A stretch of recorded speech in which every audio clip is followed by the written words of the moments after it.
like I said last night, it was a little bit difficult hearing some of that last night, but that's a technical issue that we've learned and we'll work through it.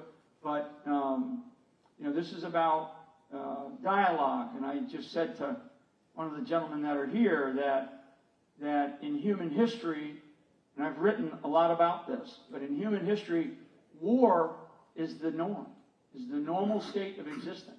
Okay? Not peace. Peace is an aberration, sadly. That's human beings, right?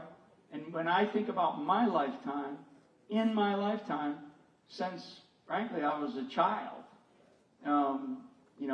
in the coming out of Europe, I spent some of my childhood in Germany many years ago. But coming out of that, at that time was the beginning of the Vietnam era. My father was in World War II, and then comes out of World War II, and everything's rosy, and everybody is happy, and maybe not so much, some of the people in Europe, but the United States of America then went in and rebuilt Europe. The United States went in and rebuilt China. Okay? We rebuilt it. Now, I'll leave that to the side, but then all of a sudden, another war kicks in, called the Korean War, right? Korean War goes on. My father went to Korea.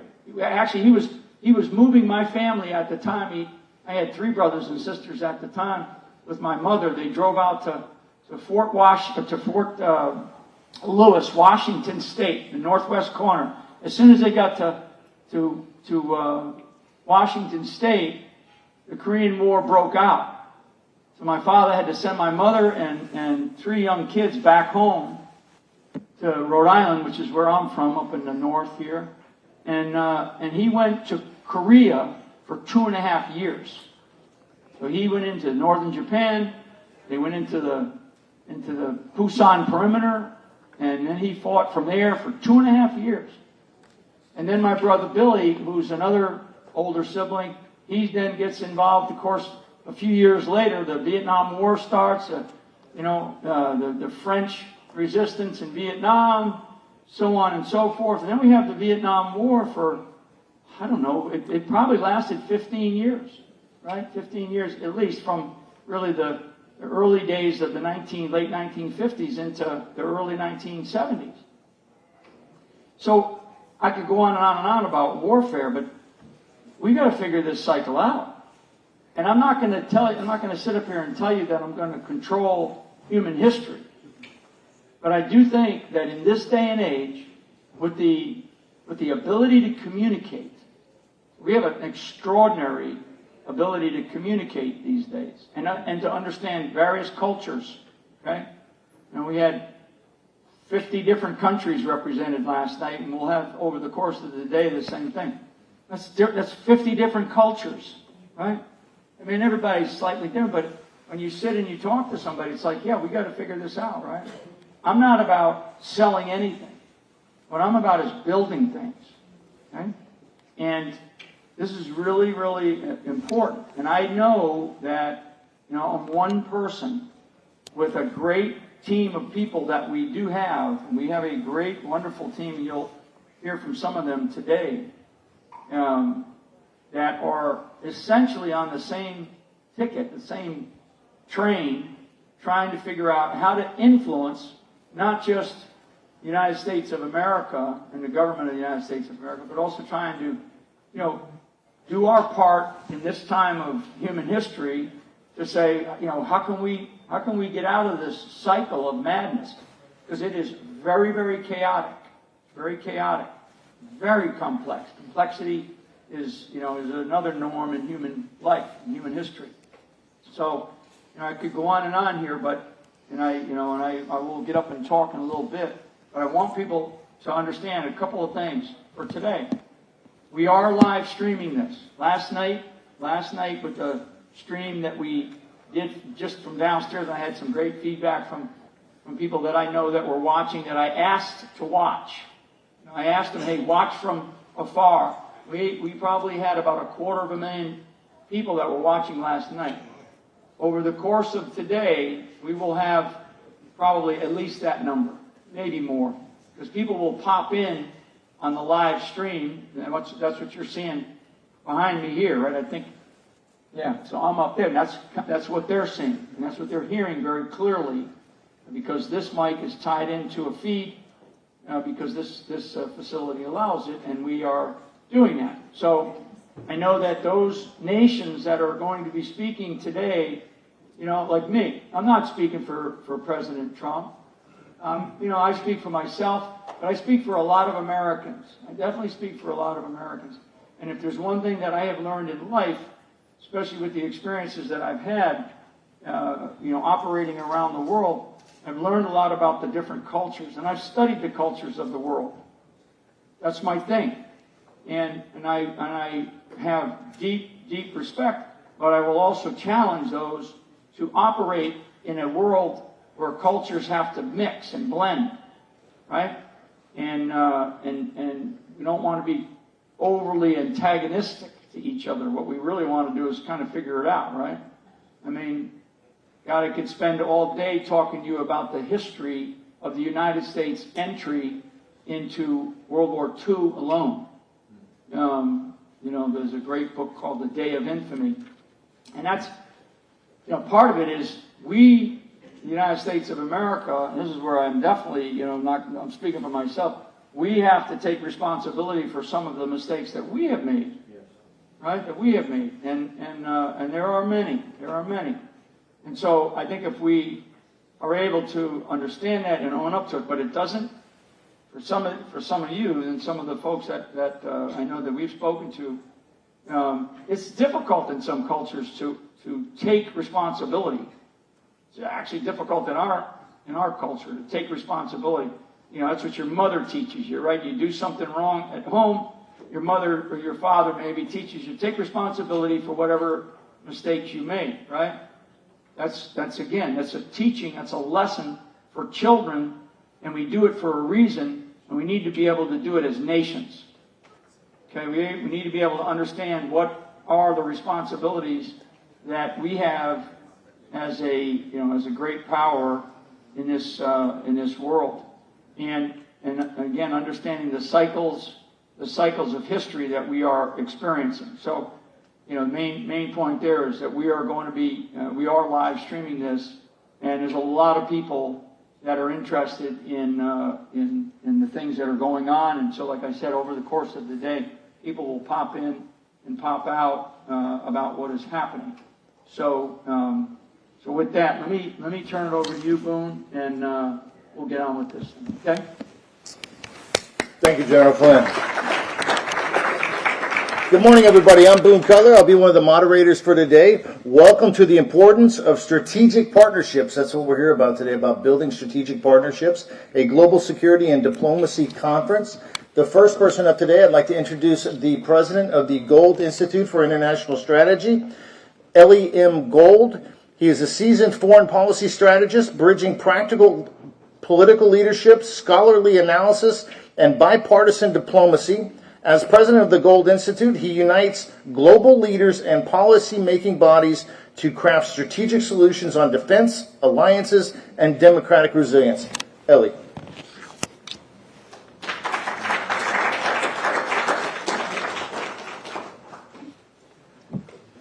Thank you for joining us today. You know, this is an opportunity for the Gold Institute to really show and what we do within the organization. But General Flynn was very clear both this morning. I'll talk a little bit more, as well as last night, as he recently came on. This is a great opportunity for me actually to formally welcome General Flynn as the chairman of the Institute. We have been working together for the past probably about a decade now, maybe a little bit longer, on consequential issues and addressing them. We created this institute because it's a little bit unique, and I wanted to really articulate what makes the Gold Institute unique. What's our secret sauce? We realized that there's a lack of actionable thought coming out of Washington, and what we decided to do was we created a think tank that has no scholars. It's really a think and do tank. And all of our what I'll call scholars, are really practitioners, people who have been there in the field. And by being in the field, whether you're a former national security advisor to a president, whether you're former members of Congress, sitting members of parliament, and the military intelligence and so on, by having boots on the ground, having been in the field, you have a certain perspective that you, in order to create a policy that you cannot get just by sitting in an office studying and so on. Not to suggest that that's not a good thing either. So we did that. But as we have a conference today, this important security and diplomacy conference, we talk about partnerships. Something also that's very important to understand is as General Flynn had referenced, the cultural dynamics, the globe, and our partners and allies. And we're going to have we have many partners and allies joining us today, and in fact speaking. But what's important for us to understand is as we create this foreign policy, and we create policy and address consequential issues, as Adam Levinger did, and we'll be speaking later about in his national security strategy, it's important that we understand who our partners are. And for that reason, we have, within the Institute, we have 10 countries represented, from Europe, the Middle East, from the Pacific, and it's growing. So this is really what makes the Institute unique, and why having a conversation about strategic partnerships is so important. I don't need to introduce General Flynn again, because we all know General Flynn. But I think as we move into the section about national security and national security strategy that Adam Levinger is going to discuss in just a few minutes, I wanted to call General Flynn back to introduce this discussion about the national security strategy. But thank you for joining us.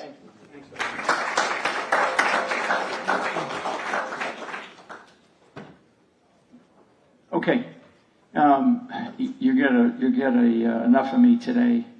So on the chairs, we dropped one of these. Okay, and I said this last night, but the last one that was crafted was 2017, and they're supposed to do these every so often. What I want to do is just describe to you because Adam Levinger is going to come up and he's going to go in a little bit more detail than the comments and the remarks that he made last night. Yeah, just come on quietly, grab your seat. Thank you and welcome. What I want to describe to you is the process for this. Okay, the process, because I think for you to understand the process that we go through here in the United States of America is a very important, and it's a very detailed, disciplined process in order for us to have a vision of where we need to be in the future and the kinds of problems that we are facing. So, we mentioned some countries in here, some we don't. And it's not a matter of, we're not putting in there because we don't care. This is a very high level, and it's supposed to be document that's supposed to provide kind of the problem set that the United States of America is facing, and then some recommendations. It's not to use a euphemism, it's not the end all be all, it's not the final answer, it's just a guide, okay? And that's really, even if it was done by the National Security Council or the President of the United States, it would still just be a guide, because things happen. The world is dynamic, and trade deals are cut, and trade deals and wars start and wars end. So this is a guide to kind of give us a big lane, if you will. A big road, a big pathway that we can follow. But once this is created, then the other elements of our government then take the guidance in here and they create their strategies. So for the Defense Department, the Department of Commerce, the Department of Education, the Department of Agriculture, the Department of whatever, right? Even what we have are like agencies and activities and commissions, as well as departments. Those are other components of the U.S. government. Every single one of those that are either independent or if they're at the department level, they're supposed to create and craft their policy and their vision for what the President of the United States has crafted and has directed. So each subordinate organization does that. So they take a document like this, and then they'll create their own. And I know that the Department of Defense right now, as an example, I know that they're in the process of actually trying to craft a defense strategy without one of these, because the White House hasn't put one out yet. And because what leaders typically do in the executive branch of our government, leaders will typically go, look, without guidance, we're going to move in this direction. So in this case, Secretary Hegseth, right? He's saying, okay, I've talked to the president. This is what the president wants. This is what the president campaigned on, right? This is what the American people voted for him on. So we're going to move, and when he gives us more guidance, I'll feed you guys. So in the meantime, good leaders, great leaders, will move out, okay? So your systems, and I know I've studied enough of the different foreign partners that we have to know that you don't necessarily have this very detailed process. You do come up with ideas from your different leaders, but this is a really effective process. And even if you don't, even if your leader and for the rest of the world comes up with some kind of idea about how that leader wants to run your country, that's fine. That's fine. And everybody else around him says this is what you're going to do, okay? That's fine. But you should have some vision for your future, okay? So in our case, what we did is we sat around about a month and a half ago, roughly, and we said, let's do this. Let's have this, and let's do something like this. So again, this is kind of some ideas that we have bounced back and forth and decided to craft something. And I want your feedback. I want you to look at it. I love your feedback, actually, over time. But that's the process that we go through to create, our government goes through to create something like this. And I will tell you, because, all of the ones that were taken last night, which was great, and we have a bunch more, I will, whether they like it or not, I will deliver one of these to very senior members in our executive branch. I will ensure that, all members of Congress and the House and the Senate get a copy, whether they throw it into the circular file, which is the trash, or not, that's up to them, but they will at least get it. I'm not going to let them get away with saying, because somebody eventually is going to go, did you see what this guy Flynn was doing? And that's what I want them to know, okay? Because we have to have a vision for the future. Now, some of this stuff you may look at it as a nation, for those that are listening, because we're live streaming right now, for those nations that are paying attention, there may be some things in here that make you, squirm in your seat, okay? And if that makes you squirm in your seat about the direction that the United States is going, because, I've described the U.S. like this, and this is a big general picture, and in general, if you had one bank in the world, just one bank, right? One financial institution in the world, a third of the wealth in that bank, a third, belongs to the United States of America. So that's wealth in terms of hard capital and natural resources. And natural resources is also human capital. So about a third. The next third goes to the next sort of top 10 economies and countries in the world. The next third of that wealth. And those 10 don't work together, right? The next third, so the final third of that wealth, goes to the rest of the world. Okay, goes to the rest of the world, and today we have, 184 countries, maybe, give or take, around the world. That's the power of the United States of America, and if we act, the U.S., again, I'm speaking for myself, but if we act in a benevolent way where we are trying to work together to build things and to build coalitions and to build partnerships, to build friendships, to create opportunity, particularly wealth. I was talking to one of my friends from North Africa here this morning, and and it's like there's so much opportunity, but you got to have a vision. You got to have a direction. In here, and Adam's going to talk a little bit about it, and I'll shut up here in a second. In here, we actually take a very hard look internally, because we got internal problems. It's as public as you can get, right? It's as public right now as you can get, and I love it. I love it because that public-facing way that we are describing to the world the problems that we have internally, that's how we do it here in the United States, right? Because it's the people that run this country. All these, the elites, the deep state, the political establishment that swirls around Washington, D.C., they are about to get a taste of the American people. Trust me. They already did twice in 2 elections, electing the guy that's sitting in the White House, which is that direction, right? And that's Donald Trump. He's like the most imperfect politician you'll ever going to meet. And he's a fascinating guy. But he's like stuck himself into this mess as much. Actually, he probably really wanted to do it for the United States of America initially. But now and I know this, as he's seen things, certainly his first administration, now this is about humanity. This is about humanity. I mentioned this briefly last night about globalism versus sovereignty, right?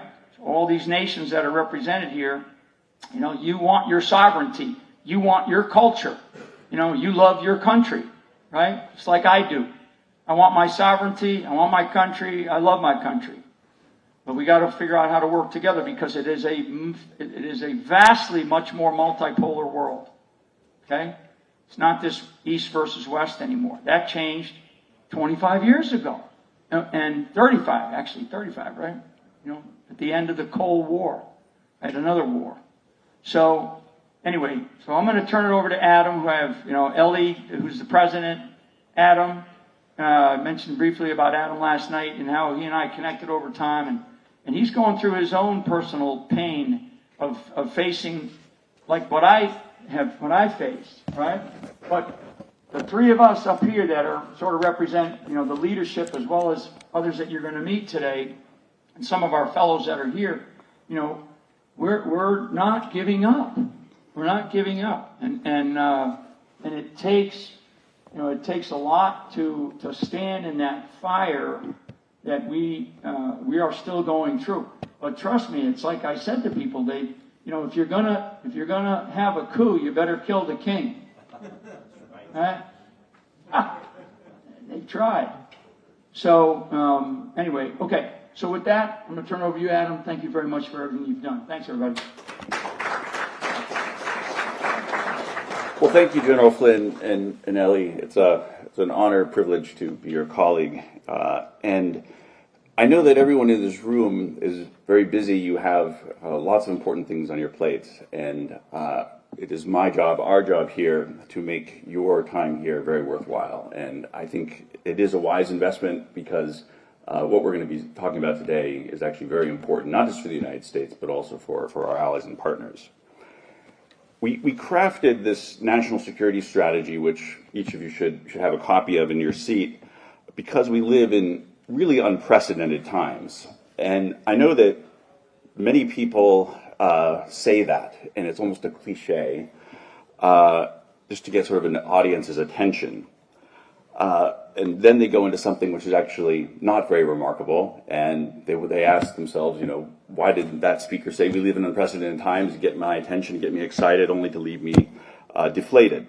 I personally have too much respect for your time and too much respect for your intelligence to do that sort of bait and switch trick. And so I'll make my case for why we live in unprecedented times. There's actually really 3 reasons I'd like to address. The first one is the seriousness of our times. The Director of National Intelligence recently announced that the Trump administration has conclusive evidence, and I quote, of a treasonous conspiracy by officials at the highest levels of the Obama White House to subvert the will of the American people and try to usurp the president from fulfilling his mandate. The DNI went on. It's worse than even politicization of intelligence. It was manufactured intelligence that sought to achieve President Obama and his team's objectives, which was undermining the duly elected President of the United States and subverting the will of the American people. Now, as we speak here, the DNI is making criminal referrals to the U.S. Department of Justice, and what the DOJ does with that will remain to be seen. But I think it's important to dwell a little bit on this charge of treason, treasonous conspiracy, because it's a very serious charge. It's the only crime that is enumerated in the U.S. Constitution, only one, and it's treason. And treason means the willful act by citizens of a country to levy war against the government, or provide aid and comfort to our enemies. So both of these dual aspects of treason relate to hurting America and helping our enemies. It's a very serious charge. The national security strategy which you have before you lays out precisely this problem and why it exists. So I'm not going to get into the details of it. You know, we can read that at your leisure on your own. The second unusual aspect of our present era is just how unique this charge of treason is. In looking back at U.S. history, there are only 2 times in U.S. history that have even come close to this level of severity. One was in 1807 when Vice President Aaron Burr was tried for treason for plotting to urge some states to leave the Union. And another actually better known time was when a less senior official, but still a general, Benedict Arnold, a military officer, crossed the lines to join the British during the Revolutionary War. But this was a mere vice president and a mere general. What we're talking about today is the President of the United States, a sitting President of the United States. His vice president, Hillary Clinton, the Democratic candidate for presidency, that president's spy chiefs, and many others. This is not only a level of seniority, which is much higher, but it is a conspiracy because it includes many very senior actors. So this is unusual. The third aspect of our moment, which I think is unprecedented, and I'm very happy that so many, and we'll get into the reasons why. What you're going to be seeing is a rare look beneath the surface of the swamp. You are going to be seeing something that only happens when there's a shock to the conscience. And a shock to the conscience, I'm a lawyer by background, that's a legal term, to shock the conscience. We are so distracted by our cell phones and the quotidian noise of our daily routines that so rarely do we have a moment like now that shocks the conscience, causes us to stand back and to peer deep, deep inside what possibly created the conditions for this treasonous conspiracy, the alleged treasonous conspiracy. It does not come out of a vacuum. It comes from somewhere. And we are going to be looking at that. This moment is going to shine a light on the slow-moving systemic rot and corruption that created the conditions for this egregious crime. That's what we are going to be seeing. Now, what is being alleged as a treasonous conspiracy, I would say, is the tip of the iceberg. There's much more beneath that. Our national security strategy lays out some of that. One of the discoveries that certainly I've seen firsthand, that I know General Flynn has and others, is that the infiltration of the United States by our enemies is rather extensive. This is being done to, frankly, do the bidding of our adversaries, and we lay out the reason why that is the case in our national security strategy. But I'll give you a taste of it here, and that is that for more than a century, Americans' adversaries have been trying to discover what is America's Achilles heel. America is a formidable nation. General Flynn was talking about how we are a third of global power and wealth and influence. And we're a confusing nation because we're so chaotic in many respects. That is, in some respects, the design of our republic is to be that way, because that's the self-correcting mechanisms of our constitutional order and practice. So our enemies have been trying to discover our Achilles heel, and in the process, they've encountered very sharp teeth, but they've also encountered what our soft underbelly is. Our sharp teeth, of course, were probably on greatest display during the Second World War, when Nazi Germany and Imperial Japan took us on, and we firebombed their cities and strategically bombed them, dropped nuclear weapons.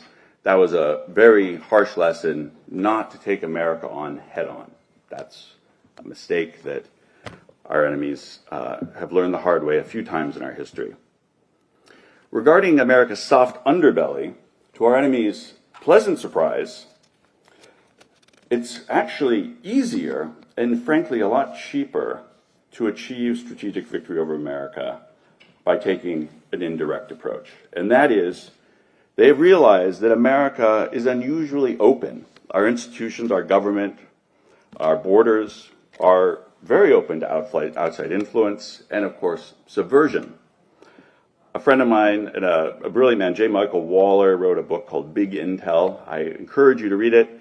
It spells out this history of how America's adversaries have infiltrated America from within.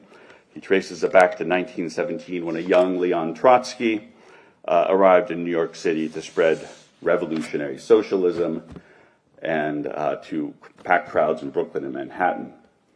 So for over 100 years, America's authoritarian adversaries have waged war to infiltrate us, either directly, but usually with fellow travelers, so that means Americans who do their bidding for them, and to undermine us from within.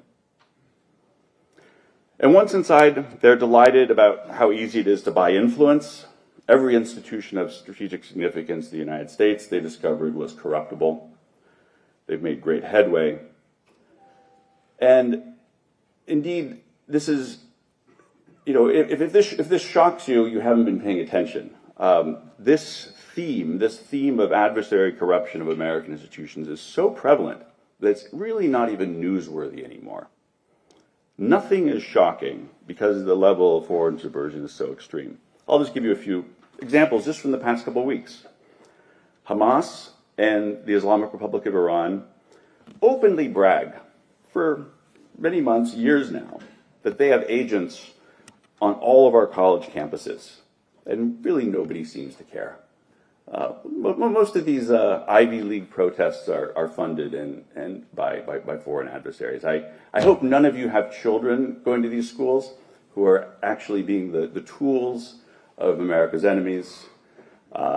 There's a less polite term. It's useful idiots. Hopefully you're not plagued by that problem. My children are not quite yet. Even I'd say more shocking, as we've learned recently, that engineers in China have been maintaining the Pentagon's computers. Think about that. This is much more serious than is reported in the public, and that will come out over time. Another recent headline: 2 Chinese nationals arrested for spying on U.S. Navy personnel and bases. And the Department of Justice has recently charged Chinese nationals with smuggling potential agroterrorism fungus into the U.S. for their work at the University of Michigan laboratory. This was last month. One of those individuals was double dipping. She was getting paid by the People's Liberation Army and the U.S. government to wage agroterrorism against the United States. There you go, exactly, as General Flynn said. Yeah, very clever. And then, of course, there's the Russian role in Russiagate. This has not gotten as much attention as it should. But what we know from the Department of Justice Inspector General is that in the Steele dossier, Hillary's deep sources were Russian intelligence officers. They're the ones, after you go through all the cutouts, it goes back to Russia. And this is a disinformation coup that Russia has scored on the United States and is responsible, I believe, for this treasonous conspiracy charge, or at least it should be. And this is pervasive. There's an old saying that nothing succeeds like success. In 2022, the Washington Post summarized a U.S. intelligence assessment that found that after Putin had helped Obama win re-election to the White House, this was in 2012, a secret long-term strategy was hatched in the bowels of the Kremlin. Between 2014 and 2022, Moscow spent $300 million on operations that compromised foreign political parties and candidates for political office, and it, quote, planned to spend hundreds of millions more as part of a covert campaign to weaken democratic systems and promote global political forces that align with Kremlin interests, end quote. Our adversaries know what works, and this is their sharp tip of the spear. One reason our adversaries have done this is, of course, to steer U.S. foreign policy in a direction that hurts America but helps them. This is mostly Section 2 of our national security strategy on your seats. They do that, first of all, to take over America's most strategically significant institutions, to do their bidding for them. Their strategy was described succinctly by Whittaker Chambers in the 1950s, who observed that the power to influence policy has always been the ultimate purpose of the Communist Party's infiltration of America. It was much more dangerous and, as events have proved, much more difficult to detect than espionage, which beside it is trivial, though the two go hand in hand. Chambers wrote that in 1952 in his book Witness. But since that time, our authoritarian adversaries' strategies, tactics, techniques, and procedures have become much, much more sophisticated. The Director of National Intelligence treasonous conspiracy charge is emblematic of how a significant percentage of America's most senior leaders, including government and military officials, have adopted Beijing's and Moscow's strategic objectives for America as their own. Now, this level of convergence is unique because during the Cold War, it was mostly on the political left that you had advocates for our enemy's strategic objectives. Now we are witnessing something called the horseshoe theory in practice, and that is we have the woke left and we have the woke right mouthing the strategic objectives of America's enemies as their own and for America. What is my evidence for this? Well, it's in plain sight. I'll give you 3 examples. The first is this notion that America must pursue a balance of power in the world. A balance of power. Now think about that for a while. Balance of power sounds nice. It sounds equitable. It sounds balanced. It sounds harmless. But it's absurd. It's an absurd idea. And it's so absurd that it's included in our enemy's strategic documents as their objectives. 2 years after the Soviet Union collapsed in 1993, the Kremlin produced the foreign policy concept of the Russian Federation, which sought as its strategic objective a balance of influence in the world. That's their terms. And how was that done? After the collapse of the Soviet Union, America was an unrivaled superpower. Russia, our other adversaries, were significantly weaker. A balance of power in practice would mean America ceding its power to our enemies to create balance. Of course, that's what our enemies want. But there are so many U.S. officials who talk about the need for a balance of power in the world, who want to cede American primacy, cede American preeminence, cede U.S. military overmatch to our adversaries to create balance. All you have to do is pay attention, and you'll hear it time and again. A second adversary strategic objective that is mouthed by many senior U.S. officials is the need for a multipolar world. A multipolar world is a variation of balance of power, but instead of the bipolar world of the Cold War or the unipolar world where the United States is the sole superpower, they seek to spread the power. Multipolar, that sounds nice. That's like a UN sort of, let's come together and hold hands version of the world that never works in practice. This was laid out in the 2000 national security concept of the Russian Federation, signed by Vladimir Putin. And it's such an attractive view of the world, a rearrangement of power in the world, that it continues to this day. And like I said, nothing succeeds like success. So many American senior officials parrot these adversary objectives. A classified annex to the April 11, 2023 Russian foreign policy concept of the Russian Federation calls, yet again, for the West to realize that there is a lack of any benefit from a future confrontational policy and hegemonistic ambitions, and that the U.S. should accept the complicated realities of a multipolar world. Again and again and again. This has been going on for a long time. So it's this remarkable confluence of U.S. senior officials and our adversaries wanting the same thing. And of course, this is not relegated to the government itself. Many of our institutions pursue a diversity, equity, and inclusion policy. The equity part is balance of power, it's multipolar, it's part and parcel of the same cultural Marxist sort of woke agenda that, frankly, I would say, Putin and Xi Jinping and the mullahs in Iran, the ones that are left, are probably, they sort of laugh at us on a daily basis that we accept this stuff and take it as our own. And finally, there is this policy prescription that you increasingly hear about isolationism. Isolationism. Now, this is done in very bad faith. There are many people today in the United States, in the government, and also throughout our institutions, who are sort of just jumping into this conclusion that America must be isolationist. And the reason why this is bad faith is this: if indeed there was some real strategic purpose for isolationism, okay, let's hear it.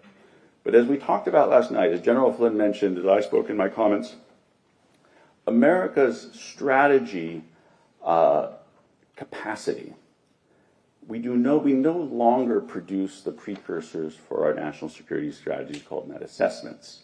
This assessment would permit us to look at where is America relative to our adversaries, and do we really have no choice but isolationism? Do we need to pull back? Do we need to balance power? Do we need to have this multipolar world? The analysis has not been done. So if you don't do the analysis and you immediately say we must surrender, which so many senior American officials are saying these days, or senior luminaries are saying, that shows bad faith to me. That, to me, shows just how corrupted, whether they're useful idiots or tools of our adversaries, I don't know. But it's bad faith. And we need to call them out on it.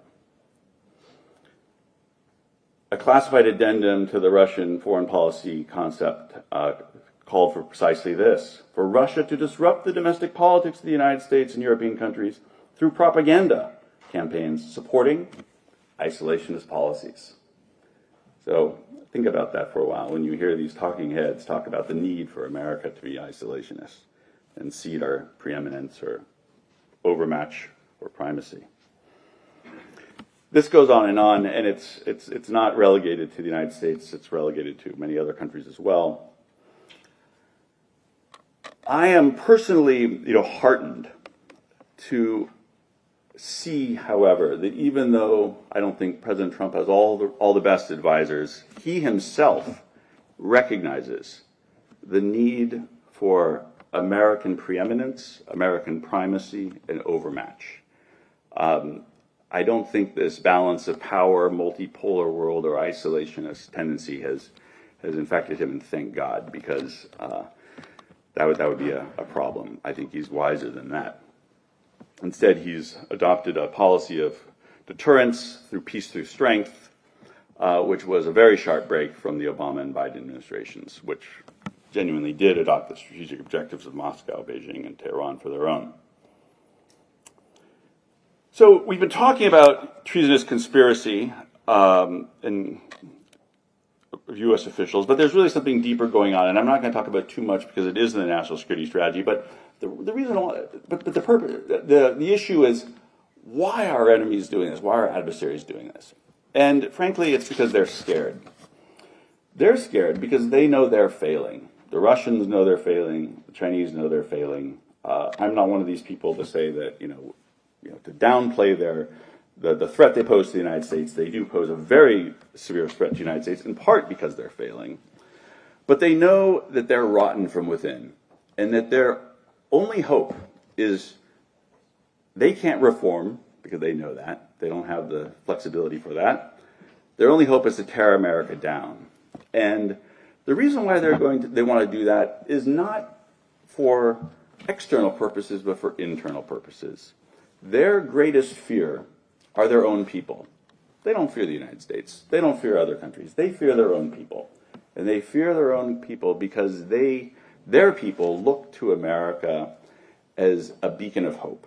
They see our imperfect republic as what they want. They want the freedoms that we in this room have to criticize our government. They want this more than anything, and they're willing to die for it. Those people are the greatest threat to our authoritarian adversaries' regimes.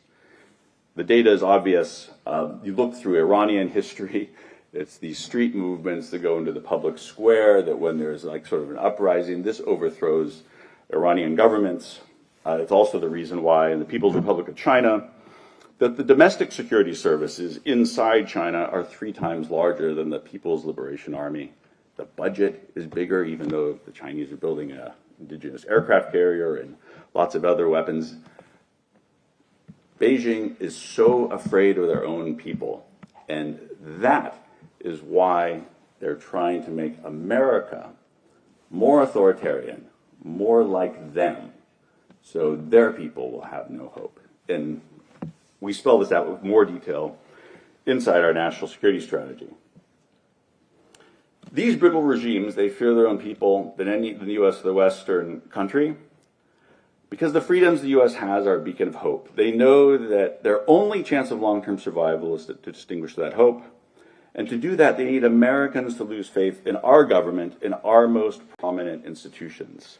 Their theory of victory is that once we lose faith in our institutions, we will lose faith in democracy itself and embrace authoritarianism. Now, I painted a bleak picture of America today, but I actually think it's a very hopeful picture. And the reason why, maybe it has to do with my legal training and as a constitutional lawyer. I had a wonderful experience some years ago to take a walk along a path in Princeton University campus with the late, great Professor Bernard Lewis, who explained to me that America's authoritarian adversaries have what he calls exoskeletons, whereas America, we have endoskeletons. And what he means by that, an exoskeleton is like insects. They have their skeleton on the outside, but they're soft on the inside. So they have this brittle exterior. It's hard. But once you break through, it's soft, and in the case of our adversaries, rotten from within. We discovered that rot. The Soviet Union collapsed in 91. We're discovering that with Iran today. By the contrast, America is the opposite. We have this soft exterior, and you can poke and get into us. But once inside America, you hit a hard endoskeleton. And this is really perplexing for our adversaries. And what that endoskeleton is our constitutional order. It's a very flexible system when it's working in practice, checks and balances. It's devoted to not to upholding an individual's power, but upholding the rule of law.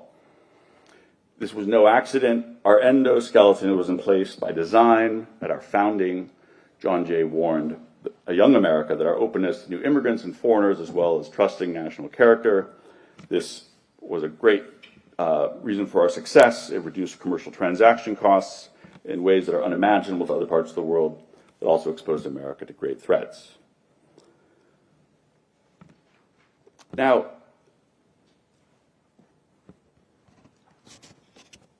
this endoskeleton has made America almost like magically creative, innovative, and powerful. We're the most prosperous civilization the world's ever known.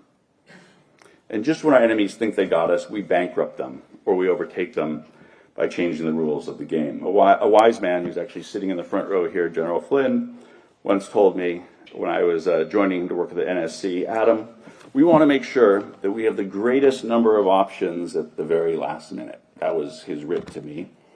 And that's what America has. Our constitutional order is remarkably flexible. It's regenerative.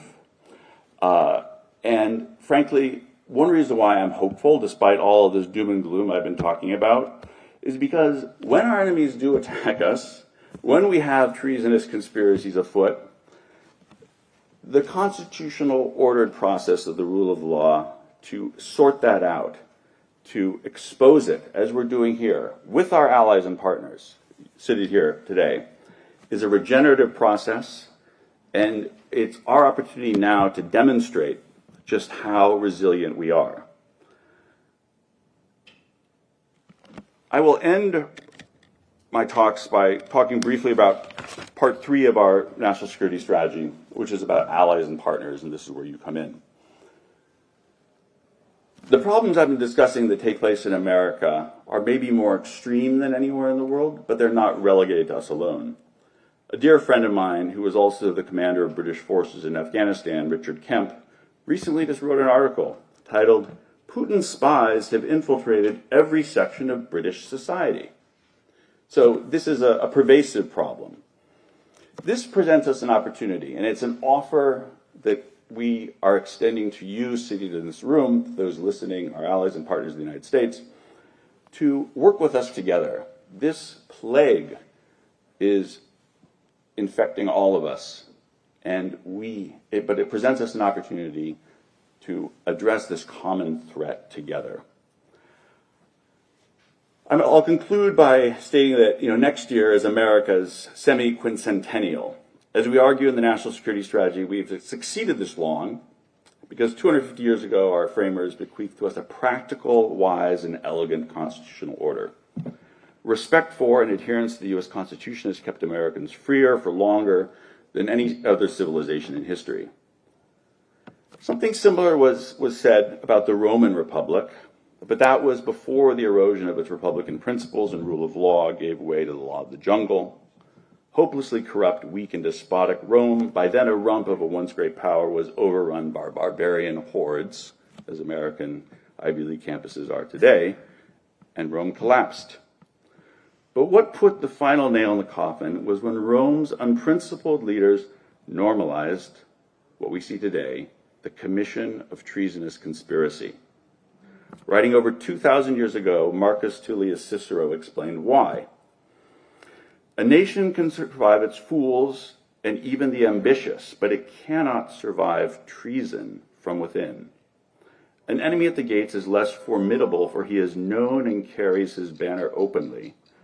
But the traitor moves amongst those within the gate freely, his sly whispers rustling through all the alleys, heard in the very halls of government itself.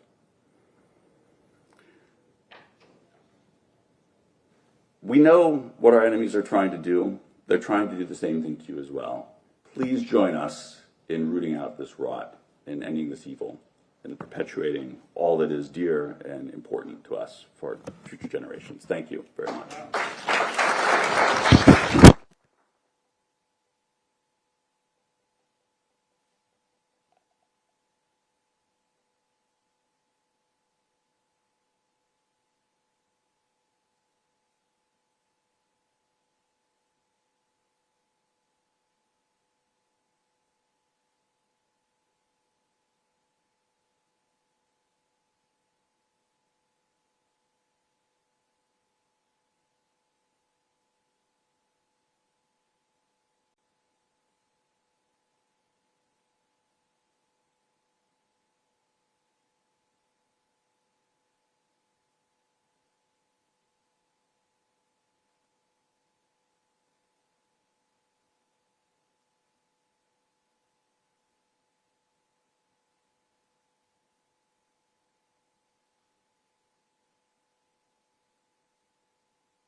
that we created, that people in this country created, fought for, and sacrificed. What we have to maintain, is we got to maintain our egos, right? When we enter the room to have a conversation, we got to check our egos at the door. Right? Everybody's got an ego, just to get from the different levels. And the other thing that we have to maintain is we have to maintain a benevolence, right? Because there are times in the military, I can tell you, because I have been a benevolent dictator in the military at times when I needed to be, because it was a mission to accomplish, and it's like, what? You're going to do this. That's on the battlefield. You need that sometimes, right? For direction, but it doesn't mean that I don't love you, right? The audiences in the room here that we had here last night, and I know that are paying very close attention. This is not about creating more enemies. This is about letting those that are trying to disrupt, frankly, the world order. Right? And I'm not a big fan of globalism. In fact, I'm so anti-globalist. But we have to have, in this chaotic, complex world that we are in, we've got to have some means to continue to communicate with each other, and also to inspire and build new leaders around the world. All of your different presidents and prime ministers and kings that are out there, they see themselves as leaders. They want to act as leaders in their country. And they want to be seen on the world stage as leaders, around the world. And you look and you scratch beneath that beautiful analogy that Adam just used about exoskeletons and endoskeletons. You scratch beneath that surface, and your people don't have bread to eat. We have some of those problems right here in this country, in parts of our country. It's a big country. Some of that homelessness, right? So, when we scratch beneath the surface, for us, we are going to try to fix it. And we fix it. I use this phrase, Ian knows this in the back. I use this phrase, local action has a national impact. The phrase means a lot to me. That means that I served in the military, so I know what service is. But when I talk to citizens of our country, I say, how do you serve? Right? How are you serving? I want every citizen in our country to feel a responsibility to serve at some level. Serve this country, right? Service might be doing nothing more than praying, but serve it. Serve this country. And that's my bigger message to some of you who will listen, to figure out how do you get your populations, how do you get the people in your country to not, like when I watch a lot of this, when you have an election, when you have a national election in your countries, I watch your national elections all the time, because that's my thing. And I'm looking to see, how is your election system, So you say, yeah, this particular president, he's got 98% of the vote. That's impossible. It's impossible. Nobody is that well liked. Right? But it happens. So how is it that we need to change from being an exoskeleton to being an endoskeleton? Where, I want this country to be, because we still are. The United States of America is the most giving nation on the planet still. Most people don't know that we give certain levels of funds, humanitarian aid, to places like North Korea. And we've been doing it for years, decades. Okay, decades. We think North Korea is, Kim Jong-un, right? And then his legacy. And how they behave. But we still give them aid. The United States of America still gives aid. It's amazing. What we are still capable of doing as a nation. That's kind of what we want to, that's sort of my big message is when you turn around and you look at your internal skeleton, you want to be a leader. You want to be a regional leader. You want to be a continental leader in some cases. And that's good. That's a good thing. So, anyway, I'm going to turn it back over to you guys, and I know you're going to introduce somebody. We are live streaming, so you know that.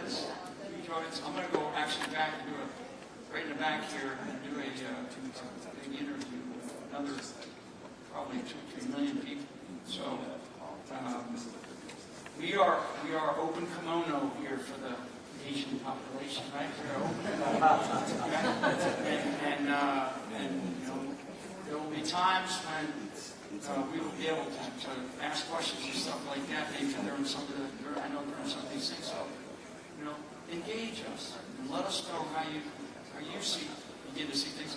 And this is today, but as we go in time, we'll have more engagement. Okay, so Adam, absolutely wonderful. Thank you very much.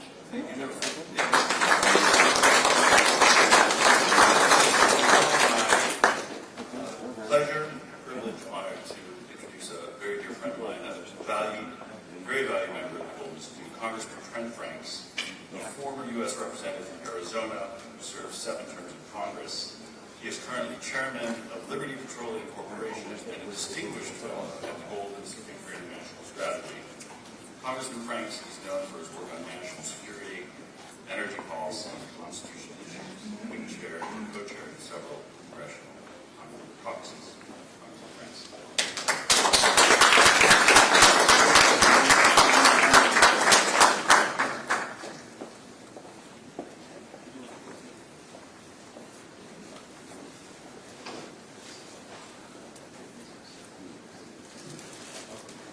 Well, it is certainly a precious honor for me to be here with all of you, General.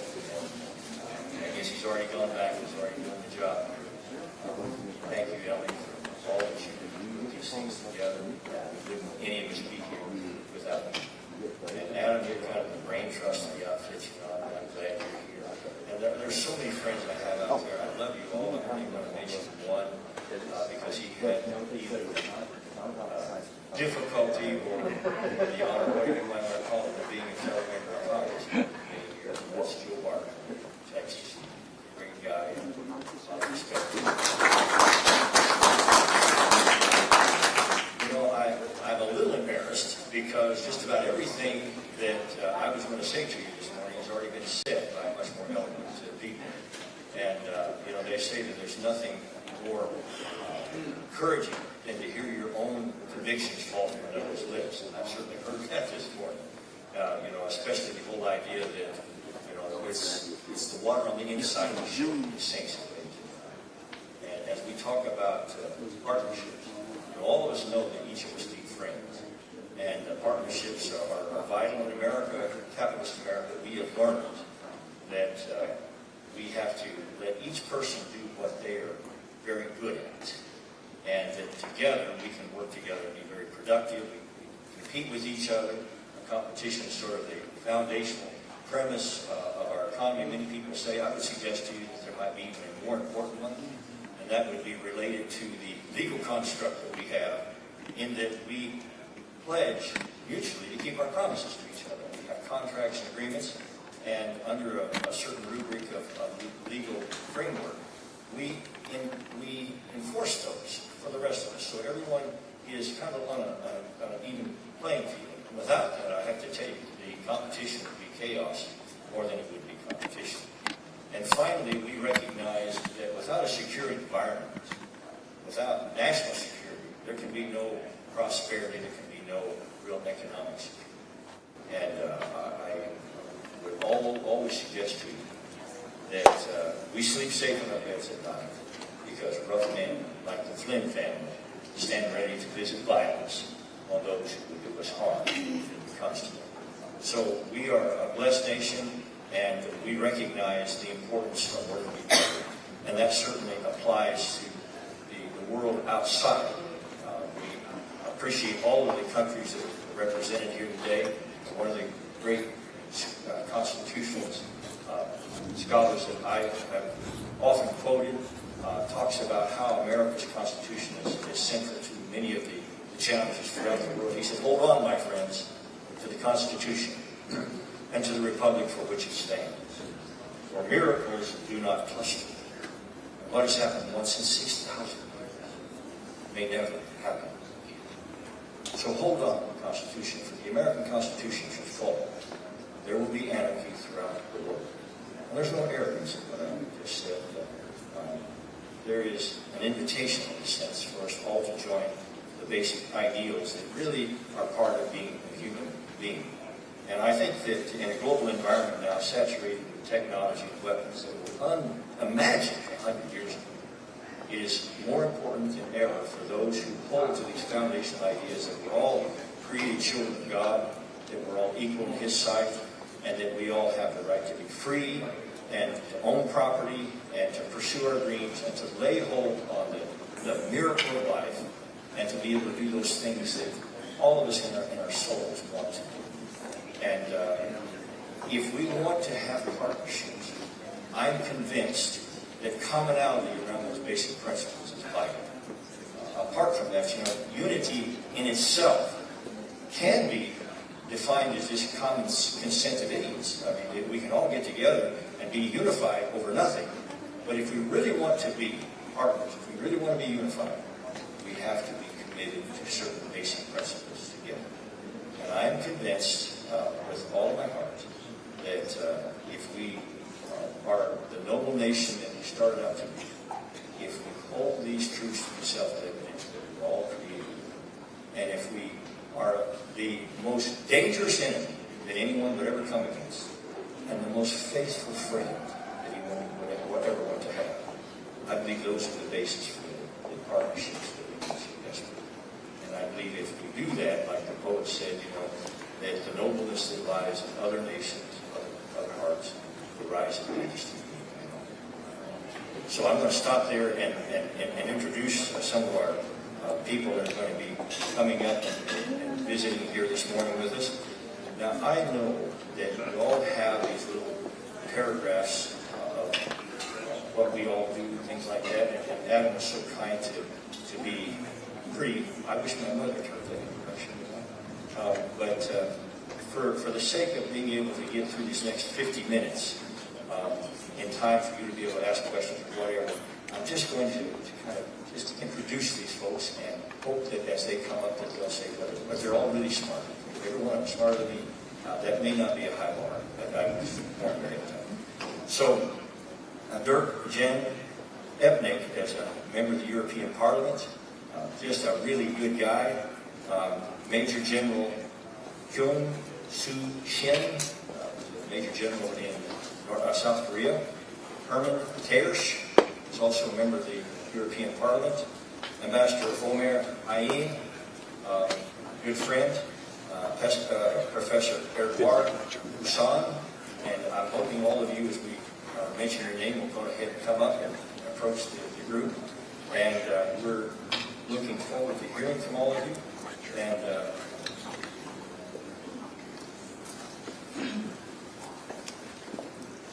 just sit wherever you're comfortable. I'll find the empty spot.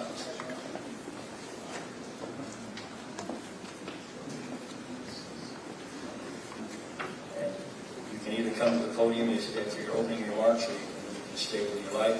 But I would call on, if I could, yes, I'll be fine. Call on, if I could, Ambassador Omer Ayin, the nation of Israel, I believe, has played a profound role in the world recently, and sometimes I'm a little disheartened that this tiny nation, 10 of which would fit in my country, my state of Arizona, have had to carry the water for a lot of us to be able to guarantee some type of peace.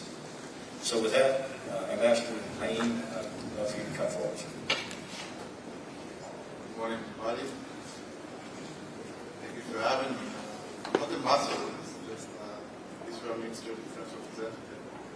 Thank you for being here and on this camp.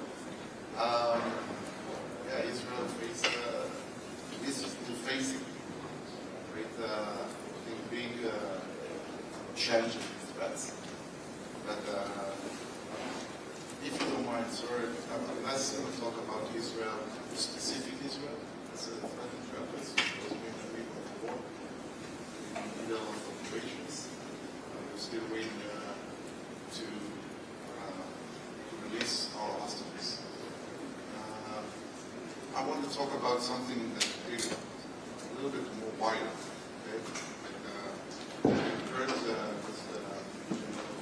spoke about, Adam spoke about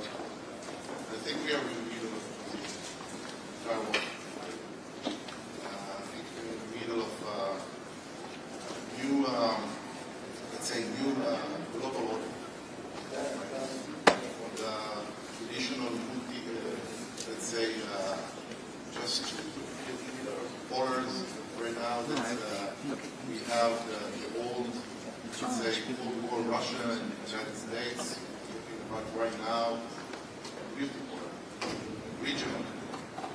Right now we have threatened challenges all over the world. And it's not just a traditional threat and challenges, right? Right now we have also, of course, we still have the missiles, the airplanes, the drones, the UAVs, and of course all the technology. But I think right now we're facing, the entire world is facing also different kind of threat and challenges. We're talking about terror all over the world, not just in Israel area. We're talking about, let's say, the threats from inside the internal communities. Okay, Israel is a very small country compared to other countries that we have represented here. So I think there's a lot of things right now, the entire world, the entire country, states around the world, need to understand that it's in the middle of transition. We need to do something else. This is my opening remarks. Somebody want to go to the podium.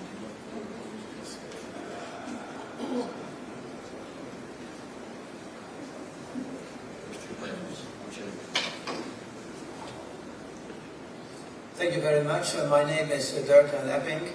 I'm in for Brigadier General Van Orden from the UK, who was supposed to speak here, but unfortunately couldn't make it because his visa application was declined. And anything can happen, to the best friend, of the United States. Ladies and gentlemen, I would just like to say a few things about the position of a smaller country in the world like the Netherlands, one of the seafaring nations throughout the world for many centuries.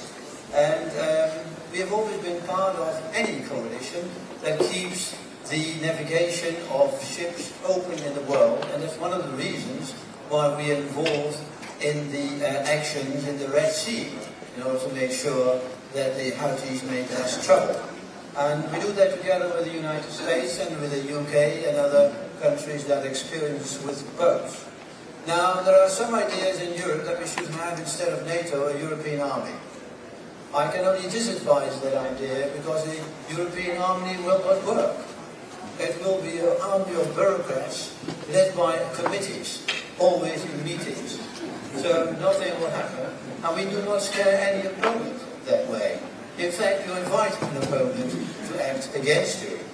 So we are strong supporters of NATO and of the role of the United States in it. But the West is just as strong as the United States is.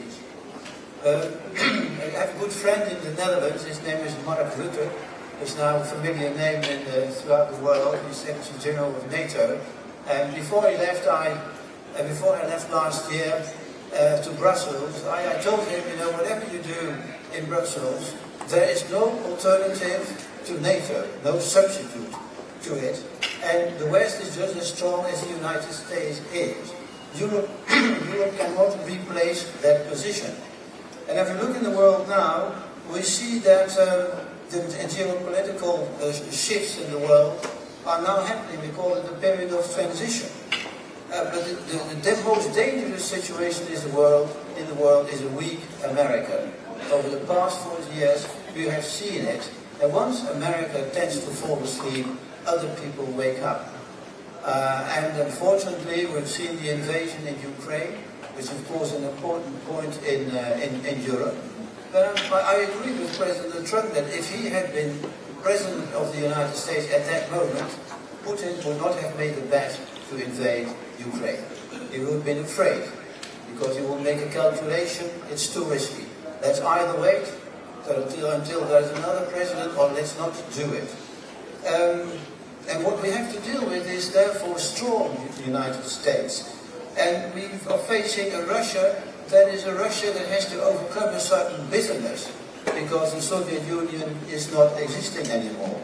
It is not a world empire, and the only thing Russia has to show the world that it is still there is about 6,500 nuclear warheads, and that turns Russia into a world power, not because of the economy.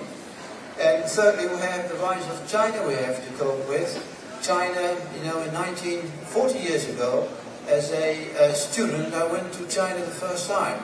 I took a flight to Hong Kong, and I returned to Holland by train, all through China and the Soviet Union, and Siberia, etc. And when I saw there in China, it was a very poor country. It was really a third world country. When I was in Shanghai, there was only the hotel that was the tallest building of 12 floors. It was the Peace Hotel. And a few tugboats on the river. If you come there now, it's a metropolis. And it all happened within one lifetime. It means that China is growing and it's looking for its place in the world and pushing left and right to get in. But it is a matter of fact that China has come and it will turmoil the international system. Finally, I would like to say that the European nations should collaborate, work together much more. We have now new indications from NATO what to do. We have to look for a negotiated settlement on the Ukraine. I'm very glad that the American president is pleading for that. In 2019, Mr. Rob Rose, who is there, and me already advised to offer the Nobel Peace Prize to President Trump. And this, of course, we were members of the European Parliament, were totally ridiculized as the worst and most stupid ideas of these newcomers in the Parliament. But still, it's on the agenda, I would say. And therefore, I wish you all the best. But my lesson is, from a small country, keep America strong. Thank you.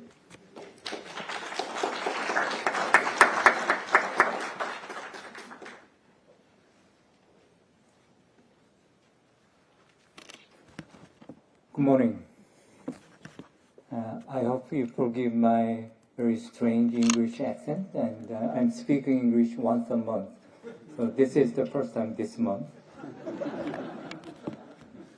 And good morning. Actually, I've been in the army. I retired in 2017. I have been in the army for 37 years in the Korean Army, and General Flynn is my big mentor and was my boss and still my boss. I'm going to talk a little bit about Korea and North Korea and some of the Indo-Pacific issue. Let me start with a very simple fact. The Korean Peninsula is still one of the dangerous and unpredictable regions in the world. North Korea is continuing to develop nuclear weapons and long-range missiles, including ICBMs and hypersonic weapons. They're also strengthening their military ties with Russia, as you know. We now even see the reports of North Korean troops and weapons being sent to support the war in Ukraine. On top of that, they are conducting missile launches and the UAV incursions in the demilitarized zone, and that actually raised the risk of miscalculation and unintended conflict in the Korean Peninsula. China has another layer of concern. It's the military expansion and the increasingly aggressive diplomacy reshaping the regional order. One of the clear examples is the recent construction of Chinese so-called fishing facility in the West Sea of the Republic of Korea. I believe it is kind of part of the broader plan for China to turn the West Sea into a second South China Sea. So they try to change the facts on the ground and challenge the rules-based order.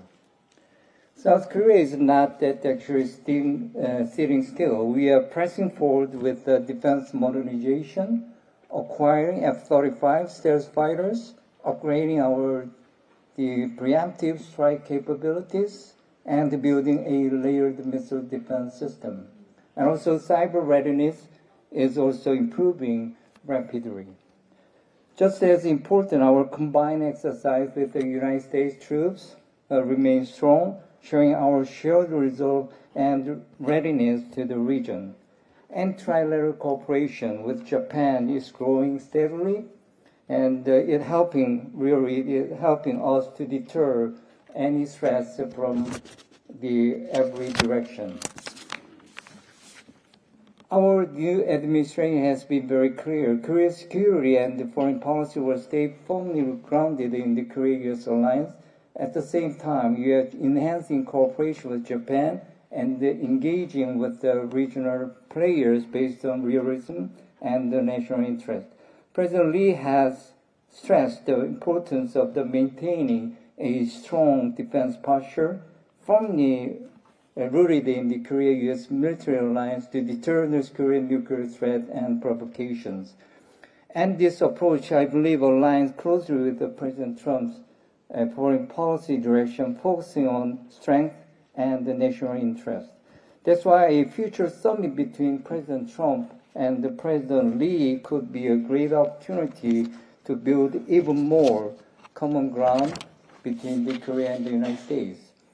The Korea-US alliance is not just about defense, it's a pillar of mutual prosperity. From 2020 to 2024, Korean companies invested over $110 billion in the United States, creating hundreds of thousands of American jobs. That's a powerful economic story, and it will keep going. Public opinion in Korea strongly supports the alliance. 96% of Koreans support maintaining Korea-US alliance. 71% support the current level of US troop presence. 74% see the United States as Korea's most important economic partner. And when it comes to the threat, security threat, about 90% of Koreans view North Korea as a serious military threat. And the perception of China as a threat has grown. It was 64% last year, but this year is more than over 71%. The Korean people clearly understand where you stand and who we stand with us. General David Brunson, commander of U.S. forces in Korea, described Korea as a fixed aircraft carrier. I think that is exactly right. Camp Humphreys in Korea, the Pyeongtaek, the largest U.S. Army base overseas, was built with over 95% of the funding coming from Korea. And the base is facing China across the West Sea. You understand what that means. Also, the United States 7th Air Force, operating out of Osan and Gunsan, plays a critical role in maintaining air dominance not only in the Korean Peninsula but also in the region as well. Any attempt to reduce U.S. forces' capabilities on the Korean Peninsula would send shockwaves across the Indo-Pacific and give confidence to those who seek to challenge peace and prosperity. Right now, Korea pays about half the cost of stationing U.S. troops. But given our economic strengths and the shared values, I believe you should consider covering the full cost. Not because we are pressured to do so, but because we believe in this alliance and in taking full responsibility as a strong and reliable partner.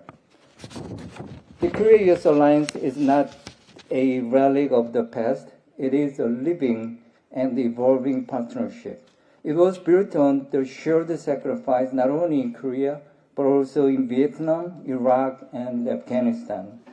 I personally experienced this alliance in Iraq 2005 and 2006 when I served as the semi-commander of the Korea-Jackson Division under the MNCI.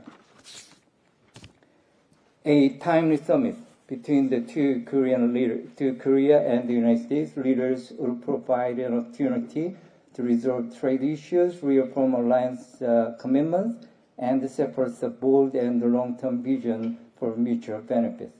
You must stand united against the common threats and advance together toward a prosperous future. A stronger, more adaptive alliance is not only in our mutual interest, but it is essential to regional stability and global prosperity, and also the defense of a free and open Indo-Pacific. Thank you.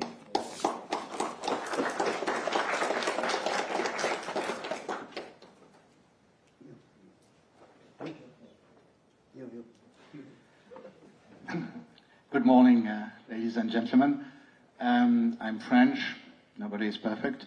I'm an academic. I've been active also because as it was said this morning, I like also to be a practitioner. So I've been a consultant for companies investing in French companies investing in Germany, and I've been also working for the government in the Ministry for Education a few years ago.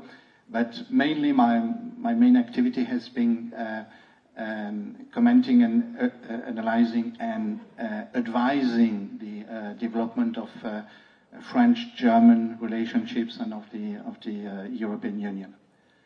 And I think that it will be my motto this morning.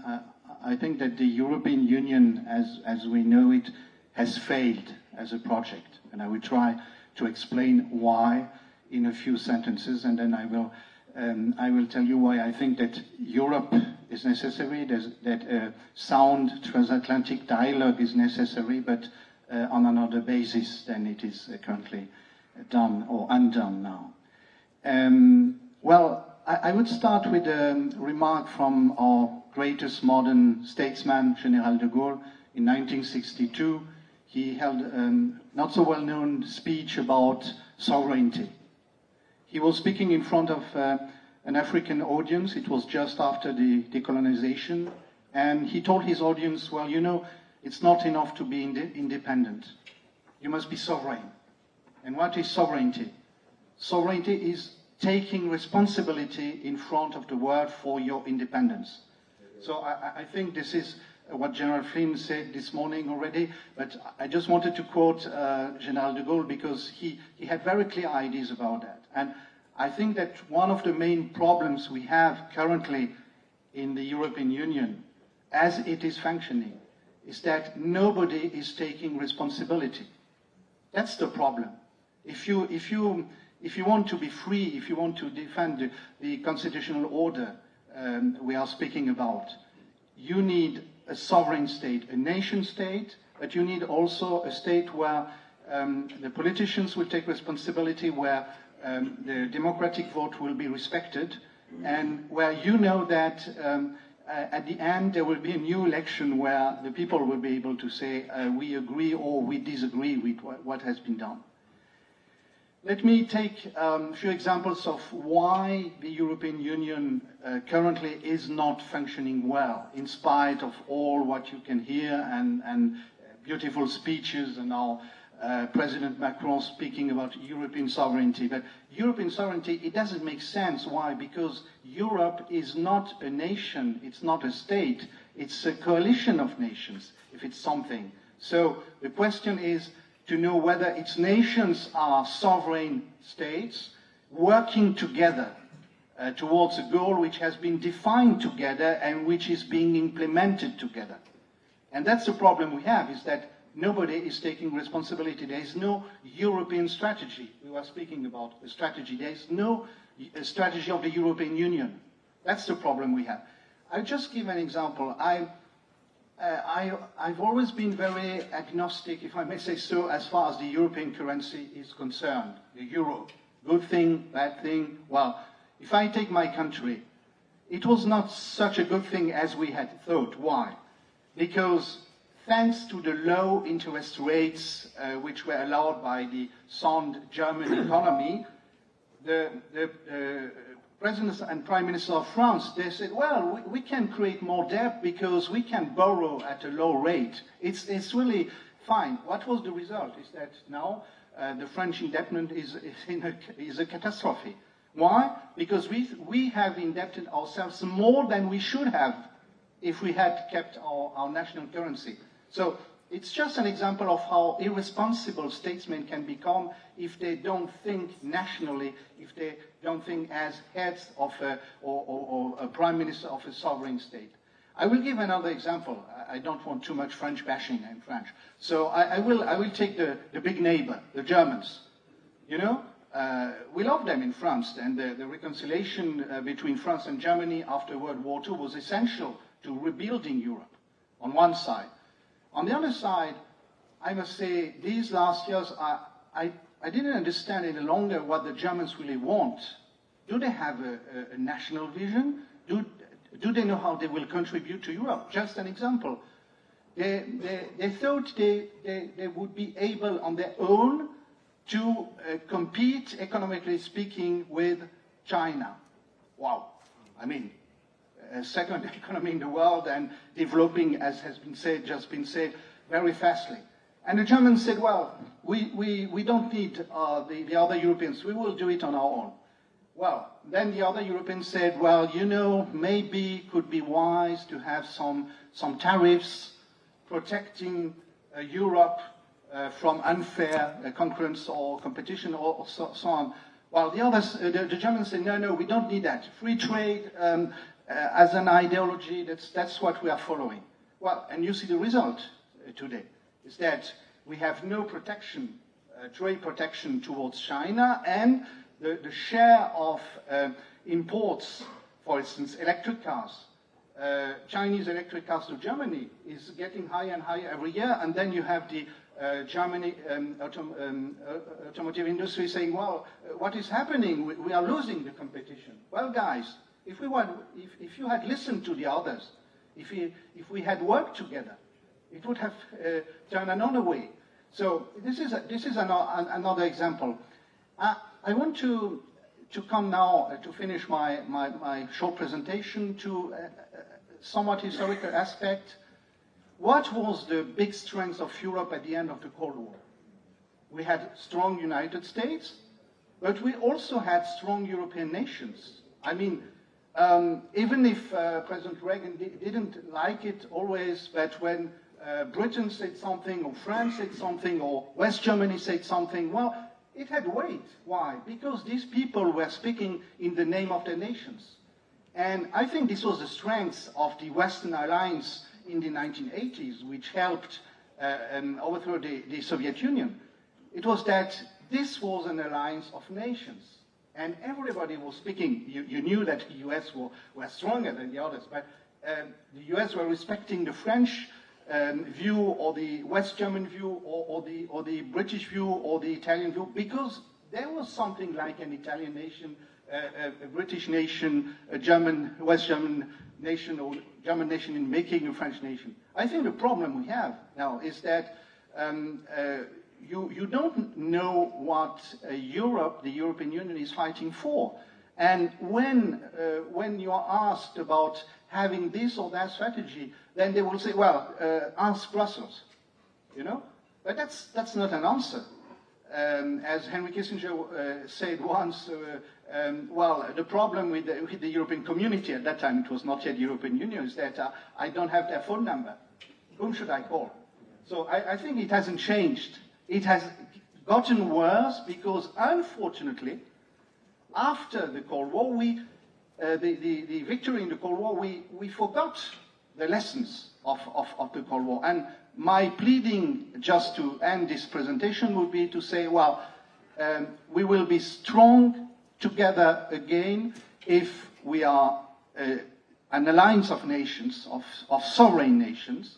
And I think that the US is on the good way to becoming again a strong nation and a sovereign nation. I hope that the European countries will go back to the lessons of the past and rediscover it. Thank you very much.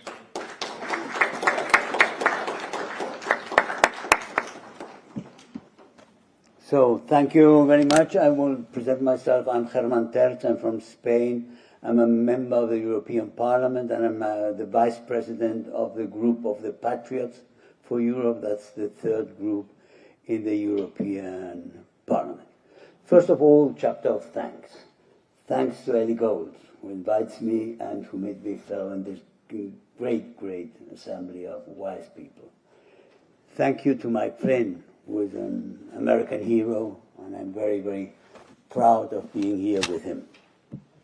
Thank you to the American people for electing Donald Trump. Without Donald Trump in the White House, we would have a huge problem, and probably without any possible resolution. Not a good one in any case. Thank you to Israel. Thank you to Israel for defending the Western world and for showing all the nations who have lost now memory about what is defending themselves to defend themselves. They will need it, and we will need it, all of us. Europe, the first of them. Europe is in bad shape, and Europe is not in bad shape because it has no plan. Europe is in bad shape because there is a plan, and there is a very bad plan, and this bad plan is being delivered and is being developed by forces which are against the nations, and they are dismantling the nations in a very purpose-born, taking way. They are really in the last 10, 15 years. They have made great advantages in getting all this sovereignty broken up, and taking the pieces of this sovereignty to a commission, to a European Commission who is not elected by anybody, and who is not responsible in front of anybody, who can buy in Pfizer hundreds of thousands of vaccines, and nobody knows by now why on earth she bought so many vaccines, how many they cost, and what was the whole bargain behind this question of the vaccines. The European Union is destroying the nations because they want a globalist, unelected body governing a mass where the national governments have no role, and the municipal governments have no role, on where the families have no role, and where the societies in themselves have no role. The European Union is in this moment in a very dangerous path, and it is on a complete failure. The failure in the economic sense is absolutely enormous and appalling. We are regulating every day. We are regulating something more about the last regulation over the next regulation. We are regulating almost everything what a human being and the human life can do and can think and can imagine. Everything is being regulated. Everything is making life more difficult every day to every European, to every enterprise, to every business man, to every agriculture. Everything, everybody is suffering from that, and this is a very expensive play which they are doing with this. It's social engineering what they are doing. It's socialism what they are doing, finally. And this is very expensive, and they want the money for that. And now they have doubled the next budget. So, from one day to the other, nobody was consulted. No national parliament was consulted for doubling the budget of Ms. von der Leyen. I mean, you have to imagine what we are speaking about. That's one danger. I want to close with another danger we have. As I say, thanks to the American people that we have Trump, we have a big danger with the development, and there G.D. Vance was absolutely right when he was in Munich and said what he said. Our enemy is inside, but we have also some external enemies, and we have the common enemies. Our common enemies are China, our common enemy is Iran, our common enemy is also Russia. Sometimes some people forget it, but also Russia. But we have another enemy which is very dangerous and which is now having an enormous importance in Europe and especially in Spain. And Spain is kidnapped by them. And that's the symbiosis between socialism and organized crime. That comes in Latin America. We have had it, or we have it all over the places. The organized crime and the narcotics are financing the whole left. The whole financial, the whole political left is financed by the organized crime. The Foro de Sao Paulo and Grupo de Puebla are criminal organizations, and they have an enormous political power and enormous political influence also in Europe. And they are directly connected to the governance, socialism, communist government in Spain. And that has an influence in Brussels. So we have many, many different kind of interconnections between these enemies, because Iran works with Venezuela, and Sanchez from Spain works with Venezuela, and Zapatero is all over the places, in China, in Iran, in Venezuela, and in Spain. So we have a kind of global enemy who is making enormous network. That's why, and that's the plea that we, the patriots, the people who believe in nation, in borders, in family, in religion, in virtues, in principles, we have to stick together against this enormous network that we have of enemies. And here I think I am in one of these great efforts for creating this kind of enormous alliance, and that's why I'm so happy to have heard none to isolationism, because we can't be isolationist against this kind of enemies. We have built in Vox in Spain, that's the only conservative party in Spain, we have created many bodies, a foundation and groups to be networking in Latin America against this socialism, against this organized crime. It's very, very needed that we do it together. Thank you very much. So let me thank the entire panel here. We're scheduled here for another 20 minutes, but we're trying to catch up on some time, it looks like. But we'd certainly love to take questions from the audience. Mr. Joe. I wish I could ask each member from the panel a question, because it's very interesting. But I'm going to focus on the gentleman from Israel. And you may not be able to answer part of this, or may not want to.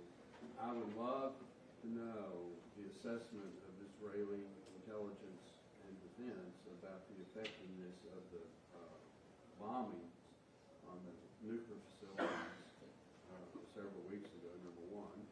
And number two, what are the chances of an actual regime change in Iran? Given their statements since the bombing, they don't want to give up their nuclear program, they're threatening America with military action. What can be done, if possible, to get a different government in Iran? That's a great question. Great questions, difficult to answer. For your first question, I'm not allowed to speak about the assessment of I'm sure that. I had to ask it. No problem. Of course, you can ask whatever you want. We can answer whatever we want. But no. The reason is, yes, it's still on. I can say like this: it's still on ongoing war. Okay. Israel, when we started the Rising Lion operation, it was because we needed to eliminate immediate threats. Okay? And this is the reason we did it. And I really agree with my partners over here that if you have a threat, you need to do it by yourself. Okay? Of course, to get assistance from your allies, it's great. But in the end, if you have a threat or a challenge that you need to face, and it's an immediate one, you need to do it.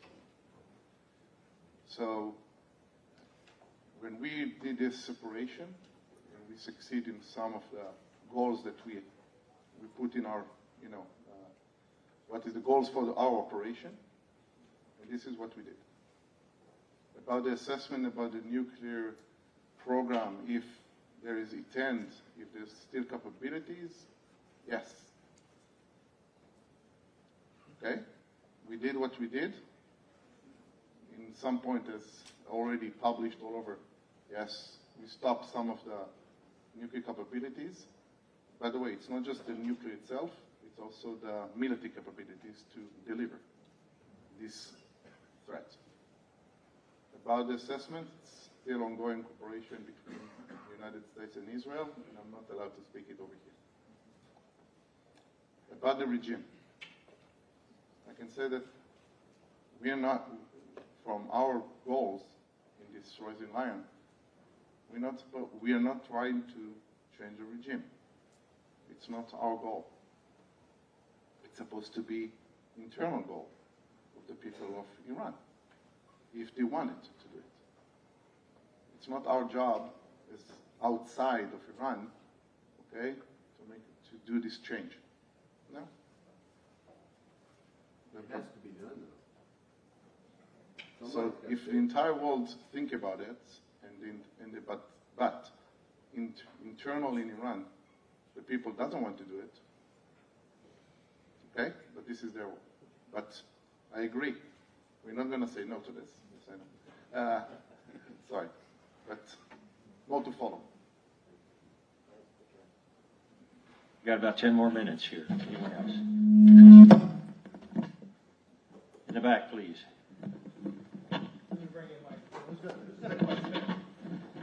Okay, right here, sir. Thank you. Hi, Herman. Herman is a friend. That was an excellent summary. And I would like, please, to hear your view a little bit more on the organized crime connections with the socialist government, Pedro Sanchez in Spain, please. I know about it, but I'm interested in your viewpoint, please.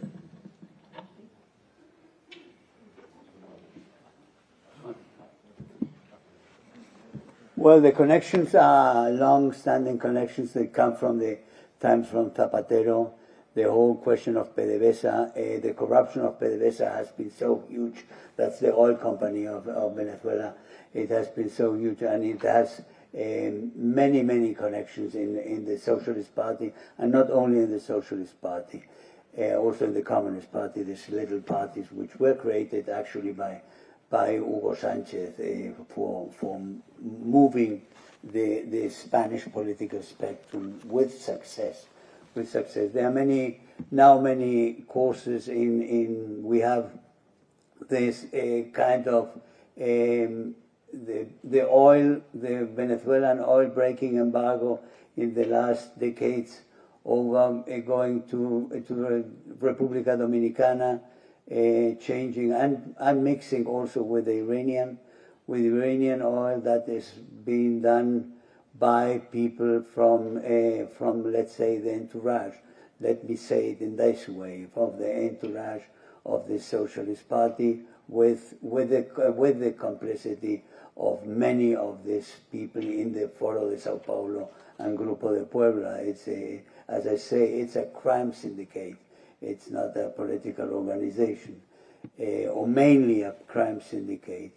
Then you have the connections of Delcy Rodriguez, who came secretly to Spain with lots of suitcases that come into Spain without any control. Once perchance it was discovered that that had happened, but we don't know how many times that actually happens. We know of these flights to Tehran, we know of these flights to St. Petersburg and to Istanbul, but we know by now of these flights also to Madrid. And we have the Huawei story that is now there. Zapatero is doing many businesses with China.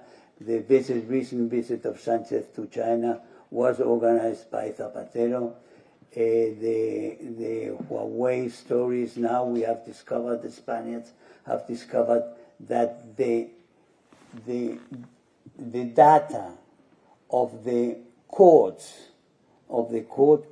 cases, and the information of the police and the Secret Service is being maintained or held by Huawei. I mean, it's an absolute dreadful idea.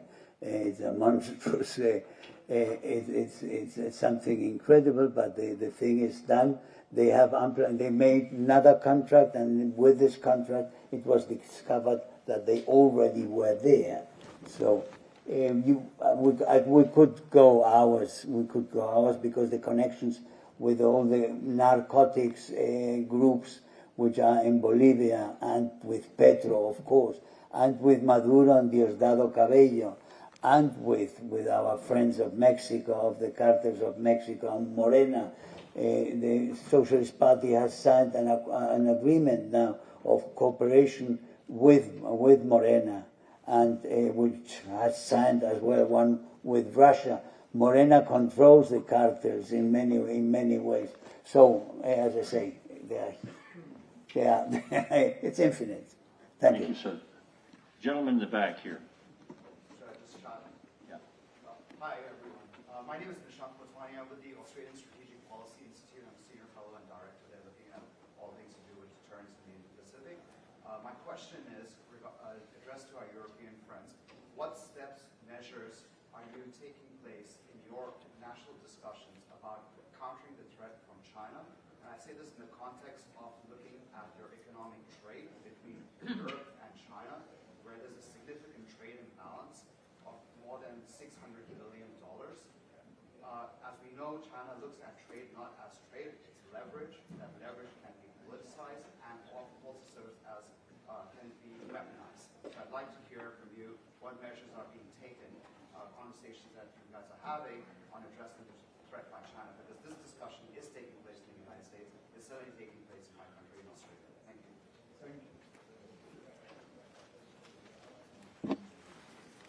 First of all, thank you for the question. I think, first of all, we should not be naive with China. In the European Parliament, initially I was invited to address Chinese delegations in Chinese Mandarin, and I did so for some time, and there were many delegations coming to Europe, and they were very well welcomed everywhere. And after a certain stage, there were so many that we were wondering, what are they actually doing here in this building? There are so many of them, and they always invite the same people in the same crowd. And they bring people of Huawei with them, and etc. Are we not being slightly naive? And then people started thinking, and when I returned to the European Parliament a couple of years later, the relationship was much more difficult. Basically, the Chinese were not that welcome anymore, and the Europeans got suspicious. And, you know, China has made a roadmap to become a major power, and every country is allowed to do that, even if you're a small country, but a big country will automatically do so, and has a roadmap to it. But we should be clear that there is an international system, and you have to adhere to the rules of competition, etc. And only if you do so, then you gain your place. But the current plan of China is basically to intrude in all sorts of countries, to take essential economic parts of it and elements of the country, and by doing so, control part of your economy. And if you're naive, you're not ruling your own country anymore, but the Chinese are doing it meanwhile.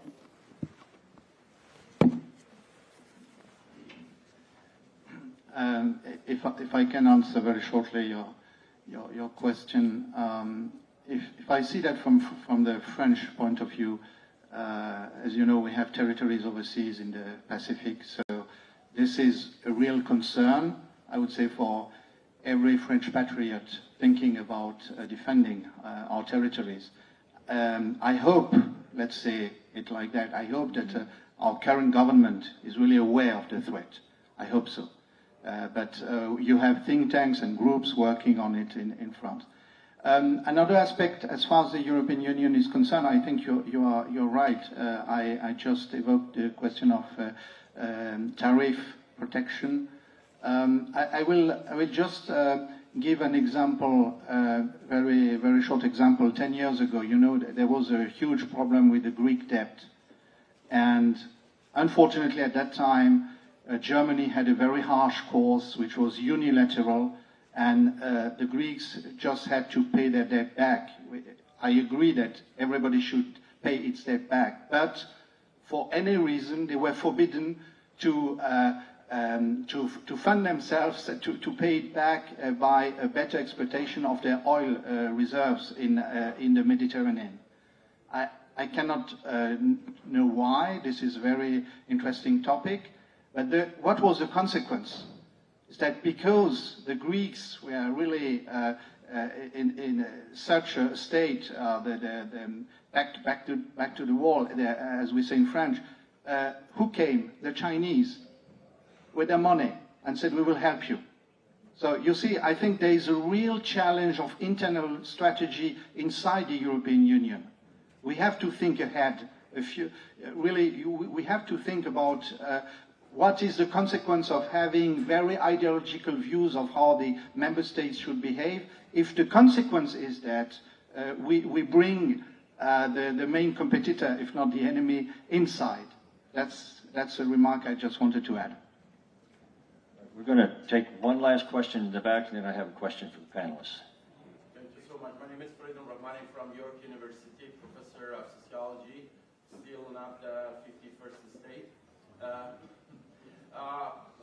My question is, since my family coming from Iranian Kurdistan since close to half a century, we are dealing with one of the most issues of international insecurity and injustice, actually, is the existing of Islamic regime in Iran. And I see internationally the regime has been enjoying from the especially European appeasement politics, including China and Russia as well. This regime has been enjoying that appeasement policies and contributing to the war and conflict in the Middle East, especially injustices around the world and terror, right? I remember when I was in Vienna in 1989, the terrorists, they killed even the Kurdistan Democratic Forces, and the Austrian regime has sent back the terrorists. And the Assman Corporation has made a fatty business with Iran. Why this policy has to be continued within, and we know that Iran is a threat to the humanity all around the world.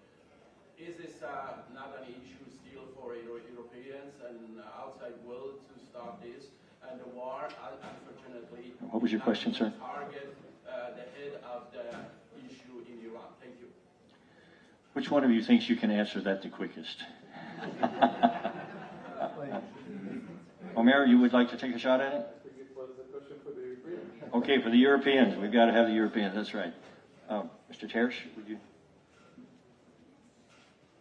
Well, I would say we have had a European Union whose commission has been protecting Iran the last 10 years. It may change, but it hasn't changed till now seriously. And the conservative forces which have been asking systematically for a harsher and a more solid position against the legalization and qualification as terrorist to the Islamic Revolutionary Guard and so on. That has been till now not the case. The conservative forces in Europe are under a lot of harassment from the side of the European Commission. That's another point where we have to see. They are openly speaking about forbidding parties in Germany, in Spain, in other places. The national patriotic parties on the right, the conservative parties, are being subject to scrutiny for trying to forbid them, because the political debate, they've lost. The Social Democrats and Socialists have lost the political debate, and now they're looking for other measures, administrative measures, legal measures, and all kinds of measures to try to curb the actions and to forbid the political positions and the parties of the conservatives. Thank you. So far we came. Thank you. So now I have a question for each of the panelists here, and I ask you to answer briefly if you can. And I'll start with Mr. Tersh. The question at the Institute we'd like to offer to each of you is, how can this Institute be of more help to people like yourself and to the efforts that you're... Well, it's networking.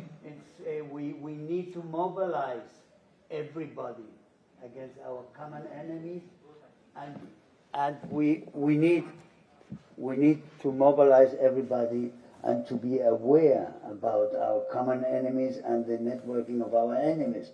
Our synergies are very, very important. The flow of information, and that we know where we are and who can help you in your national position. The defenders of the nations and of freedom and of liberty have to stick together and have to fight together. Thank you. I will give very short answers. First, sharing ideas, facts, analysis. I think this is essential, and we need to know each other better. You know, there's such an amount of misinformation, disinformation in Western Europe about the Trump administration. But maybe on the other side, I would say perhaps we can help you identify who are the people in Europe working towards a better Europe. I think that's the fact. The second aspect is why not having such an event in a European country? I mean, what you are organizing here today is wonderful, and we would be very happy to organize it in France, but also with others. Perhaps having that in a different European country every year, it would be wonderful. I will say this kind of events that you have representatives from all around, all of not just like European Union, Israel, Middle East, Pacific. I think this is the time that we have, in a time that we have global threats and challenges that faces everyone, as you just saw. This is the time for a new alliances. This is the time for a new network of allies. This is the time to share information, ideas, experience. This is the time to stop, maybe, okay, the barriers that we have or we have in the past. Right? Look what happened since Abraham Accord. Changed the Middle East. Look what happened since October 7th. Changed the Middle East. So I think this is the time. We're in the middle of transition. This is the time to have a new network of alliances, new alliances. I think this is a great event, and I love that you need more, we need to explain a little bit more about the threat from North Korea and how the East Asia is facing actually against China. And I believe that all the issues, threat, and is interconnected, because as you see the example of the North Korean and Russian cooperation in war in Ukraine, and that means that all the issues is not a regional issue. It is the global issue. It's interconnected. I hope that this Gold Institute and America's Future, and hopefully they can provide another opportunity that we can talk about how the threat is interconnected and how we actually respond to that threat, world threat, the global threat together. And the Iran is also, North Korea is closely related to Iran. And so next time, I hope that General Flynn may have another opportunity to discuss about how you can solve that issue as the like-minded countries, allies, and partners next time. Thank you. Finally, well, in fact, I agree with all above. But let me add one point, and that is journalism, the media. What we see now is going on in the United States, and General Flynn talked about, is completely ignored in Western Europe. If I look at the newspapers, whether from Germany, France, or the Netherlands, or whatever, it's ignored, or if it's discussed in a completely different perspective. And basically, the public is generally disinformed about what's going on. They all think it's about Mr. Epstein. And all the rest is not discussed, because the only thing we see is CNN, and the only papers quoted is the Washington Post and is the New York Times. So people in Western Europe cannot have an idea about what is going on. They get offered a completely different, non-existent perspective. And I think it would be good for us and important for us in our task to bring across these messages so that people know what's going on. That's a great point. it's getting to be where the New York Times has to call someone, hire someone else to call their own dog. You know, the reality is, I think that people are waking up, and panels like this and communications like this go a long way toward imparting more accurate information. I want to thank the panelists, and I guess I would remind all of us that there is a moment in the life of every problem, every security issue, when it's big enough to be seen and still small enough to be resolved without catastrophic cost. And I'll leave you with the words of Winston Churchill. He said, "Still, if you will not fight for the right, when you can easily win without bloodshed, if you will not fight when your victory will be sure and not too costly, you may come to the moment when you will have to fight with all the odds against you and only a precarious chance of survival. There may be a worse moment. You may have to fight when there is no hope of victory, because it is still better to perish than to live as slaves." God help us to aim ahead and work together so that we don't have crises like we've had in the past. Thank you all very much.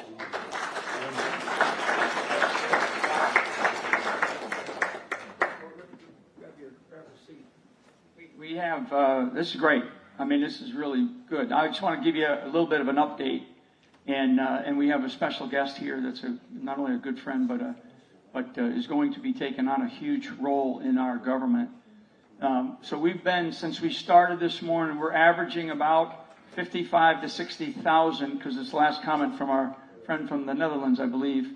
We're averaging about 55 to 60,000 per hour on our live stream. So like this thing that you're looking at right up here, that is what is being streamed out on multiple platforms. And so we have about close to 60,000 that are just constantly staying on. So when we talk about, and it's wherever the internet exists, right, or wherever it's free, people are watching. So, and people are paying attention. So anyway, we are, you know, of course, we're always get behind in these things. I did add a little bit of fluff time toward the end of the day as we go. So I want everybody to know that are going to come up on various panels. We're going to continue to do that. Because I have heard back from, actually from Tulsi and from the Secretary of State as well, just because of everything going on, because they were going to be special guests. But another special guest that is able to make it is Joe Kent here, and Joe and I have known each other for a few years now. He's from the great state of Washington, out in the northwestern corner of our country. He's a former Special Operations Green Beret in the U.S. military, very, very brave guy and courageous guy. And because of his background, his expertise, and really his strategic sense and strategic view of the world, he's been nominated, and he's going through the final confirmation process to be the next director of the National Counterterrorism Center. And the thing that I've learned about the world of terrorism, and we saw our president designate basically criminal cartels, these drug cartels, these money laundering cartels, as foreign terrorist organizations. So there is, as we have been talking about, there is an interconnectedness of what is going on in this very complex world that we are in. And I can tell you, because all you got to do is tell me which country you're from, and I'll tell you some of the problems that you're having, just like I can tell what problems we're having here in this country with drugs.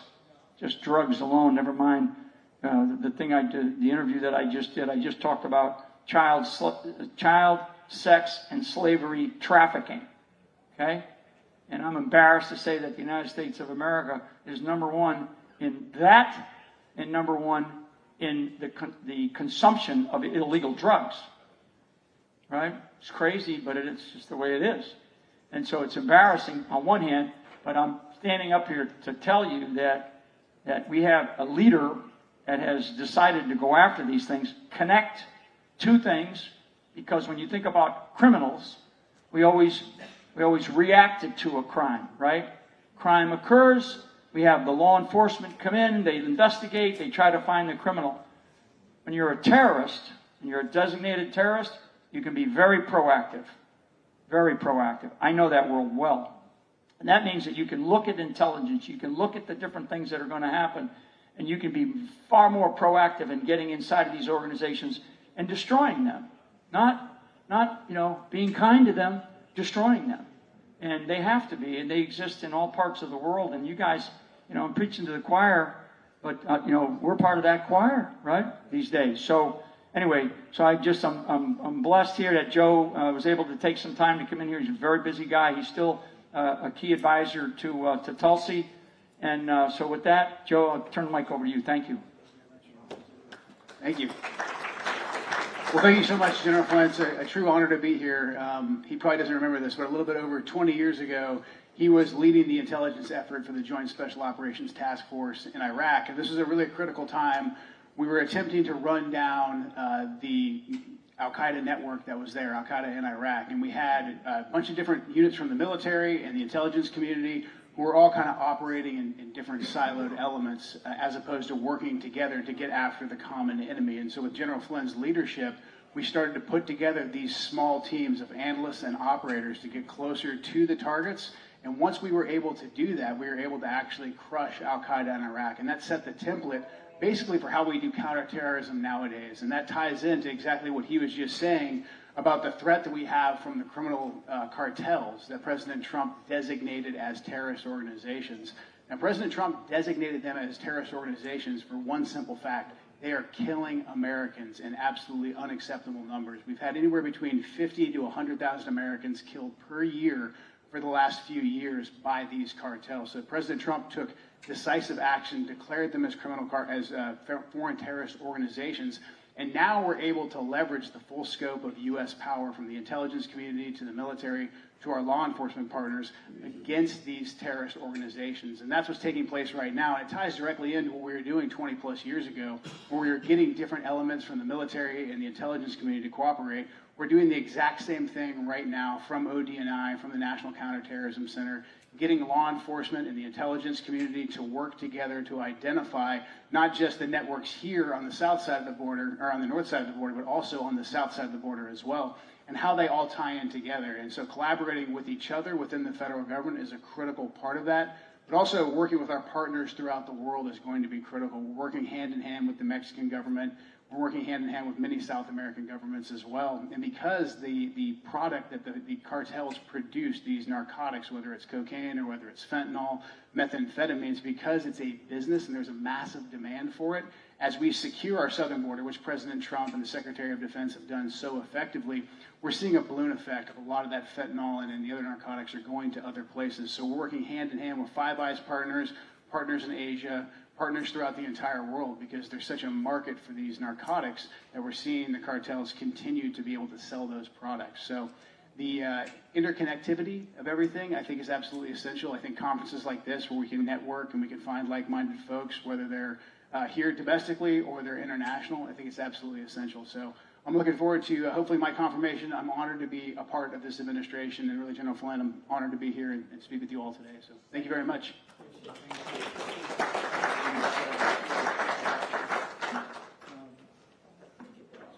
Okay, I have no idea what we're supposed to do next. Go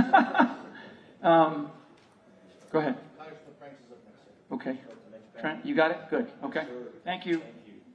Well, thank you all. Listen, if you want to take 60 seconds, no more, stand up and breathe a minute so that I know you've been sitting a long time.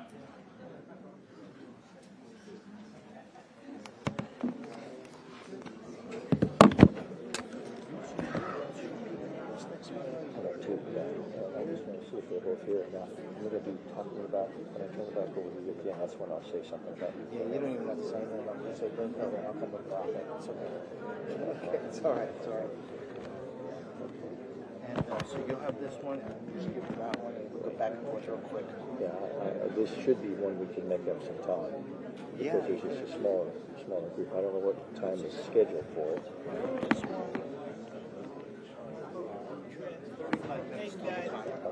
Make that 5 minutes, 60 seconds. I'm 78 years old. I need more than 1 minute to stand up. That's great.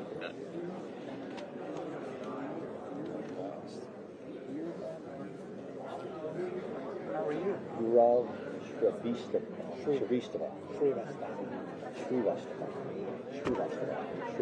Okay, I said that. I texted you yesterday. I don't know if you got my text. No, I did not.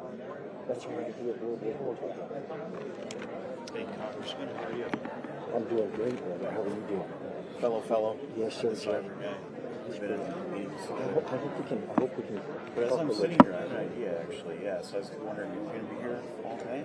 I am. Well, Towards the I end have of it? toward the end of it, for Yeah, sure. yeah. I'll have to leave and come back. Yeah. Okay, Yeah. all right. I look forward to it. Good to see you. You too.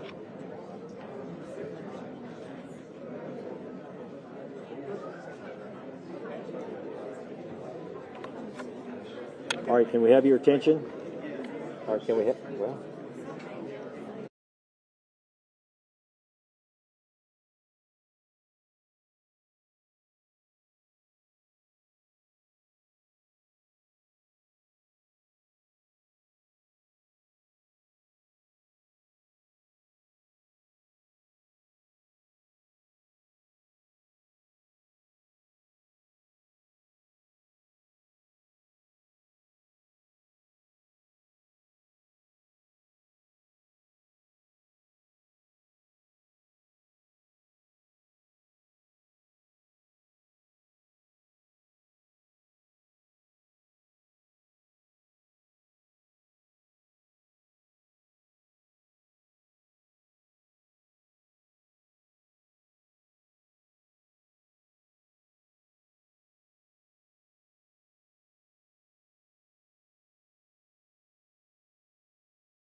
So let me suggest to you, in full disclosure here, we're going to be talking about energy, and I am terribly biased, okay, because my background is oil and gas.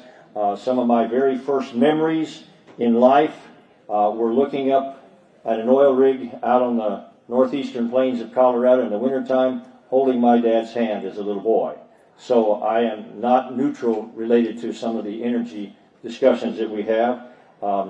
At the age of 17, I became the youngest drilling contractor in the state of Texas, and I have been doing work like that ever since. I'm blessed today. I don't even know if he's in the room, but I'm with one of my business partners here, Tony Singh. Is he out there? I guess I don't see him out there.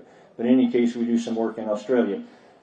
The reason I said that up front is because I want you to know sincerely, it might sound unbelievable, but I truly do hope that we can leave open free minds and a commitment to embracing any plausible energy source that will meet the needs of America and the world. The reality is about 80%, a little bit more than 80% of the world's energy needs are supplied by what we call fossil fuels, coal and gas and oil. I think the time will come when we will see that was a misnomer to call them fossil fuels. But I would refer you to a book by Epstein called Fossil Future.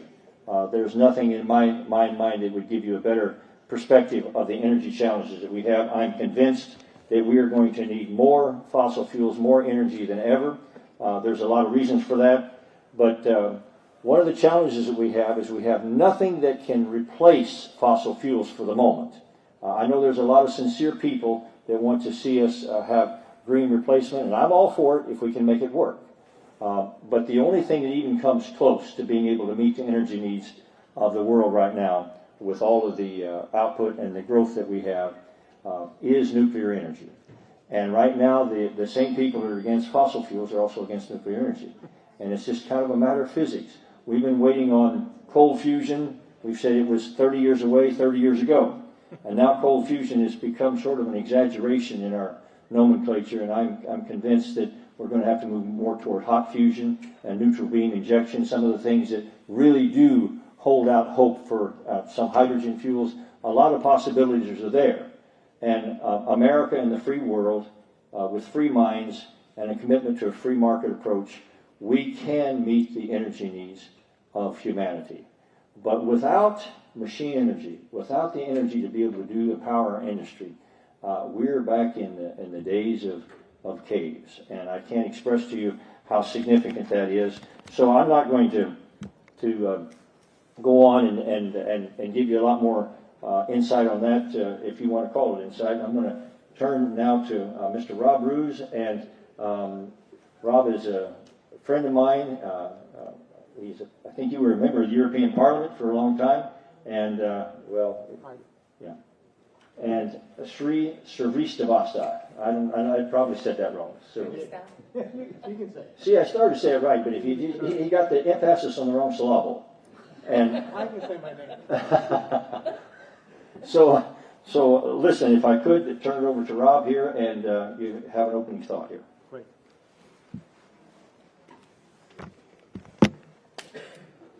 Well, thank you so much for having me here. I want to thank Ellie Gold and General Mike Flynn for organizing this wonderful event. I hope that will be the kickstart of many, many more. A look forward to energy security. Affordable energy is on top of everyone's mind, and that is understandable. Energy is life. Energy is food. Energy is warmth. Energy is economic growth. Energy is order. Energy is civilization. Without affordable energy, we have hunger, cold, economic decline, disorder, and the end of civilization. Energy is not only a matter of national security, it is a military warfare strategic weapon. So why is the European Union obsessed with climate change, doing an energy transition that is impossible according to the law of physics?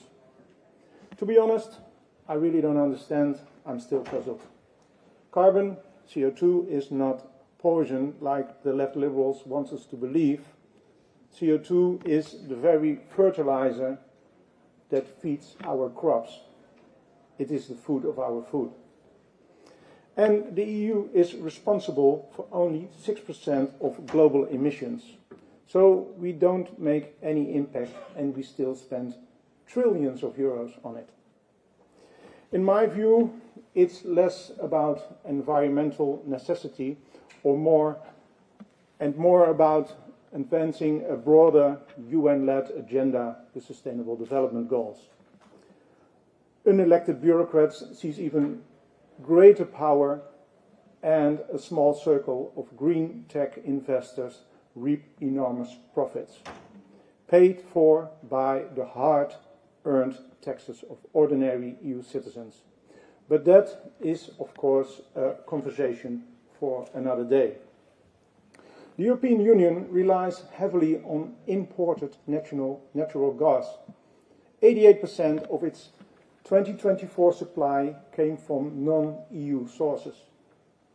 Of that, roughly 63% arrived via pipelines, chiefly from Norway, Algeria, Libya, and Azerbaijan.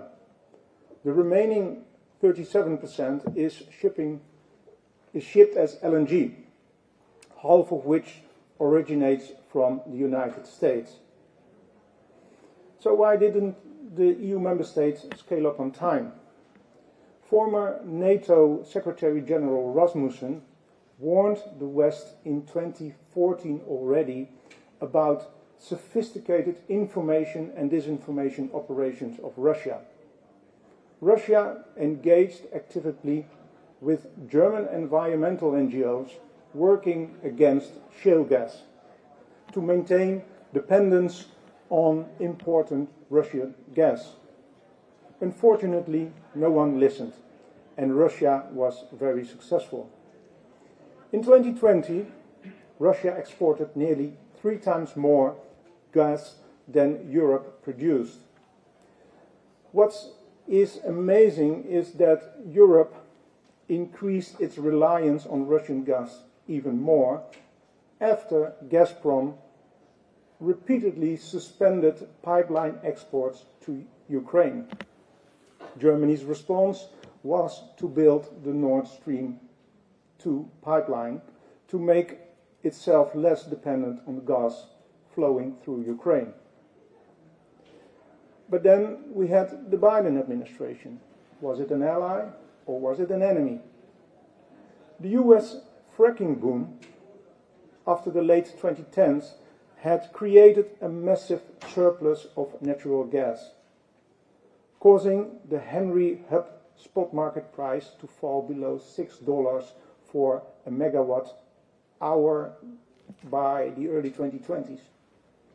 The US fracking industry, funded to the tune of billions of US dollars by the financial sector, and as a logical consequence, significant parts of the US financial systems were on the verge of bankruptcy in view of this price development.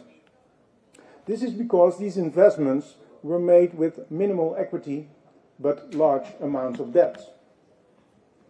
The only way to prevent this impending collapse was to expand into the EU market, particularly targeting Germany, the largest natural gas importer in the region with an annual demand of around 100 billion cubic meters. However, before the onset of the war in Ukraine and the sanctions against Russia, US LNG was roughly 7 times more expensive than Russian pipeline gas flowing into Germany, leaving Germany and its industrial sector with little incentive to choose American gas. Under normal circumstances, rational decision-making such a switch would have been entirely illogical.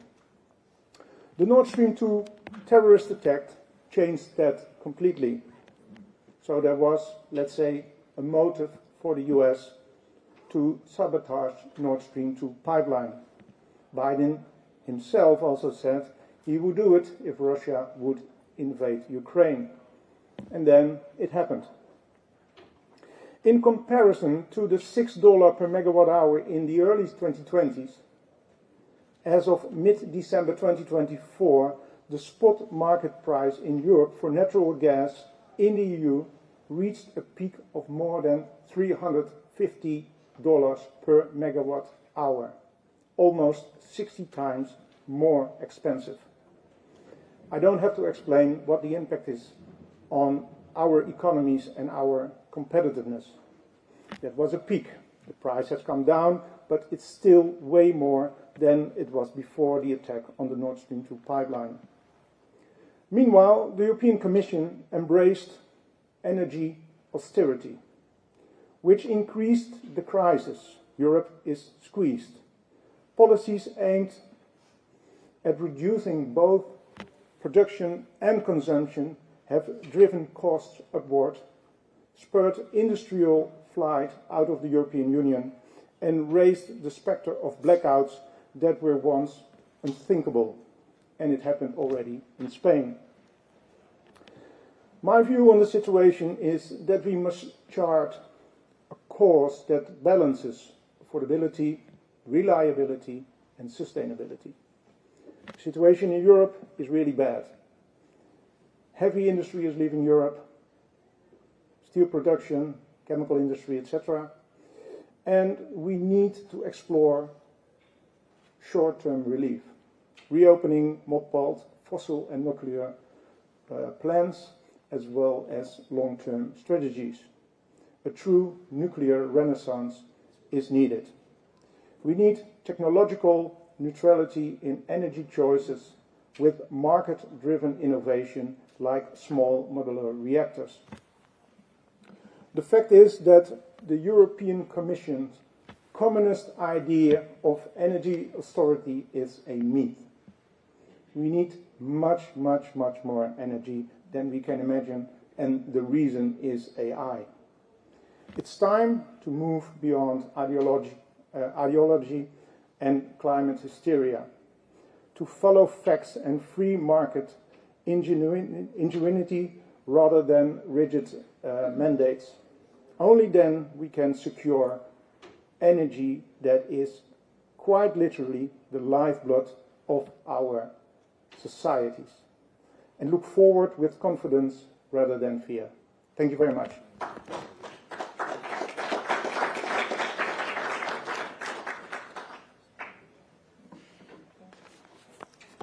Hello. My name is Gaurav Shrivastava. You call me G. And I'm here on the request of Ellie Gold and General Mike Flynn, both of whom are very, very dear friends. I made some remarks, wrote down, but as I sat here today, I thought maybe it's better to just address the issues at large. I was listening to the speech by Herman, gentleman from Spain, and I think the issues that you addressed are issues that are facing, that the United States is facing. The reality is, I think we are being ganged up on. There is no difference between Venezuela, Iran, Russia, China. If you look at the list of the enemies, I think the enemies are all. The biggest issue, I think, we talked about the Trump administration. We've been talking about the Biden administration. The issue is, I think we're in some sort of a Netflix diplomacy. It's like my Netflix stream. I wake up and I say, today I want to watch this movie. And then I change the stream again. So it's for every 2 years, I cannot decide what movie I want to watch. And that's, if you ask any of our allies, or who have been standing with us for a long time, you ask them, what is the policy the U.S. wants? Every 2 years, we change our policy. The Kurds, I mean, I see them in the audience, who have been great allies of us for a long time, fought with us side by side. You ask them, they should not be asking for our request. We should know who our allies are. The same thing which you tweeted with Afghanistan, Laura. We should not be leaving our friends and ask the question, what's happening there? The question here, this forum is about oil, so I don't want to go off topic. But oil is an intelligence tool. Oil is the perspective of having oil. I don't see it changing in the next century. If you look at Asia today, or you look at Europe, look at Africa, the philosophy that China has, it is a philosophy that it's a Confucius philosophy, which says 1,000 friends too few and one enemy too many. They know that in order to beat the United States, they cannot do it militarily. So they have to do it economically. They have to destroy it from within. And how do you destroy it from within? You start questioning the very sense of identity, which is being American. I mean, there isn't a more patriot than General Flynn, who was subjected to one of the most vicious media campaigns. I was subjected to a very vicious media campaign, which is the next forum we talk about, the alternative media. The media which has been bought and paid for. The systems which have been bought and paid for. The Biden administration, which had situations where lobbyists were paid off for influencing policy on behalf of people that were sanctioned. One of them was from Netherlands, who was working on behalf of Russia. So the question, I think, really, which we have to look back and say, when we create a policy like this national security document, which the Gold Institute is putting together, we have to maybe think about putting together a plan of the next century. Where is America going to go? The blueprint of what is America going to do in the next century. So that every 2 years or 4 years, we don't wake up and we don't have a blueprint. It may not be right, it may not be wrong, but there is a blueprint.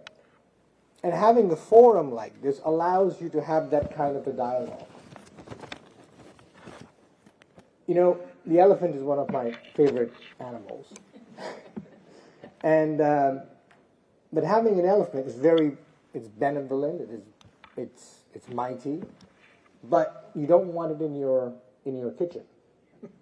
And having America is having an elephant in your kitchen. It will break, even if They don't want to. And making sure that we are aligned in the right path when it comes to using oil is, I think, critical. Now, if you talk about China, the reason they are able to have the kind of growth they're having is because they are buying cheap oil from Iran. Is because they are buying cheap oil from Venezuela. They're buying cheap oil from Russia. So when we say China is having an exponential growth, it's not because they have a great strategy. It's because they have been able to evade every sanction that there is. And yet we sit back and talk about diplomacy. The same thing is true with Russia. And so when you look at the map and you see what's happening, they're cutting up the world as if it's an empire.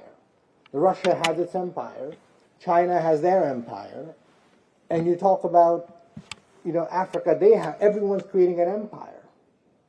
And the United States and its Western allies, a rule-based order, we're looking at each other and destroying ourselves from within. Bin Laden, in one of his writings, he said, in order to destroy America, you need to hit them once and they will destruct themselves. We did that in 9/11. We started going down rabbit holes in Iraq, in Afghanistan, and pulling out of those countries, we're leaving nothing but just plunder. So I think the questions that we need to ask are much larger. I think the questions are, oil is a tool. Oil is not just about switching on a light bulb. Because I think when you look at groceries, which is, I think, the biggest issue here, if you look at the pump, the gas price is rising. And I can give you I can quote you things which ChatGPT can quote you about how the price is going up and how the market is moving. But the question to me is, and I talked about this in Lara's podcast, is when a single mother goes to the gas pump and she sees the price per gallon high, she does not understand this Russia and China and Iran. But everyone in this room does. So it is our moral obligation, or divine providence, to be able to figure out how to make sure that she's okay. So you have to work the problem backwards, because everyone is working the problem from up here and not actually understanding what is the effect of the problem. So that is the core of the issue. And I think the United States is being attacked in what is called asymmetric warfare. We cannot be beaten militarily. And China has figured that out, Russia has figured that out, Iran has figured that out, and there is no difference. North Korea has also figured that out. So the question to really ask is, how does the EU, how does the UK, how does the United States, and how do people who are quote-unquote our allies, which is a very subjective term, get together and make a plan on understanding what is actually oil being used for? Because oil, when you talk about narcotics, General Flynn just talked about the biggest problem in America being drugs. The Venezuelans are using drugs that is being laundered from their system and then sending that money and then using oil as a currency to launder the money straight, to make it clean. And you talked about it. It's happening in Spain. It's happening all over the EU. So this is my opinion, my humble opinion. You should sit back and think on the problem at large and not get too caught up in the minutiae of the details. Because it's like I think the entire United States and a lot of the Western world is like this cat with the red pointer. And we're running and chasing the red dot. But the problem needs to be understood larger. And I'll leave with this remark, which I think that the time is still there. I think I think time is our friend in terms of the dollar. The economy is is doing very well. I don't think there will be anybody coming in. The BRICS currency is not going to come and take over us tomorrow. But to keep in mind, Indonesia, which is one of the largest Muslim countries in the world, the fourth largest, I think, they have joined BRICS now. And it was very strategic. The president of Indonesia, he chose to attend the summit with Putin instead of the summit with President Trump. And he said, if I heard his remark, he said that was because he had made a promise. Maybe, but you know who your friends or allies are. And Indonesia is interesting because Indonesia is producing the size of Singapore every year. That's their demand. They're producing the size of Singapore every year. And they have the largest continuous islands. So you are now in the South China Sea with somebody who is going to be allied with Russia and China. So that is, I think, that's how the world is being shaped up. And I think what I would request Ellie to think about, and people in this conference to think about, is how do you come up with a plan for the next century and actually understand oil for what it is, which is oil is an intelligence tool. For most states, it is a state-controlled commodity. And that's where I think we're going. But I think there's still time. I think the U.S. is with President Trump, it is very clear that he understands that energy security is critical to national security. And weaving that in the agenda, and weaving that in the policy that is going to be made from there on, is very critical. So, thank you very much. Well done. So we have a little less than 10 minutes. Yes, sir. Ideally, did and required a rip and replace of embedded problems in our supply chain which are attacking our critical infrastructure, including energy. And we're getting blacklisted now to the utility executives. What do you see, and that's not a regular warfare strategy, what do you see us doing to affect the fact that China doesn't need to attack us offensively? They're embedded in our critical infrastructure and energy. I just happen to know that this man is very involved in trying to protect the grid from electromagnetic pulse attacks and other cyber attacks and things like that. As it happens, I'm going to take a quick shot at this and pass it along to the others. I chaired the EMP caucus in Congress, and I would just say to you that for the future, we are going to have to understand these new applications of warfare. In physics, you've got four major forces. You've got the gravity, and we're still talking about that, believe it or not. You've got the nuclear weak force, nuclear strong force, and electromagnetic force. And electromagnetic force is the most powerful of those forces. So consequently, we are going to have to deal with that because that will be something that enemies will exploit and will weaponize. And it has everything to do with our ability to be able to distribute energy. And Gustav, Mr. Gu, yeah, just stick with G. You know, Srivastava. See, I said it. Okay, I said it. So I was very impressed with your comments. Would you like to take the first shot at this gentleman's question? I think when it comes to China, anything they are very strategic in how they look at the world. I think they're very strategic on what infrastructure to pick. They have a very similar problem. They're doing this very similar structure with the tank farms, where they control the blending, where they control the flow, and using new technological weapons is a way that they will advance their agenda. I think one of the things that is to be thought about is they are a country in which the state controls all the businesses. The United States, I think, is the only country where you have Elon Musk criticizing the president, and he's still around. If Jack Ma did that, you knew what happened there, and that should be celebrated.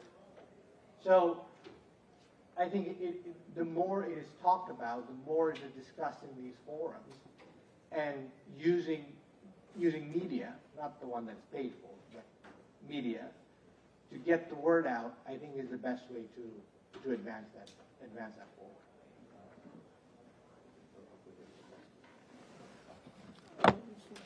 Anyone else? Rob, did you want to take a shot at that question? I thought maybe you might. Yeah, but I'm take not shots very next. aware of. Maybe I can say something. Yeah, I'm not very aware of what's going on with the grid here in the United States.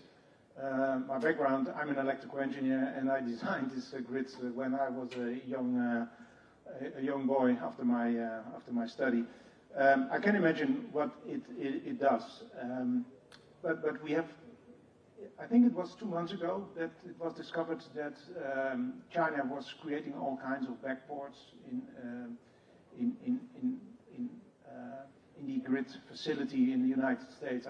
So, yeah, the thing is, we have seen it also in Europe with Huawei. They are very sophisticated and very quiet and very under the radar, doing all kinds of things. So yeah, I think we should be prepared for everything.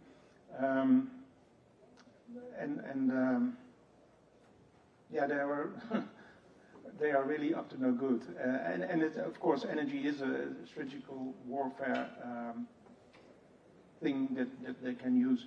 But yeah, that's all I can say about it, because I am not aware of the situation yet. Well, the unrestricted warfare, all of you pay attention to that. Anyone else? Joe, you're the only guy raising your hand again here, buddy. Well, my comment is going to be a little bit off point of the panel, but I think it needs to be said because this is a conference on strategic situations in the world. The one thing that one of the things that the United States and to some extent Western Europe have that we never talk about, which is a great strength, is private sector ownership of our energy sector. You know, if Saudi Arabia wants to try to set oil prices through OPEC, at one time they could do that. You know, the king and his advisor sit around and they say, okay, we want the oil price to be $110 a barrel, and they can enforce it. Well, a little thing called the ability to export American oil, which I passed in 2015, oil from which you produce some of, the oil price is set by the world markets. I just checked my app. The basket case for OPEC is $71 a barrel, and the price of West Texas Intermediate $66 a barrel, and it's set. So we let people like Trent Franks own oil production, own oil leases, and the private sector, through give and take, decides how you allocate that. And that's a real strategic asset for us. That's a big one. That's a big one, Joe. Y'all at some time do a conference on it. Well, I endorse your comments. That's a big one. I'm going to turn it over here to G here momentarily. You know, they said that the fires of Kuwait would burn 100 years until a bunch of Texans figured out they could make some money, and they burned 100 days. So there is something very powerful about the private market and private enterprise. It's just stunning. You know, Joe, we were talking yesterday, and I think that is also one of the reasons why China will actually never be a superpower, is because the innovation that you just described of the private sector that the United States has is one of the reasons why we continue to remain one of the most advanced countries in the world. I just remember what Reagan said. He said, you can be from France, you're a Frenchman. You're from Turkey, you're a Turk. But you come here, you're an American. And I think we attract the best minds from the world. We attract the best private sector companies in the world. And I think what you're saying is very much in line with that vision. And having a president who is who makes American be cool again is a really important thing. And I think, I mean, if you look at, like before, like they were kneeling on the flag, and you start stripping away the identity, you start questioning whether I'm a man or a woman. And you start breaking what is basically American, which is the core of everything we do. So I completely agree with you that that is the key. I also agree. That's why I said free markets is a real solution. And I want to mention Milton Friedman. He wanted to have a government as small as possible. And he was the one. He said, I want also to abolish the Ministry of Energy. And he only wanted to have the nuclear part as a part of the defense ministry, and for the rest, leave it up to the market. And this is really the problem of the European Union. They not only telling what to do, but also how to do it. They think that legislation creates innovation, but of course it's the mindset of a bureaucrat. It's the other way around. So fully agree, let the market do the work.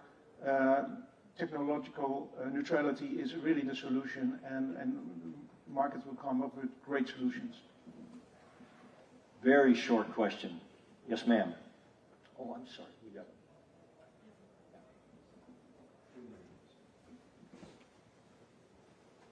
Thank you. I'm sorry, I know my voice won't carry from over there. I'm Bayan. I'm from the Kurdistan region in Iraq. Kurdistan region in Iraq is blessed with a lot of oil and gas, and we're also blessed to be partners and allies of the United States. Our Prime Minister was in Washington in May, and he announced 2 energy deals with American companies. On his return to Kurdistan, many things happened since then. It's been a very busy few months in our neighborhood.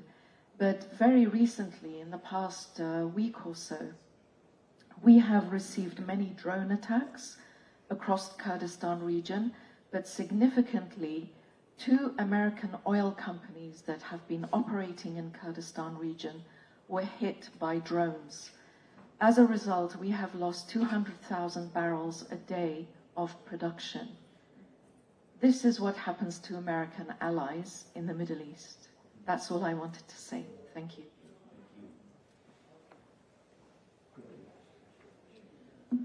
Cold fusion. I just want to know if it has a role to play. Well, I mentioned cold fusion. I didn't know she was going to ask this question. I think cold fusion is probably going to kind of fall off the table. Hot fusion, totally different situation. Again, very complex question, but hot fusion has a lot of hope. The challenge with fusion is to create the plasma. You have to have millions, sometimes hundreds of millions of degrees, and we can't figure out anything to hold that except a magnetic field. And then the challenge is, of course, is that a lot of the energy escapes. So we're not anywhere close in that regard, but I think it is something in the long run that could be amazing. I just want to comment on this. You know, Bayan, the comment you made is I think what I was talking about. When the Prime Minister was here, he announced deals like for the region, which was tremendous. When you went back, Iran pressured Baghdad to start making a lot of noise. And the United States does not have an ambassador right now in Iraq. We don't have an ambassador in the UAE. And so there is no helpline to call and say, this is what fucked up on the ground. Sorry, it's not working on the ground. So I think, but that to her point, having someone who has been an ally for a very long time, feeling that we're not there anymore, is very troublesome. And I think putting together a plan where allies don't start questioning their alliances with the United States is precisely, I think, what this conference is addressing. So I hope we can do that better now. Well, thank you all. We're going to turn it over to Boone. You know, Boone's been very patient with all of us, especially those of us that just kind of winging it here. And Boone is a hero. This guy is a brilliant author. He's been a great soldier, and he's been just a general all-around badass. And we really appreciate you, Boone. So here you go. Thank you all. Thank you. Give him a round of applause, everybody. Round of applause. Please take your seats. Up to the front here. Can I please get Jack Pasovic? Can I please get Laura Logan and Congressman Eli Crane? These three seats right here. Just come on right over. Congressman, would you take the first one? And Laura, you take the second one. And then Jack, go ahead and take the third one right there. Come on over here, sir. And I'll let you hold on to this since you're going to go first. And I'm going to speak through here. Ladies and gentlemen, this is the segment where we start talking about alternative media. And the reason I get the blessed opportunity to kind of moderate this section is because I've written 3 books with General Flynn on 5th generation warfare. When we talk about manipulation, we talk about influence, we talk about all the things that come into this cognitive battle space. And each one of the people up here has had something, has been affected in that space. Whether it's a politician, whether it's a 30-year journalist, or whether it's an intelligence officer that's come into the media, the game has changed when it comes to media. Legacy media is kind of dying out. And we've got the alternative media right now, but we have to ask ourselves, what is the alternative media? Because one person will say it's one thing, another person will say it's another thing. So I want to lead off with that question, starting with Congressman Crane. First of all, tell us a little bit about yourself, how the alternative media helped you in your campaign, because it was very significant, and what do you consider alternative media? Yeah, well, thank you for allowing me to be here, and thank you guys for coming. You know, it's interesting being up on a panel with these two guys. They're definitely the subject matter experts when it comes to media. You know, they create media, and they've done a good job, I think, alerting Americans to so many things that the mainstream does not cover. And as somebody who comes from a service background and a business background, and was watching the direction of where this country was headed, and decided to try and get up here to do everything I could to, you know, keep us as free and prosperous as I grew up, and many of us have been blessed to grow up with here. I've really been able to benefit from alternative media and some of what these guys do. First, in running for office, many of you guys know there is an establishment up here. You know, often we refer to it as the uniparty. They don't typically like guys like me, and so they try and do everything in the world to keep us from getting up here, because they know, or they fear, that we're not going to play ball when we get here. And so just getting in, you know, was difficult. Especially in my race, we were taking on an incumbent Democrat. Right. And unlike a lot of candidates who, you know, want to just get on Fox News all the time, I was doing podcasts and, you know, multiple, you know, countless interviews with alternative media. And that really helped me get my message across to the people. It helped me raise the resources to get up here. And I would say one of the other great things about it is it's allowed me in many ways to stay ahead of the curve, because when you follow guys like these, and like a War Room show with Steve Bannon, I feel like you're always 2, 3, 4, 5, 6 months ahead of everybody else, because the mainstream media tends to look at, they're almost like, you know, sitting on a panel and they're looking at the other mainstream shows and like, well, are they going to cover it? Are they going to cover this? Is this too dicey? Well, then we're not going to cover it. And they often have a lot of, I think, self-imposed reflections because of some of their sponsors and donors. Yep. And so it's been a blessing for many of us that are kind of outsiders. Follow-up question on that. Do you think you could have become a congressman without the alternative media? Not in this environment, no. No. Good. Laura, you've been in the media game for about 30 years now, maybe a little bit more. You've seen the media change. You started out in the legacy media. You were a leader there, leading shows, top shows. Now you've slid over to alternative media. What changed? What changed for you, and how would you define alternative media? I object to the term slid. Slid. It was more like a crash and burn, nuclear explosion. I would say, I don't slide anywhere, Boo. I announce my presence with authority. Okay? So, well, you know, I would say what changed wasn't me. actually. I did everything the same way I had always done it. I believed we were a force for truth and for good in the world. And I worked with many great journalists. And so it's a little bit different for me. When you're on the outside of that, like I would meet people like you all the time, especially on the battlefield, and they would tell me how biased the media was. And I was perplexed because nobody told me what to put in my stories. But it's what you talk about, that kind of self-censorship. And it's born out of two things in the mainstream media. One, it's born out of the fact that it's a recruiting ground for people who think and see the world the same way.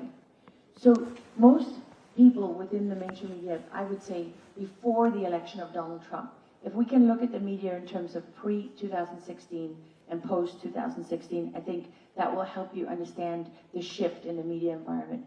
Because we went from a place where there was an intrinsic bias born out of accepted narratives that were propagated really within the education system. So long before the media became compliant, the education system was overtaken. And that really reaches right back to the Franklin School, pre-World War II, when Columbia University made an alliance with Marxists out of Germany and the takeover of the Department of Education. And these things can't be overstated how important they are, because you literally just don't encounter anyone who thinks a different way within that media space. And if you do, if there are journalists who maybe are pro-life or something, they don't speak up, because they're outnumbered. And you just know that those ideas are not going to be accepted. Then when you look at the fact that we instituted systems of punishment, right? So organizations like Media Matters for America, I don't understand why those people are still breathing. I really don't. I mean, they're oxygen thieves of the worst kind. These people seek to destroy. They wake up every day and their mission is to destroy. And they're evil and they're well-funded and they're well-connected. So when you have organizations like that, they work with the media organizations and they create an environment in which truth and integrity is punished and deception and cowardice is rewarded. So journalists self-select on their stories, and they do. And so for me, what happened is I followed the story, I followed the truth, and when it came up against politics, I didn't think for a moment that anyone would put politics over the truth. That's how naive I was. And I was, the future of 60 Minutes, the greatest news program in the world, in history. And I was the chief foreign correspondent. And we just and we worked hard. That's the other thing for people to understand, is when you look at the media and you criticize everything, what's being lost is real profound institutional knowledge and hard work in the craft of journalism. What has led us here is a lack of moral courage, but also complicity. At this point, the media are co-conspirators in the seditious conspiracy to overthrow the government of the United States and an attack on this country in the most profound way. You can only put Adam Schiff on TV so many times before you recognize that you're promoting a dishonest political agenda. So you can no longer defend that. You can't defend putting John Brennan on television at this point. There's no defense of that. So I think it's very important to me for people to recognize when the media transitioned from self-interest and just general moral cowardice and laziness to actually being co-conspirators in treason and sedition. Thank you very much. Jack, I got a big question for you. Give her a round of applause, everybody. Jack, I've watched you, from the beginning, kind of come up this ladder here. You come out of the Navy as an intelligence, from the intelligence community in the Navy. And I watch your style, okay? But for the audience here, I'd really like you to tell everybody how your style from that intelligence community affects and shapes the media that you do, and how big of a factor is that in the strength of alternative media. Well, thank you. I appreciate that. And thanks again to General Flynn and the entire team for putting this together, for having us on. I'll mention it because most people don't always know the backstory, that when I was in Navy intelligence, I was at one point assigned to the Defense Intelligence Agency. I was deployed to Guantanamo Bay, worked in the J2X interrogation cell down there in the Human Operations Center, and the director of the DIA at that time, all those years ago, is sitting in the front row right here. That was General Flynn, who I served under in the DIA. So A lot of people don't realize how much of a backstory that so many of the people in this room have, that through a completely precipitous series of events have now ended up in this place. And so when you talk about the style that I have is the style that I was trained on as first in intelligence. I was enlisted and then became later an officer. And I remember always being taught, be good, be brief, be gone, and have the bluff. Put the bottom line up front. Remember the bluff, General?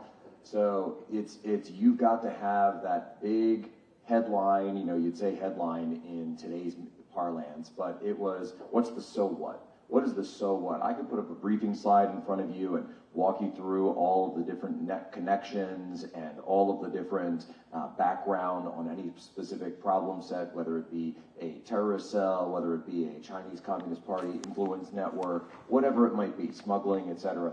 But if I'm not giving you the so what right up front, then I'm wasting your time and I'm wasting everyone's time.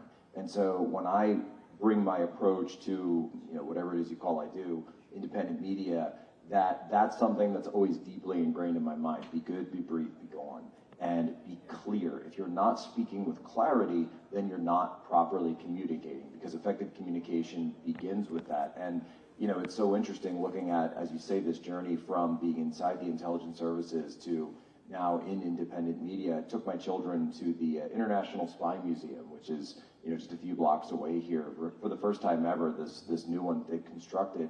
And I said, wow, they should really call this place the Constructed Reality Museum, because that's what it is. It's a museum not about the intelligence community. It's actually a museum created by the intelligence community to give you a vision of a constructed reality that has some resemblance to reality, but everything's just slightly off. And what do I mean by this? I mean, this is the cover story. This is the false reality that you would get if you read the pages of the Washington Post or the New York Times, or if you're watching CNN and listening to NPR. This is the reality where, of course, Russia hacked the election, where COVID-19 was a natural origin virus that came from apparently a bat making out with a pangolin and ending up in some soup in a wet market. And if you say anything that's beyond Hunter Biden's laptop, again, Russian disinformation, all of these things which we know and all of us have learned are completely true. And everyone knows the list. I could go on and on about these things. But when you walk into that Constructed Reality Museum, you realize the amount of money and the amount of force and the amount of huge dollar bank accounts that are put into maintaining this illusion of a false reality, recruiting people who are willing to go along with the false reality, as you encountered in mainstream media, because they don't actually push beyond the boundaries of that accepted narrative, whatever the consensus bias is. Climate change was another example of this for a long time. You notice they don't even talk about that one anymore. And so, having been in the military and then serving in places, Guantanamo Bay, for example, was a place that was completely lied about in the media, and I guarantee you, every single person in this room, with the probable exception of Tim Ballard, who just walked in, because that's a guy who knows the truth, you have a vision in your mind of, and a picture of these places that exists because the media painted it for you, or Hollywood painted it for you, or it was an accepted narrative, a constructed reality that was implanted in your mind. And what did we see most recently? D&I Gabbard and Joe Kent was just here, so she was in the White House yesterday, and for the first time ever, we've seen someone actually totally shatter that veil from a position of power like she's done. This has never happened before in the history of the United States, where the Director of National Intelligence has come out and for the first time told the truth about what actually happened, that in this instance, Russiagate was a domestic intelligence operation that was run on the American people and their president in conjunction with the entire mainstream media. And that's something that, of course, the media is doing everything they can to silence, because it's an indictment on their entire process. Excellent. It's very hard for folks in the military, and the media to give up the microphone. I appreciate how you guys are passing it back and forth. I didn't say that would be brief. Congressman Crane, also, give him a round of applause. Served in the United States military, several combat deployments as a Navy SEAL. And speaking of deployments and speaking of the military, we know intel drives maneuver. You're set in a position right now with our government where you get to see things, you get to hear things. We are doing this pivot to China thing that's going to be happening here pretty soon.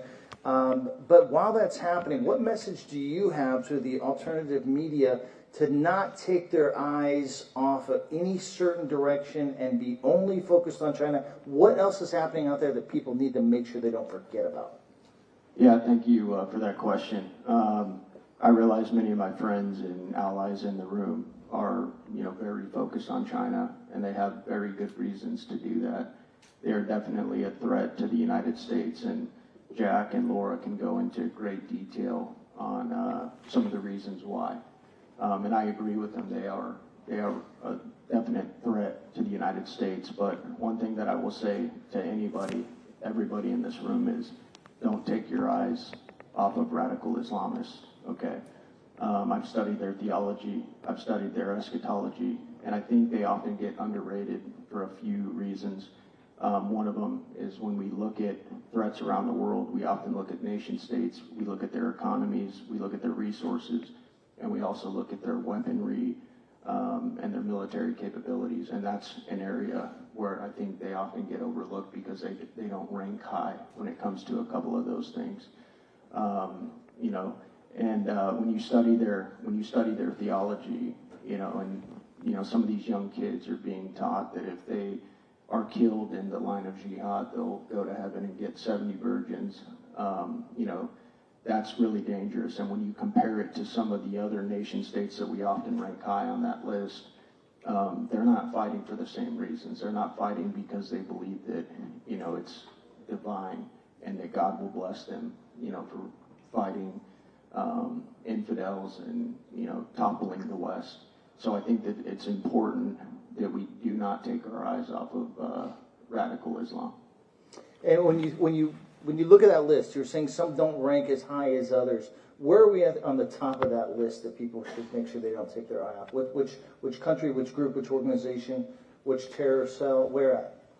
Well, I think that if you look at it and you right now, another reason that they're often, I would say, underestimated is because they're spread out all over the place, right? If you look at the Middle East, there's a lot of infighting. But if you look at what they want to do and reestablish a caliphate, which I do believe in the future will happen, that's why I said radical Islam and jihadists, because I do believe at some point that they will be able to reunite, get past all of their differences.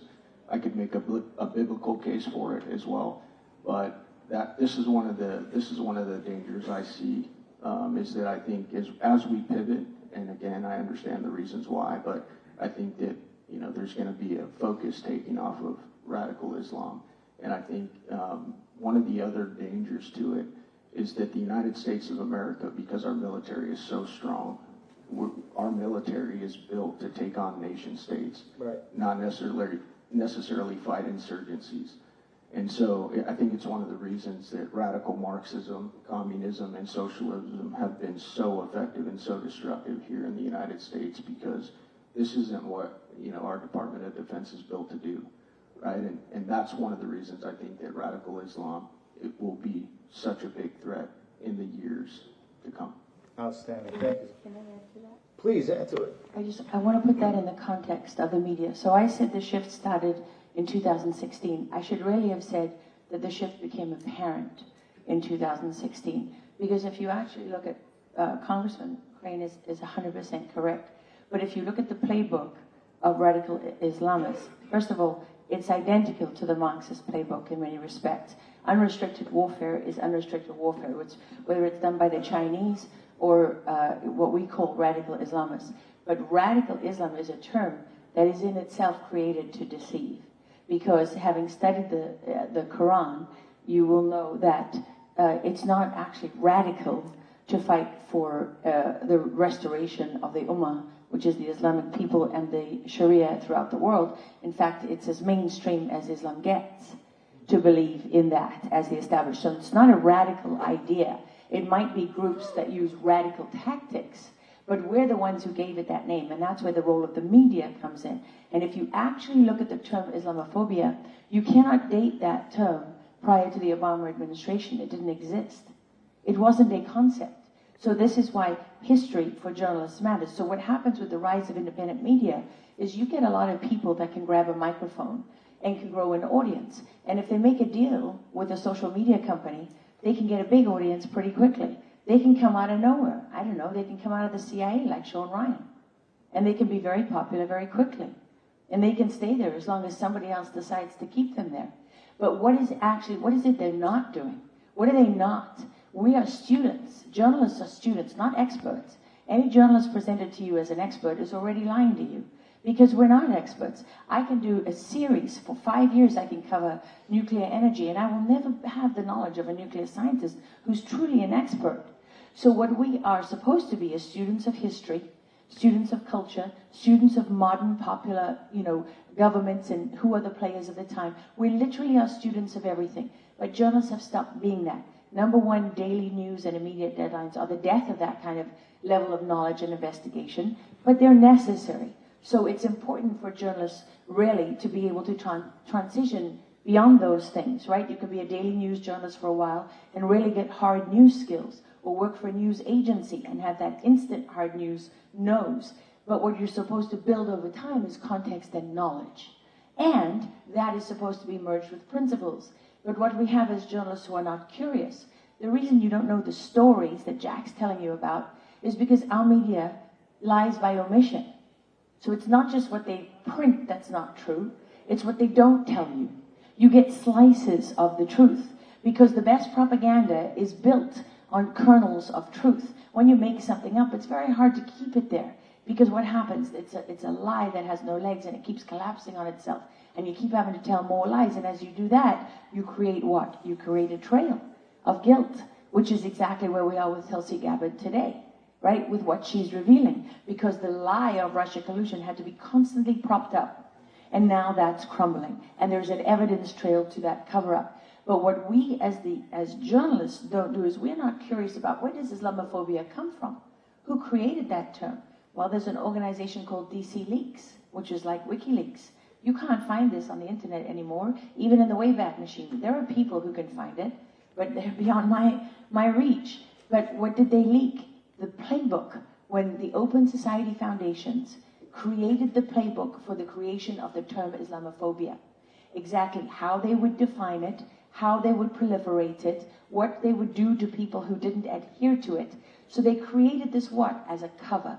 Because after 9/11, Americans were focused on the threat of Islamic conquest, not the threat of the average Muslim person who, I'm not going to play that game. I'm not going to fall into that trap of information warfare that's created that if you talk about the Islamic conquest of our society, you're now prejudiced against the average Muslim person. It's nonsense.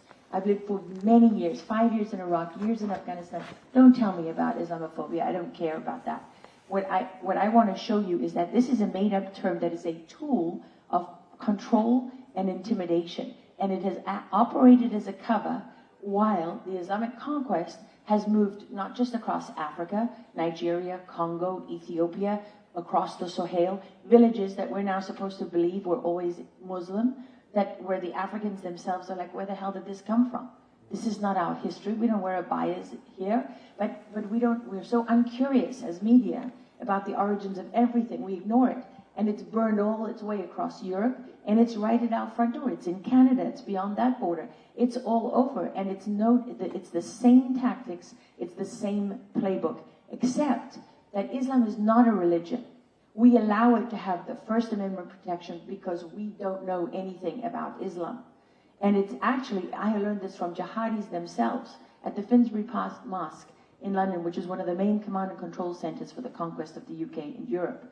And those guys laughed at me when I said Islam is a religion. They said, it's not, it's a civilization. And when you understand that, you understand that two civilizations cannot coexist, especially one under which the implementation of Sharia is the only foundation for it to be legitimate in the eyes of Allah.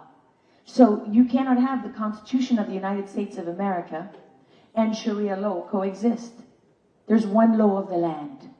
And if you don't uphold that, if you're intimidated into silence and manipulated by a compliant media that are both incurious and dishonest, profoundly dishonest, and then a weapon to punish people who speak up, that's what we allow our media to be. So if you still in this room are sitting here and you reference everything through the New York Times or the Washington Post or the Wall Street Journal, you're part of the problem. Well, follow-up question for Laura, just real quick. Give her a round of applause. Excellent. You spoke about the time and how much time you have spent overseas in foreign countries, okay, the Middle East.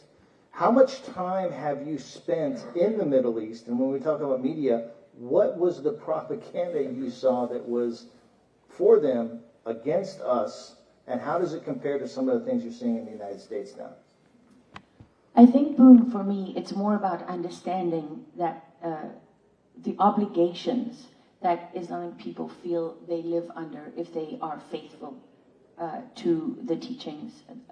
First of all, there's the teachings. There's what comes from Allah, what comes from God, but then there's what comes from the Prophet Muhammad and how he interpreted those things. So many of the things today that are completely against American culture and principles and ideas come from the interpretations from the Prophet Muhammad, which come from a man, which is, for example, they believe that every human being on earth has Islamic DNA, that we are born Muslim, and we don't convert to Islam, we revert to our original, and that's why Christians are such an affront to Islam, because we turned away. Who are the people of the book?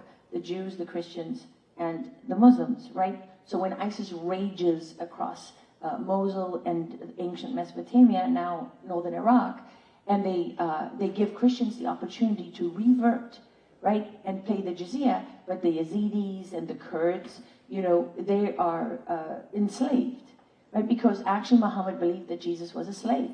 In fact, was his slave. Jesus was his slave.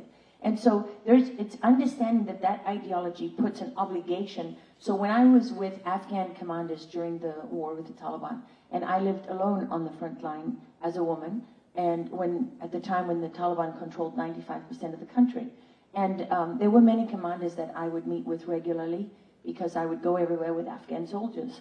And every day they would beg me, can the United States please help us? Please. Begging, sometimes tears rolling down their cheeks. All the stories of torture. I mean, the people around me, they hadn't been able to go to Kabul to see their families for 8 years. 8 years. And so when Kabul finally fell, and by the way, it was not an American invasion. America provided the planes and the intelligence and the support from clandestine warriors and special operations, but the Afghans did the fighting, and they don't consider it an invasion. Why does that matter? Because the media still talks about the invasion of Afghanistan, even though it's not actually accurate. But when it finally happened and the U.S. helped the Afghans defeat their enemies, I said, America's already talking about war in Iraq and going against Saddam Hussein. Now that they've helped you, and I'm standing in front of a container where these Taliban had kept these guys prisoner, and we'd liberated the container, and these people were emaciated and dying. There were tears. I mean, they were reunited with their brethren. They were saved. This was a very emotional moment, and from the bottom of their heart, they're thanking America. So I said, okay, well, would you consider going to help America? Since America helped you defeat your enemy, can you help America defeat its enemy in Iraq? And I knew the answer, but I wanted it on camera. They said, no, we can't do that. I said, but why not? They said, well, because Saddam is Muslim. Mm-hmm. So, and under the Quran, you cannot, as a Muslim, assist a non-Muslim in defeating someone who is one of your own. So it's not, if you really want to talk, the serious propaganda is the propaganda that teaches that Jewish people are worthless, that they're not human. That's the real propaganda. It reminds me of Iraq. When we go into Iraq, Muqtada al-Sadr, he becomes proliferated as this cleric, and Saddam killed Muqtada's father. We capture Saddam, he gets hung, and Muqtada hates us. We just avenged your father, and you still hate us.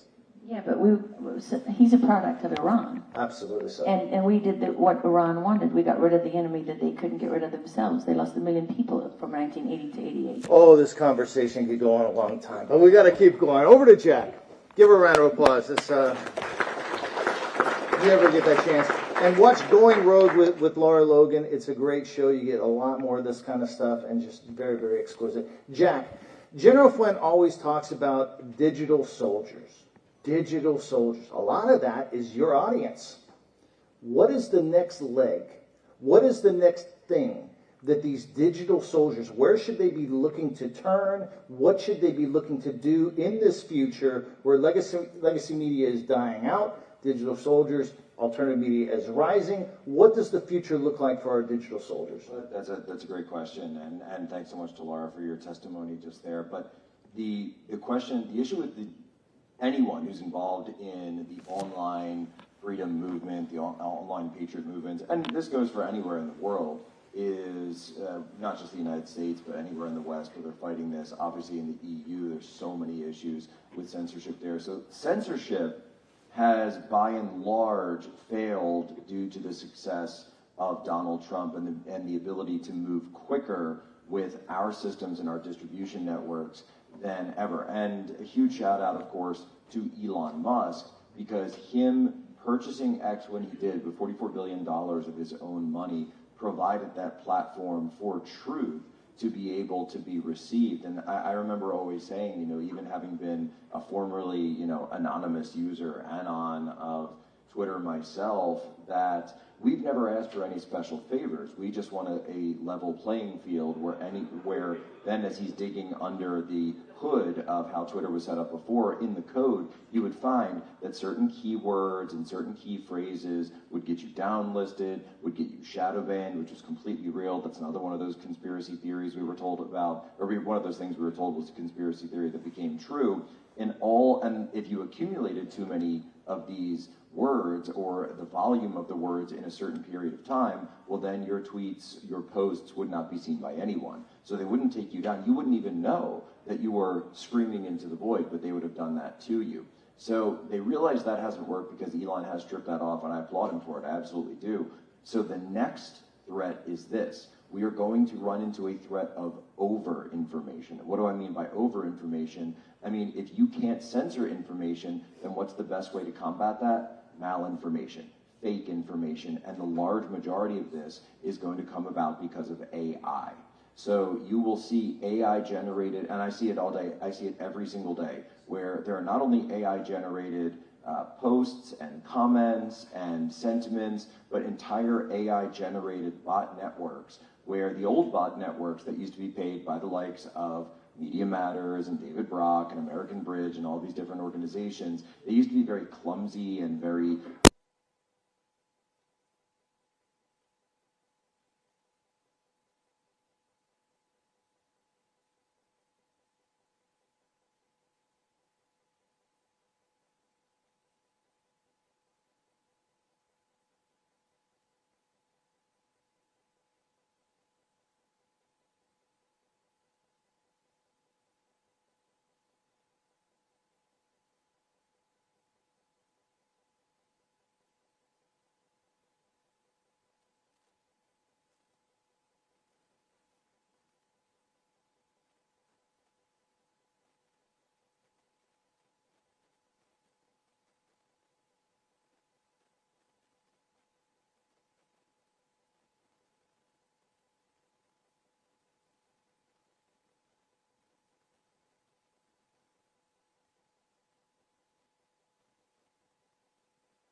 individual soldiers out there because they're part of this army that we have put together, and they're out there influencing them. They're saying, hey, you got to pay attention to what's going on.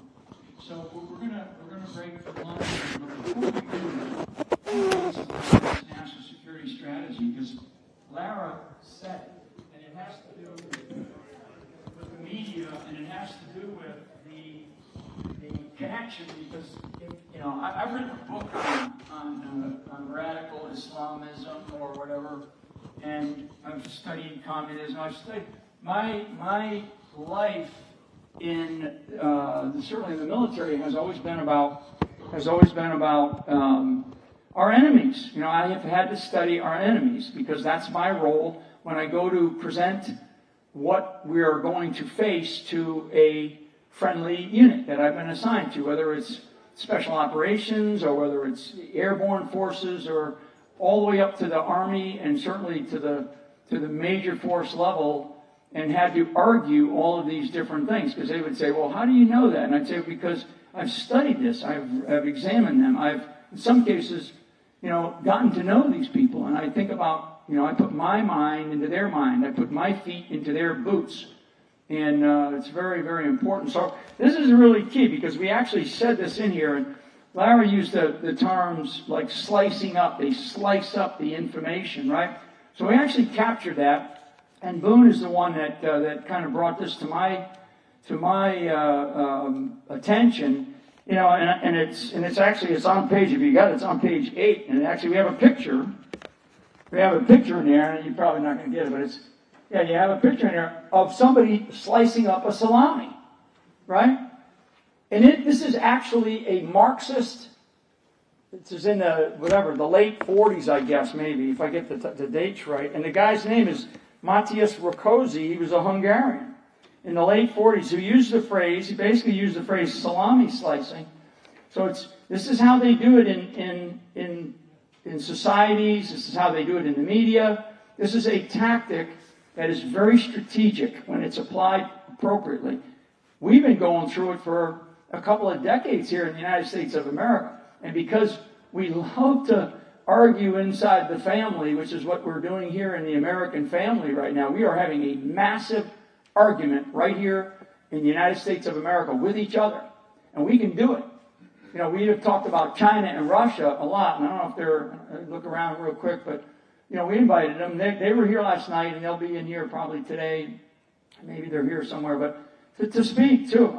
I want to hear everybody. I want to hear the counter. I want to hear this is what, but see, there are places, and it's tough. It's like we're gonna have a break here for lunch, and then we're gonna come back because I want to have some of these African nations get up here and talk about Africa, because this idea of salami slicing is a big deal.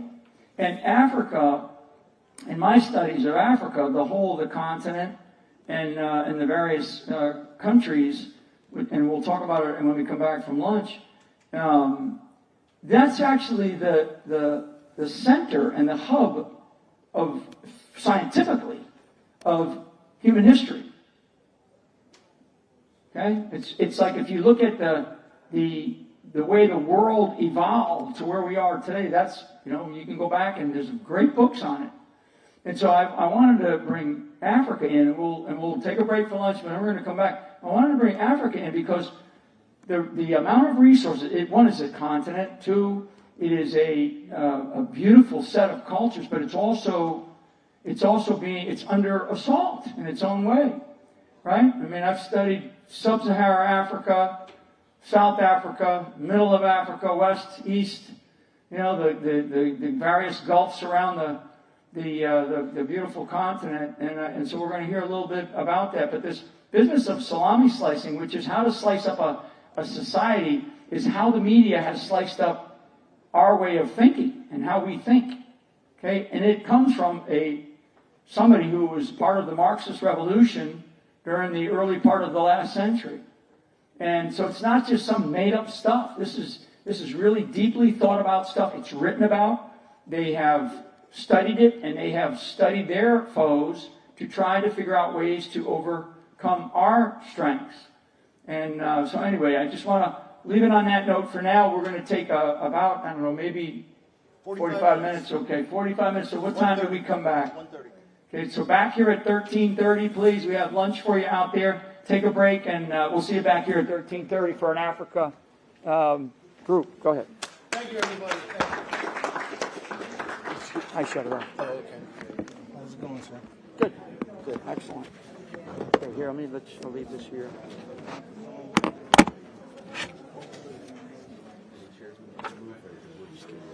Just keep it like that because the way she's cutting, the reason I changed it is because the way they're doing the editing, They're putting it on the they're putting everybody to the side, and so putting in the middle, they'd be going back and forth. Doesn't make any sense.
have up here, and I've met both of them, but I'll just read a little bit about some background. The first one is Ambassador Robina Kakunge from Uganda, and a wonderful person in her own right, extraordinary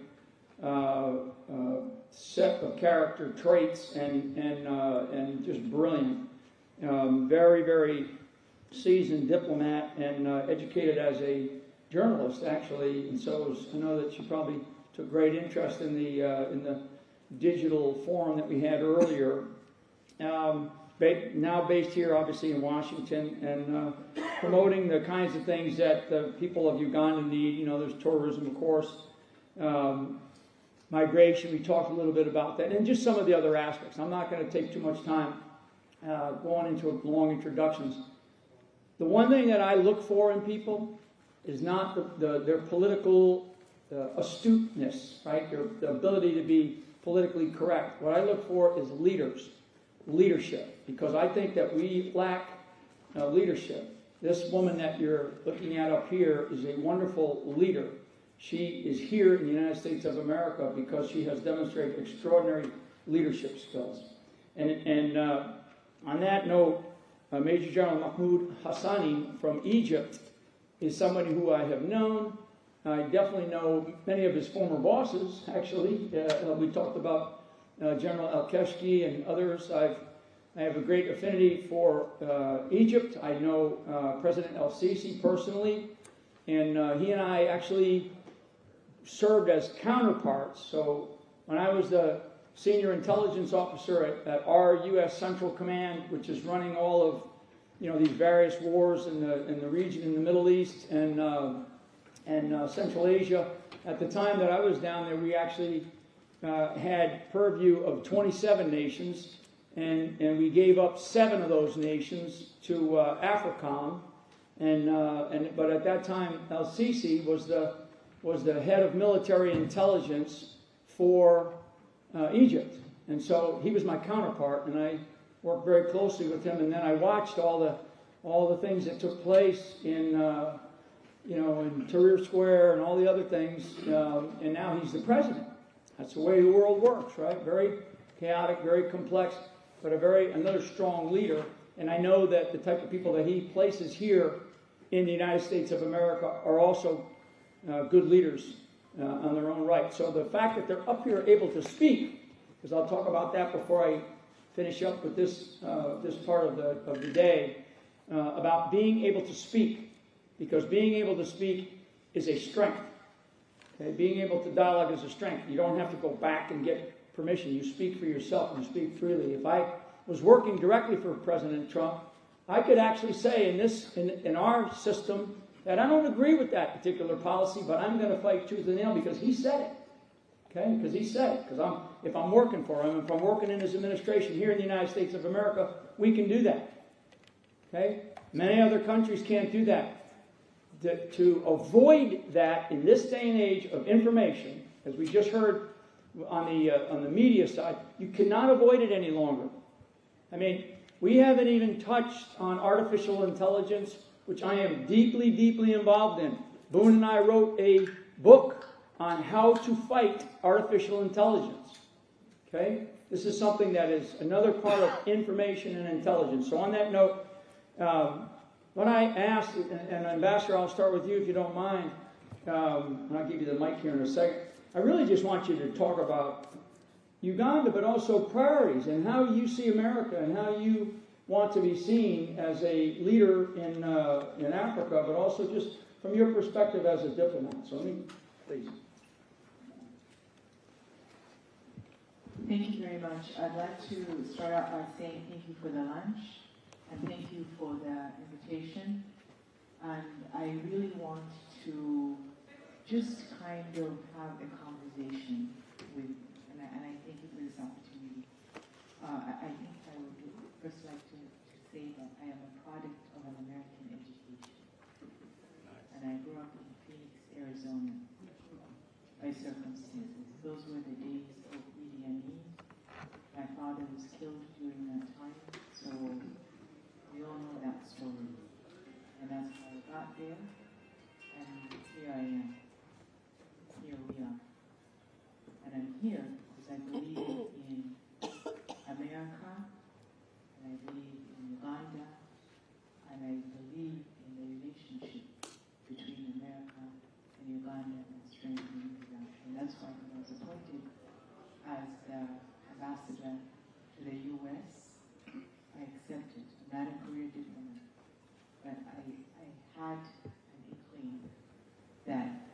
our relationship as nations mattered and continues to matter.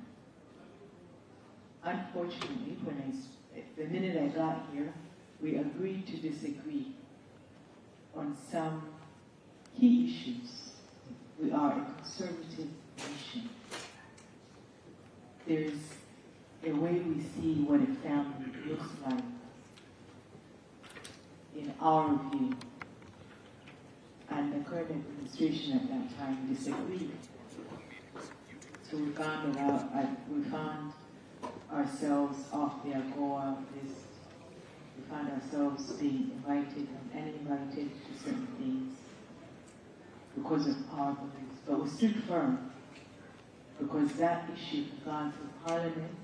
It had gone through the whole process, the democratic process. The executive Parliament is the people's voice. But he also got to a point where we're saying, what if you rescind that? And he said, but this is the democracy you've been talking about. Except that you don't agree with that particular issue, but we're going through these motions of democracy. So here we are. Congratulations to the Americans for electing your president. And he signed an executive order which addressed our issue. So I think we can now begin to reset the button. And I really think that our work began now. Let me tell you a little bit about Uganda. We are the size of the state of Oregon. We're 45 million. We can feed 200 million people. We can feed more than half of America. We're the food basket of East Africa.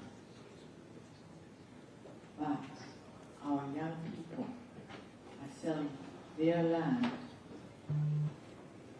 to go in town and do some temporary work. And when they sell that farmland, or when they lease that farmland, a lot of it is being leased to the Chinese. We take food as a national security issue. And what's the missing link? Technology, know-how, production, storage, things that America knows. So where are the partners? Where with the universities? Especially being the food basket of East Africa, we're land locked, but really we're land linked. When it comes to education, we have the Harvard of East Africa, Makerere University, 100 years in the making. Most of the presidents, leaders, all those around East Africa and Africa have studied in that university. But there's a challenge because with the American education system, when you look at it, many international students fail it. America is a brand. You are a brand. You're in the psyche. But sometimes there's a bit of a mismatch there in that a substitute comes in. And how does that substitute come in?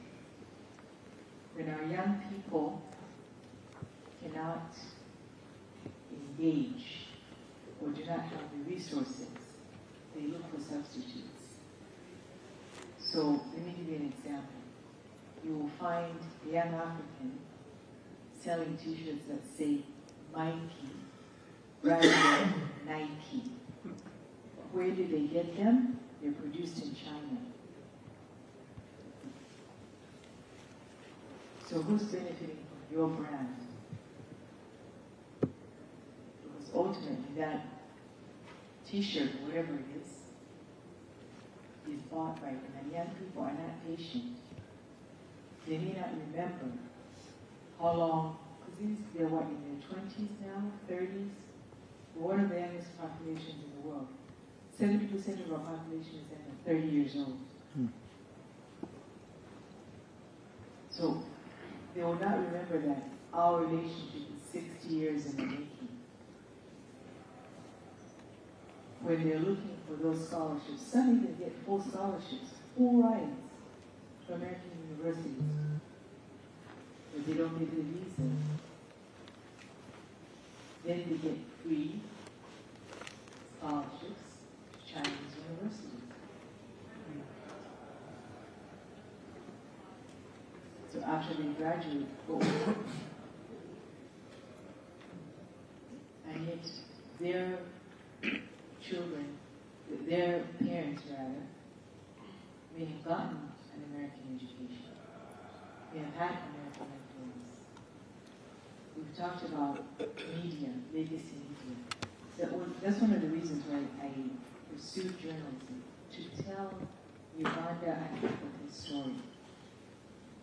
Because the image and the people that I was seeing in the legacy media were so disconnected from the Africa that I lived in and that I knew. So disconnected. 20% of it, yes, was true. But 80% of it was simply not there. Not in a context that is there. So there's subscription TV. You have to pay for these subscription TVs. But China has a free channel with subtitles in English. Free. Their films, their movies. Free things are costly in the long term. But who really invented this whole thing of communication, TV, that whole movement? You branded it, you, the Americans. But who's consuming it? And at what cost? So these really are some of the things when we talk about engaging or reconnecting. Not just the platforms, but the content. Uganda stood with America when it comes to the issue of Somalia. We're the first boots on the ground. We are the country that hosts 2 million refugees. 2 million from our neighbors. But we're also able to do that because many of them grow their own food. Again, it goes back to agriculture. So that's stability. But when you look at that equation and you ask, where would these young people be if you are not in Uganda? These 2 million refugees. Possibly the Mediterranean, trying to make their way to Europe, possibly through South America and Central America, trying to make their way to the border of the U.S. But there they are, in Uganda. It's a constraint because our wallets are not very, we have generous hearts, but sometimes we're as a country that is beginning to get back on track after the wars, after all those other things. But where do we stand now in terms of engagement and re-engagement? And again, when you look at, we spoke about ISIS, there's ADF, the Allied Defense Forces, next door. That's where our concentration is. Because the other panel that we're here we're talking about is not the whole times. But it's a bit of this group here, that group there. And again, if you look at the demographics,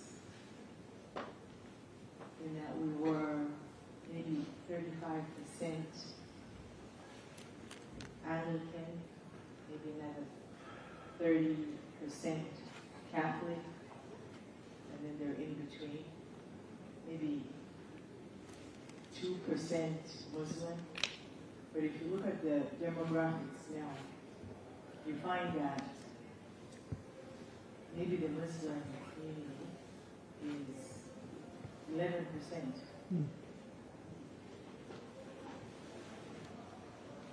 And then you also look at where we have the funding or the capital gaps, you find that we're getting the Islamic banks loaning us money, and they have different, and their rules apply differently to the rules that we have.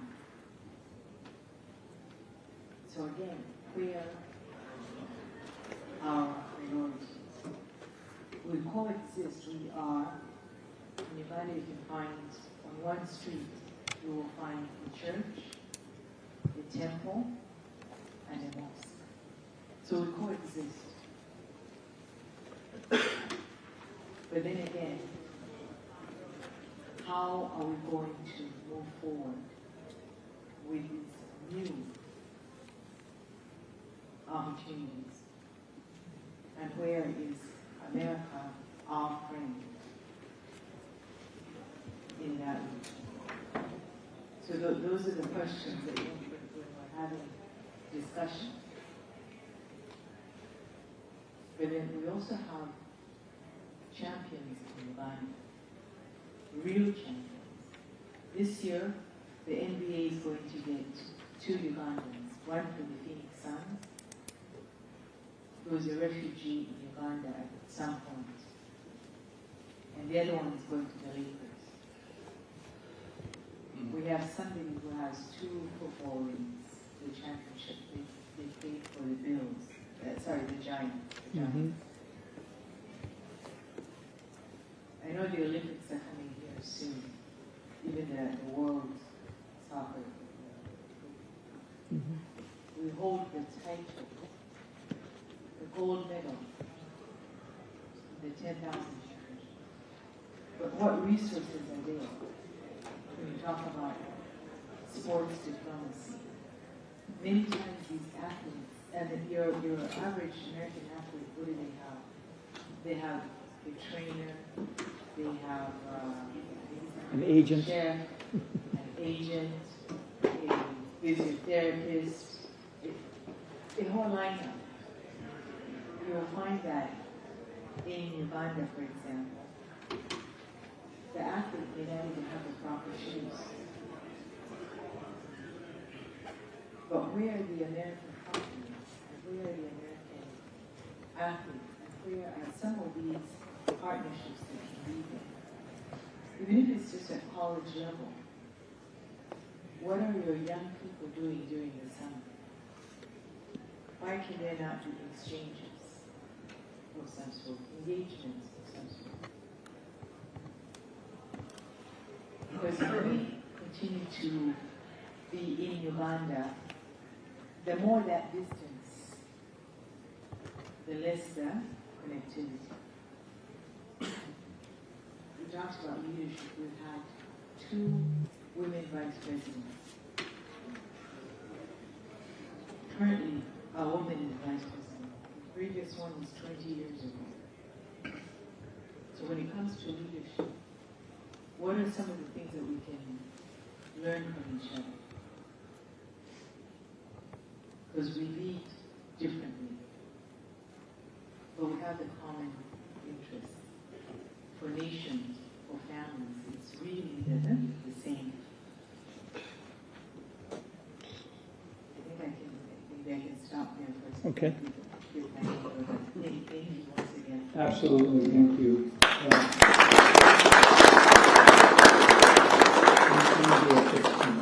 So first of all, we just met maybe a couple months ago, and so I'm like blessed personally to have gotten to know you.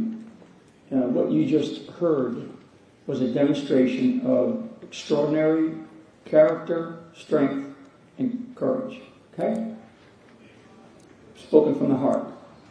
Not worried about how it's going to make you feel, but just pure, unadulterated strength. And that's what we need. That's the type of engagement that we need from when we're interacting particularly with America. Because America has we're sort of a weird culture, right? Sometimes we're too short-sighted. And this is really, the issue of athletics is one, we could do that all day, but the issue of athletics, and you see in our culture, right, the U.S. athletes that they don't even necessarily promote America. U.S. athletes. So fascinating, and thank you for those remarks. General Mahmoud is also not only from Egypt, but he's also a fellow with the Gold Institute. So on that note, I just want to do the same, just offer you some time to speak. Do you mind saying if I think you Please. Yeah. Thank you.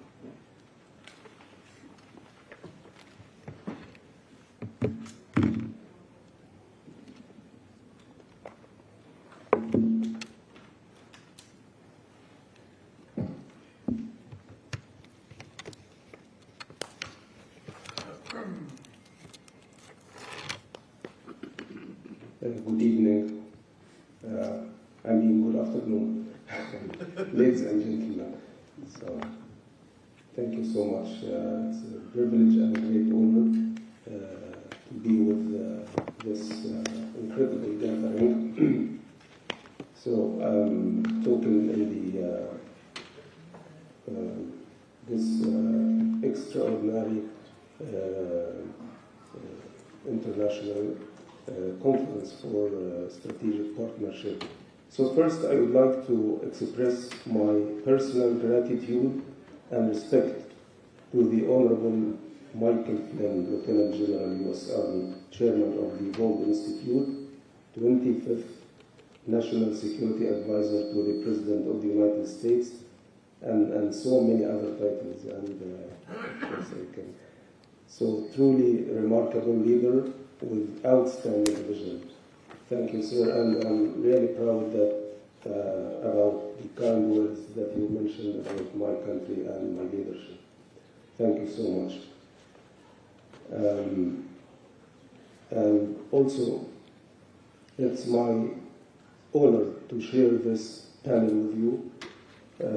Also, I would like to thank Adam Lovinger for his leadership to the National Strategy and Planning Team to prepare the wonderful national strategy, which I started to read last night. Adam Lovinger crafted this strategy, and it's very amazing, and we need some time to, of course, with the Gold Institute to discuss this strategy and talk about it. There's the mics on the table. Hold on, I don't want to, I'm sorry. What you're saying is important. I'm going to, for the media that's here, I'm going to remove some of these mics because I don't want this to be distracting, okay? So let's move that one. In 5, sorry. Also, my special thanks to my friend Eli Gold, the president of the Gold Institute, who kept me stay up all night when he surprised me that I would be talking with the General Flynn panel. So I stayed just working hard, and you kept me staying all night. Thank you so much. And keep you on your toes. And so, ladies and gentlemen, I would love to express. So let's talk about the current situation in the Middle East and the security situation, which is everybody, of course, is concerning about, and it's the heart of the world. What's happening in the Middle East right now? I would love to express my admire as a former professional soldier. I was impressed by the incredible masterpiece Operation Midnight Hammer on June 22nd that the U.S. Multiple domain military strike on Iranian nuclears. It was really a masterpiece operation that put an end to the 12 days war what was running between the Iranian and the multiple domain operation Midnight Hammer reflects the extraordinary performance of the U.S. military as a superpower. Of course, I didn't like the media after this very successful operation, but we should just mention the success and the message that this operation actually sent in the whole world about the U.S. power and military performance.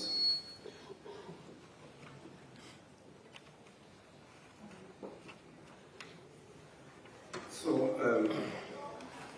right now in the region where we live, a lot of threats and a lot of challenges that you probably all know, but one of the main reasons of instability in the Middle East, the war which is still going on in Gaza right now, and we all hope that the politicians and the leaders of the United States and Israel can put an end to this bloody war, which is a real threat to the national security of many countries in the region, and particularly to my country, Egypt, through what's happening in the Red Sea and the Suez Canal and the intervening of the proxies like Houthis and some other proxies groups, which is, by the way, we are really glad that they were eliminated, and just for now, but we don't know what's happening in the future. I mean, so we hope that to reach to an end to this bloody war, which, by the way, is nothing new for us. So the conflict has been going on since 1948 and even before this. And but right now it took a larger scale, I mean international scale, and a lot of countries were involved in this conflict. And even as you mentioned, and some friends mentioned about the United States community and the universe, and even in Europe, and so everybody is involved in this conflict, and the whole world wants to see an end to this conflict, which is really a real threat to the stability of the Middle East and the whole world.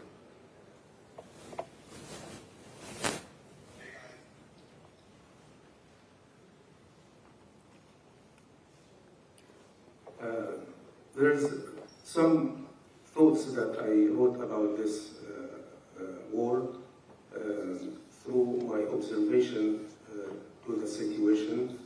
Some leaders are directing the war to be political war, and some other leaders are struggling to direct this war towards ideological war. So I personally see it both ways. It's political and ideological. And as you all know that the Hamas and the other militants group, it's an ideology. It's just not a militant group, but it's an ideology and an idea. And they are, spreading somehow through different ways of approach to the even to the region and even to Europe, even to the United States somehow. But it's not a militant group; it's an ideology. So the war which is going on right now has two phases, which is the political phase and the ideological phase. And I'm sure that you know better and you understand this very deeply. And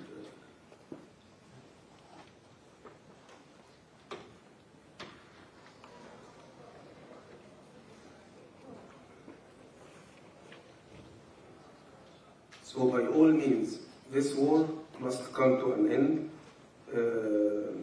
I was watching the other day Admiral Amy Ialon from the IDF, former IDF, former Navy, so talking to Christian Amanpour, he said, I cannot justify or defend what we are doing in Gaza. Not only Amy Ialon, but many other leaders from Israel. So they say the majority of people in Israel believe that the war must end. So I quote Yair Lapid, the leader of the opposition, political opposition in Israel.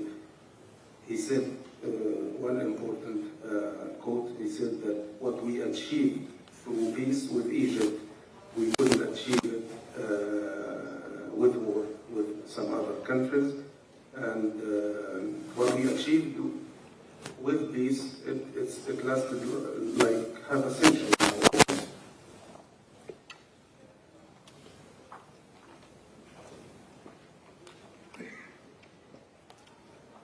So talking about this ongoing conflict, which is the main topic of the Middle East, also we have some other challenges,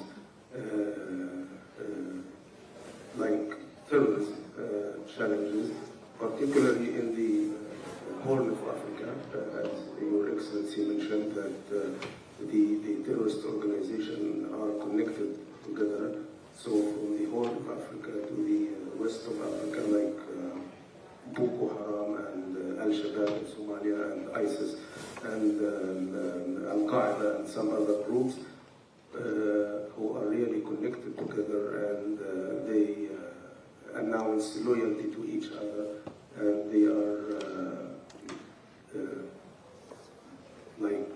transferring terrorists through the continent, comes maybe from Yemen through the Horn of Africa up to the north, threatening the Red Sea and the maritime security in the Red Sea, and also threatening the Suez Canal as the important vein for the international trade in the whole world. So those challenges, like terrorism challenges, is a real threat to our stability in the Middle East. Also, as I said, that those organizations are connected together, and they cooperate together, even through ideas and through changing the loyalties, as I said, threatening the whole region and threatening the whole world.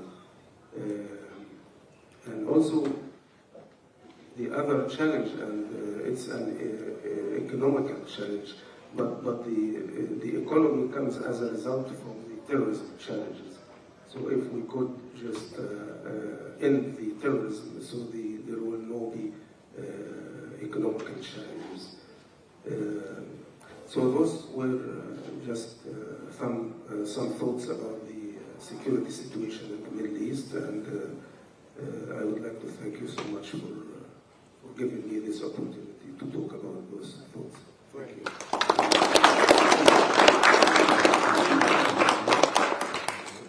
Oh, wonderful. Yeah. You know, there's so many, we're in good shape. Yeah. There's so many themes that we have addressed today that we all have in common. And it's like, it's like the human body, right? If you don't exercise, you start to go in a different direction, right? If you get unhealthy, right? Cancer. I've had cancer in my life, and I've had cancer in my family's life. Terrorism is like a cancer. And once it grabs hold, it's like a malignant cancer. Once it grabs hold of a society, they want to take over everything. And they really do destroy it. It really does destroy it. And the general just mentioned 4 or 5 different groups. There's probably 24 different groups. And all of us are experiencing that. We're experiencing that right here in the United States.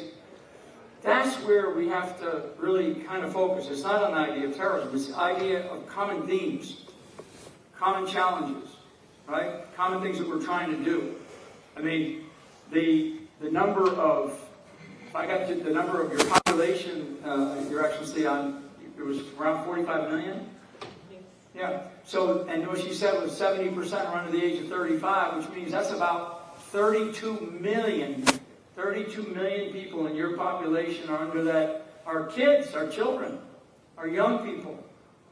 And it gets back to, that's why we put in the media conversation. And we got off on different tangents on that, but I'm telling you, the people of the world, especially young people, they will find out how to get around all of the challenges that countries are trying to impose on information. Okay, the idea of information and the explosion of information, because it's an information war. And so to get what the ambassador talked about to the American leadership, to say, here are opportunities that we have here, right? It's a big deal. Uganda is one nation in I think it's around 54, maybe 58 countries now. Extraordinary resources. And I've seen it with my own eyes, with what the Chinese do. I've seen it in about half a dozen countries that I've been in Africa in the past decade or so, where they just come in with a bag of money. Because where's America? Right? So it does take somebody to juggle a lot of different crystal balls, right? You can't drop any of them. So let me just stop there. Are there any burning questions that people have about anything? Yes, sir. Here you go. It starts ringing. Get yourself in the head. Thank you so much. I'm Fernando Marques. I'm the consular of the Embassy of Angola. And would like to share some comments, some thoughts on the presentation, and would like to start congratulating Ambassador from Uganda for this insightful information that allow me to say that the reality in Uganda reflected on the information shared by the ambassador is the same in several countries in Africa, including Angola. I'd like to make some comments on opportunities in Africa. And Ambassador shared about AGOA, and now we are discussing about the extension of AGOA. But I'd like to raise also the AFCFTA, the African Continental Free Trade Area. It is a great opportunity for strength the cooperation between the U.S. and Africa. I'd like also to raise the strategic projects in Africa, about strategic corridors, or the way that we can, through these development corridors, export the critical minerals of several countries in Africa to the U.S. and to the world. I'd like also to raise the opportunities of talents, young talents in Africa. And Ambassador raised about the difficulties of access to education, especially higher education in Africa. And would like to, instead of bringing these young African people to the U.S., we want to exchange opportunities to having experts of the U.S. in Africa, working with our higher institutions.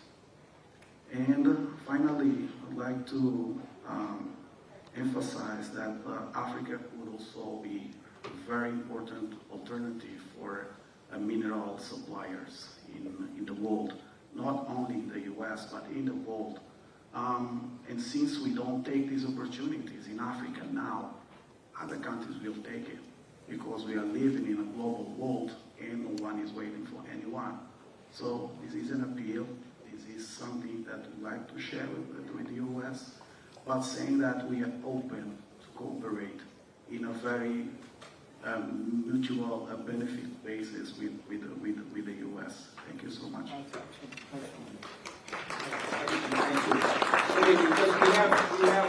Thank you guys. We have, I think someone waiting on we're going to bring up one of the congressmen in a second here. I just want to say thank you very much for both of you for your remarks, all of you. In fact, thank you from the country of Angola. My first knowledge of Angola was the war. I was a young officer, you know, and we're watching, it was one of these proxy wars, right? And when you look at Africa, Africa is trying to rise out of this theft of its own culture, and by the great powers, right? The great powers were fighting over the resources. And the resources, the number one resource that Africa has is the people of Africa, the human capital. Right? You got rare earth elements, you got all kinds of, you got some of the best fresh water, one of the largest freshwater systems in the world. The Great Lakes of Africa, the Nile, other places, you got rare earth elements of every imaginable type of commodity. Then other forms of energy. And then you have growing young leaders. And that's what we really need. And we need strong voices to engage this country. Because I'm going to tell you, this country, the United States of America, we're going to come out of this, and we're going to, you know, sort of find our own health again. And as we do that, what I would recommend to you is to be louder. To be louder, you know, and engage. And that doesn't mean you got to beat the table. It just means that you know, when you have an opportunity, and that's why we're partly doing this, folks, is because I know this. That's why we're doing this. Because I know that there's so much noise here in this town. And they will refuse, not guys like Marco Rubio or Tulsi Gabbard or some of the people in the national security system. They don't want to not talk to you. There's just so much madness that they got to handle on a day-to-day basis. And that's a challenge, but that's where leaders have to really rise to that and say, look, you know, you're pushing something to the side and say, this is what I'm going to focus on. Because we have to have a vision for a future world that we're already into the third decade of the 21st century. When I was a kid growing up in the 20th century, the latter half of the 20th century, I'm thinking of, you know, Man on Mars, and I'm looking at all these science fiction shows, right? And here we are, the third decade of the 21st century already. And I still see kind of, you know, maybe things haven't changed as much. But, so anyway, I just want to say I have deep respect for both of your countries, both of you. So honored to have gotten to know you, Your Excellency, over the last couple of months. And so let's give them a round of applause when we bring up our next speaker.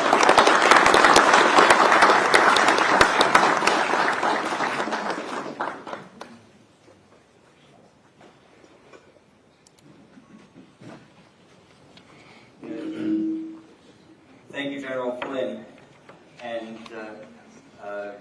General Hassan and Ambassador Roby. You know, General Flynn talked about just the bandwidth. You mentioned the bandwidth that our secretaries of state have, and so on. It's possible that that would be alleviated had President Trump, should President Trump choose another national security advisor. But we'll save that conversation for another time. As happens often in Washington, schedules change last minute. So we're supposed to have Chairman Brian Mast for the Foreign Relations Committee here with us. But we do have Chairman Mast here with us, just remotely. You know, we talk about, last night we had, Chairman, last night we had about 50 countries represented here with us. And over the course of today we had about 50 as well. thereabouts. And when we talk about partnerships, that is something that the Foreign Relations Committee takes very seriously. The chairman is a leader in that. Chairman Mast is a leader, and he understands the importance of partnerships, and he understands the importance of helping President Trump and promoting President Trump's agenda as well when it comes to partnerships. So I'm very pleased that he was able to join us today. Brian Mast is a true American hero. In the truest of sense, as an Army combat veteran, representing a true state of one that believes in all of the things that we hold dear in Florida in the 21st Congressional District. So, Chairman, they came to hear you, not me. So let me transfer it over to you. Good. Thank you for transferring it over to me. Before I really get into it, let me just make sure audio sounds good. Everything sounds on point. Perfect. Very good. I heard General Flynn. I got the opportunity to listen to him a little bit, tuning into this a bit early. I heard him be analogous about working out. Just want to say, General Flynn, I assume you're there listening. You still look like you're hitting the gym, like you're working out, like you could still take somebody behind the woodshed and tune them up if you needed to. So that's a good thing to see. You spoke about relationships, and that's really what I want to get into. As chairman of the House Foreign Affairs Committee, we're tasked with oversight of the State Department, the United States Department of State, which is supposed to see diplomacy, our relationships with other countries, working to make sure that the United States of America is the partner of choice, managing those relationships in many kinds of ways. And I want to give a couple of overarching ideas about our relationships, and then I want to get into a few specifics as we talk about this. The first overarching idea that I want to give as we talk about this, and I see some of the ambassadors, I've seen some of them in the audience and others that I've met with and that we have a relationship with, and I think this is one of the most hopeful and important things that I could say about relationship with the United States of America, the real relationships that we have with our allies. We manage trust. We manage trust between us and our partners. And I juxtapose that. And I think this is hard and fast. When you look at the relationships that those other axes have, like Russia, China, Iran, North Korea, Venezuela, others, you look at the relationships that they have to carry with one another, they do not manage relationships of trust like we do. They have to manage relationships of distrust, which puts them on an entirely different playing field, a lower playing field, than what we and our allies get to go out there and manage and work with one another. Now, in managing these relationships of trust, I think in many cases there has been a mismanagement of really looking at something that I think is looked at much better within the Department of Defense. And the Department of Defense, most of us would never consider it to be a rational thought that we would have forward deployed service members somewhere, that there wasn't a real interest for the United States of America to be involved, to have somebody in harm's way. That just wouldn't be rational, wouldn't make sense. But our United States Department of State does not have a history of looking at things in that way, in my opinion, and certainly not in the more recent previous administration does not have a history of looking at things in that way. It hasn't been asking the question, number one, what does the United States of America really need from a country or region? Oftentimes, those that have been Foreign Service officers, they've been perfectly fine glancing over that as a question entirely, not worrying about it all, even though they are stewards of United States resources and United States relationships, not asking at all, what do we need from that country or region? Really just skipping to the question of, what does the country or region want from the United States of America? And forgetting about that, we need to be on the other side of that as representatives of America. That's a really sad thing in managing that relationship, to say that about what's taken place. And if they're not looking at both sides of that, what does that country or region want from the United States of America, but what does the United States of America need from that country or region, then we're never really getting to the point of, in us creating these partnerships, did what we provide get the United States of America what it needed? Whatever that might be, did it get us what we needed? And if we don't get to that point, it erodes the trust in the relationship that we have. It erodes our ability to go out there and actually have good partners, and leaves us in a situation in many times where we don't have the partners, but we have dependents. And that is a very real problem that I think the United States of America has been working to manage throughout this Trump administration. And I am a supporter, absolutely, of the NATO alliance. But when I look at the NATO alliance, I use that as one of these examples where I think the president is very much looking to make sure that we read things on foreign policy, that America is not being taken advantage of, America is not being taken for granted, and America is not being taken lightly. Now, I put not being taken lightly on the Department of Defense. They're making sure that America is not taken lightly by our adversaries. But when I look at some of these relationships, like what NATO had allowed itself to devolve into, it's working to change these, but what it had allowed itself to move into, we saw a situation where the United States of America was being taken for granted. That we would be the security blanket for a continent against Soviet expansion, now Russian expansion, for an economy of scale, a population in total larger than ours, against a significantly smaller population, that we needed to be this overarching security blanket, and that Europe couldn't produce as an economy of scale and a population of scale, being able to defend that on themselves. That was not a partnership. That was a dependency. And we've seen a very real reset look to take place, and I think that is taking place as an example to the point that we are not being taken for granted at this point. What's being done to reset that? Obviously, President Trump has been very strong about this, but you've seen the UK go out there and say, okay, we're going to put an additional $2 billion into defense every single year, to the point that we get an additional $20 billion. You see EU ranging between $150 to $300 billion in a sovereign debt defense fund, which is something that I'll grant them is a little bit more difficult for them to do with the way that they have to vote on things, but they weren't doing that in the past, and now they're working on doing that, and even having conversations about whether they're going to have a peacekeeping force of their own. When you see Germany saying, okay, we're willing to move $400–500 billion in defense. Those are very real movements in Europe being able to undertake their own defense and be a real partner and not be a real dependent on the United States of America. And I say this often to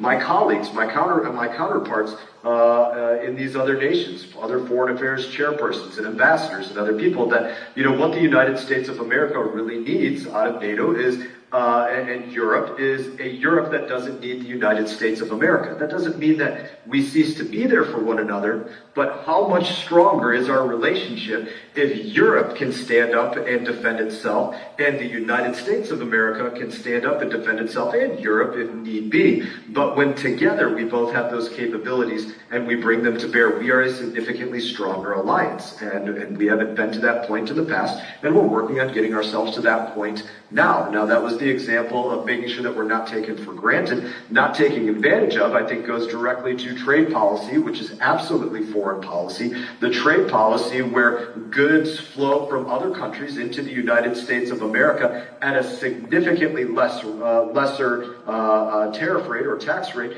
than what those goods are allowed to flow into other countries. That's taking the United States of America, that's taking advantage of the United States of America. And that's something that's not going to be allowed to take place as well. And the more and the better that we manage both of those things, the more that we allow ourselves to continue to manage what I think, what I opened with, which is so fundamental about our relationships, is that we manage our relationships as relationships of trust. And when we work through those difficult conversations, we get back to the point of having the highest levels of trust that we need to have with one another as these partnerships, as these relationships. And again, making sure that we answer those questions, number one, and that our diplomats are asking those questions. What does America actually need? And I know there's representation from African nations, and I heard questions about AGOA in the past. I'm going to move this slightly to PEPFAR as an example to say again how we need to make sure that we continue to maintain these relationships of trust. PEPFAR is a very good example of United States of America soft power. Or that's what at least everybody would tell you that PEPFAR is supposed to be. It's an aid program that is a soft power, and a soft power by definition is supposed to be a level of influence. It's supposed to be something that we undertake, that we are hopefully, by undertaking this, yes, we're doing something outstanding. We're stopping the spread of AIDS, or reducing the spread of HIV. We're helping save people's lives. Those are all valiant and important things to do. But by doing that, we are supposed to be making the United States of America the partner of choice. By doing that and many other good things that we do across, whether Africa is that conversation or other places. But what we find ourselves witnessing in many cases are all too often countries that are willing to say, yes, we'd really like to take all of that assistance in terms of PEPFAR or something else, but we'd really like to play both sides of this and see what we can also garner out of China and the United States of America, and pit those two great powers that are in a great power competition against one another so that we can reap more. And I've given this example before. I'm sure I have every confidence that General Flynn can relate to this. And this is the analogy that I'm going to give, and then I'm going to kind of, taper off. If there's an ability to facilitate a Q&A in this, I'm happy to stay on and do it. If there's not an ability to do that, I understand entirely. But I think General Flynn can absolutely relate to this. In military selections and assessments that we go out there and do, quite often we'll find ourselves holding up, large telephone pole-like logs, curling them up, putting them over our head, or sometimes it's, boat crews, like people maybe see Navy SEALs go out there and do. They take boats, they hold them overhead, 4 to 6 men holding these very heavy objects overhead. And what you realize when you're doing this is a couple of different things. Sometimes you have people on your crew that bear more weight, and they bear more weight because they're taller than other individuals, and their hands just reach higher, they bear more weight. Some people are smaller, and they, by virtue of that, don't quite bear as much weight. That's analogous to what we have going on from country to country. Sometimes you have individuals that don't bear as much weight because they're just putting their hands up and they're pretending to grunt and groan and hold what's heavy overhead, but they're really just faking it and they're not putting a bunch of pressure on it, and so they're not bearing as much weight simply because they don't try as hard. We need partners that reach up and try as hard as possible to carry as much weight. That's what real partnerships are. That's what we need out of somebody that's on our crew, as a member of the crew of the United States of America. The other thing that I would tell you about this analogy is that it never works for you to say, I'm going to put one hand on the log of this team over here, and I'm going to put one hand on the log of this team over here, or one hand on this boat and one hand on this boat, and try to hold up both of those boats, or try to hold up both of those logs. It doesn't work. You're never going to get that to work. And so, too, I use that to be analogous about the relationships that the United States of America has with our allies. Don't try to hold up both the boat of the United States of America and the boat of China, because in the end, you're going to fail in doing so, which is going to result in a weakening of this relationship that when any nation really looks in the mirror, they're going to realize, you know what? What I want for my people, what I want for my country, what I want is what's provided by that alliance between the United States of America and Europe and EU and Japan and Australia and Israel, and what exists between these relationships of trust versus what is afforded to the people under the flags of China, Russia, Iran, North Korea, Venezuela, etc. Two totally different paths. And anybody that would think they want the path, that alternative path, it should be a laughable idea that any leader of any nation would want to choose that alternative path for themselves or their people than the path of what falls under the relationship with the United States of America. But I would offer that warning: don't look to hold up both votes, because in the end, we will take it as a slight, and it will be a result in weakening the alliance as a whole. And in that, I thank you all for just hearing me out on a little bit on how I view foreign policy as chairman of the Foreign Affairs Committee. Those are the lenses by which I look at what's taking place in the world, and the lenses by which I have conversations every single day with the Prime Minister, the Trade Minister, the Foreign Minister, the Defense Minister, the Ambassador, the King, Queen, Crown Prince, or President of whatever nation that might want to have an interest in speaking on any given day. And in that, I thank you again, General Flynn and Mr. Gold, for the invitation to join you all and speak. And again, if you can facilitate Q&A, I'm more than happy to stick around for it. If you can't, I understand. We're going to try, but it's very interesting. You said what you said, and there was one point that I that I found interesting that you made that point. I often have. Stand in front of that mic and turn that This one? Yeah. All right, let's try it. One of the points that I have, that I always make when foreign representatives come to the office and they say, okay, so I'm going to meet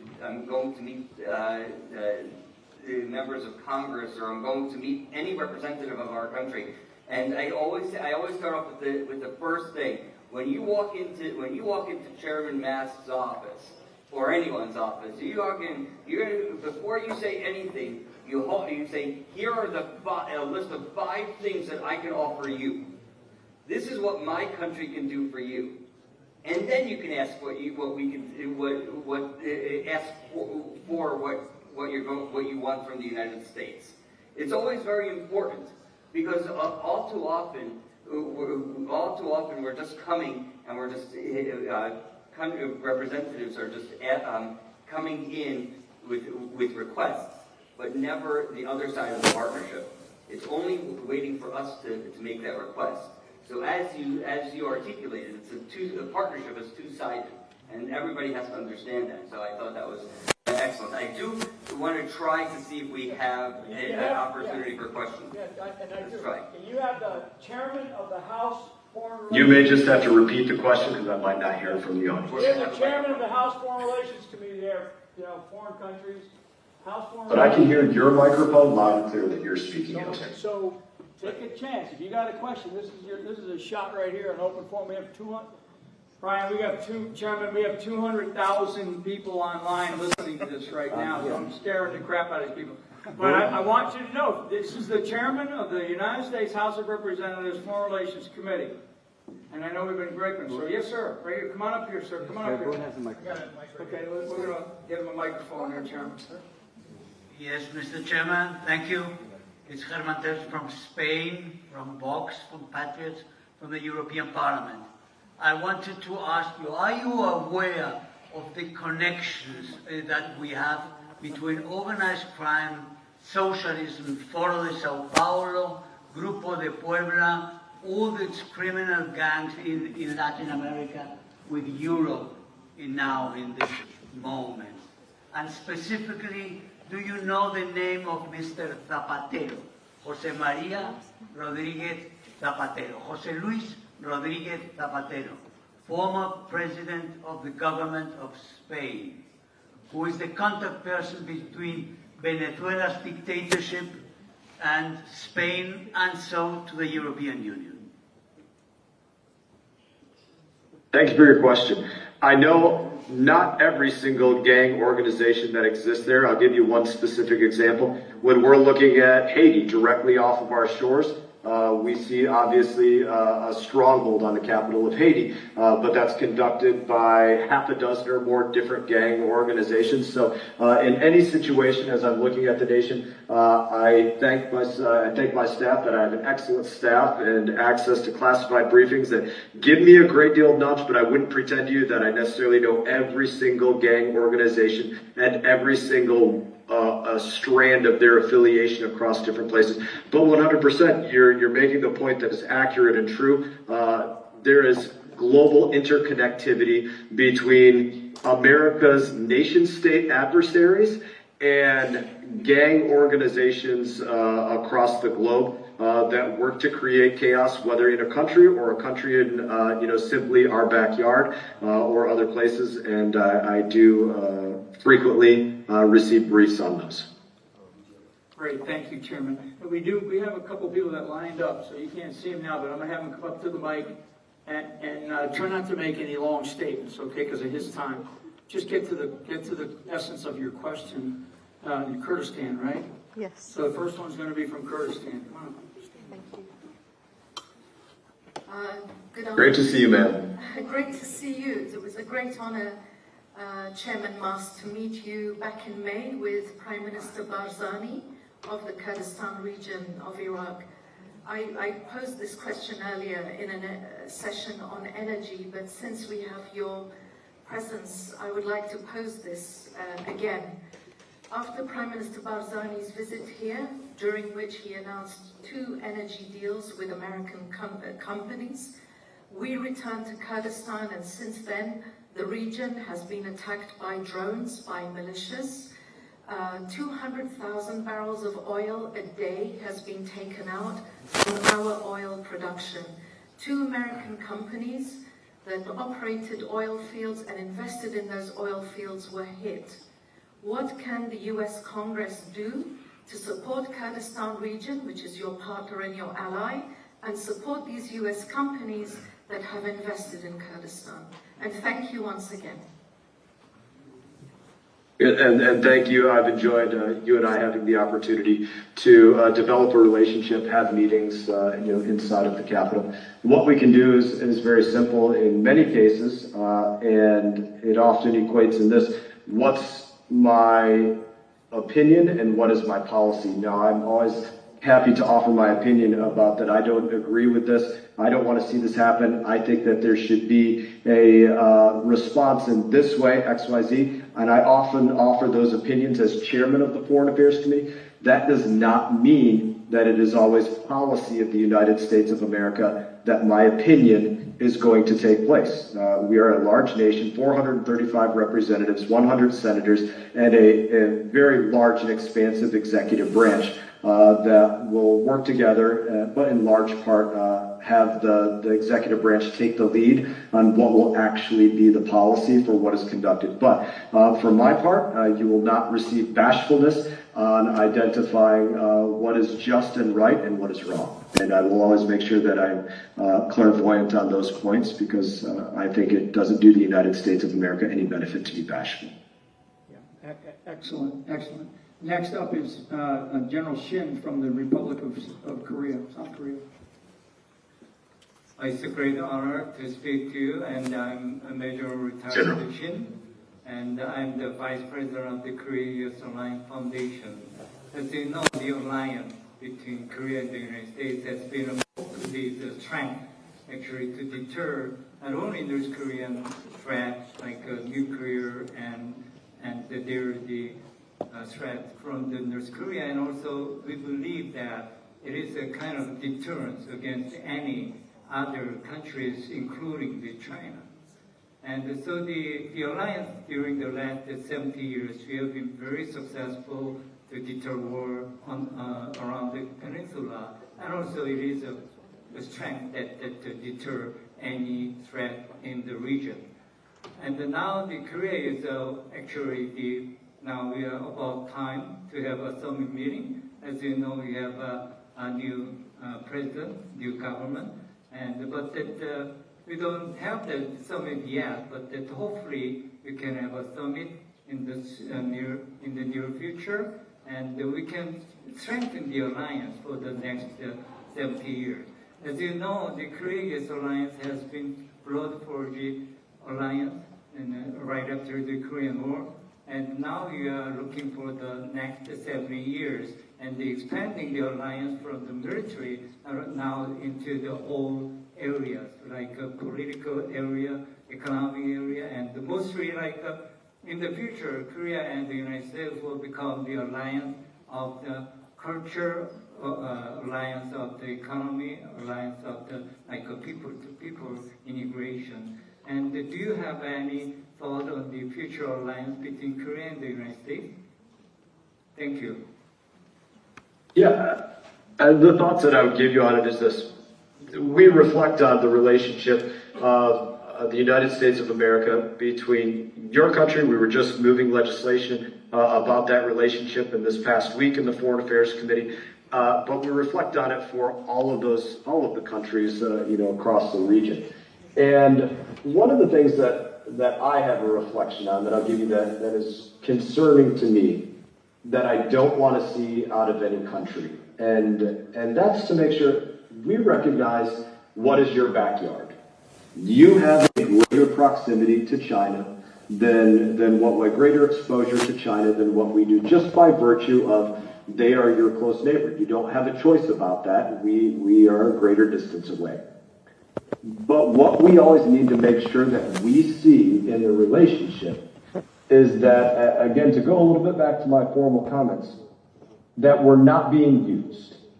That the United States of America is the valued partner and recognized for what it is, that no other country can provide, offer, or be the United States of America. There's not one. There's not one country, and there's not one alliance of countries that can replicate what the United States of America brings to bear that I have ever observed in this world to date.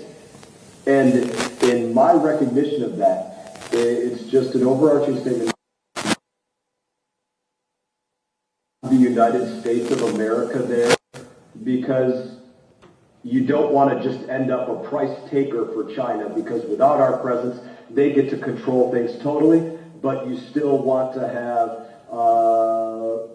a very healthy China in the same way that's, able to exert a large amount of influence. Don't play it both sides, because in the end, we will all be hurt by that instead of a steadfast commitment to what we want the world to look like or not look like. And I do find that this is, I'm not by any means trying to say that this is the case for you, but it is the case for some within your backyard, that they want to play both sides. They want to hold up both ships.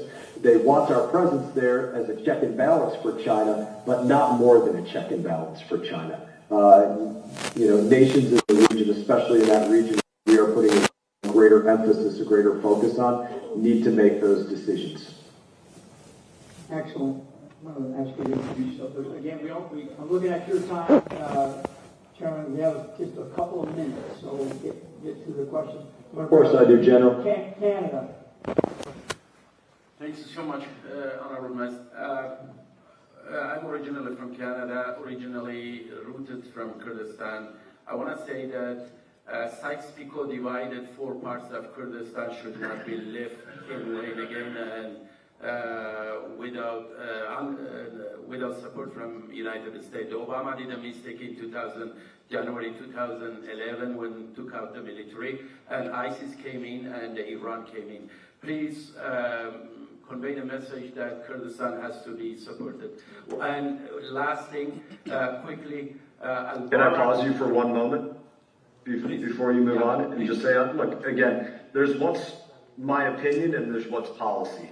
And just in support of Kurdistan, I've always been in support of a strong and independent Kurdistan. I think there's been different opportunities to carve out that space.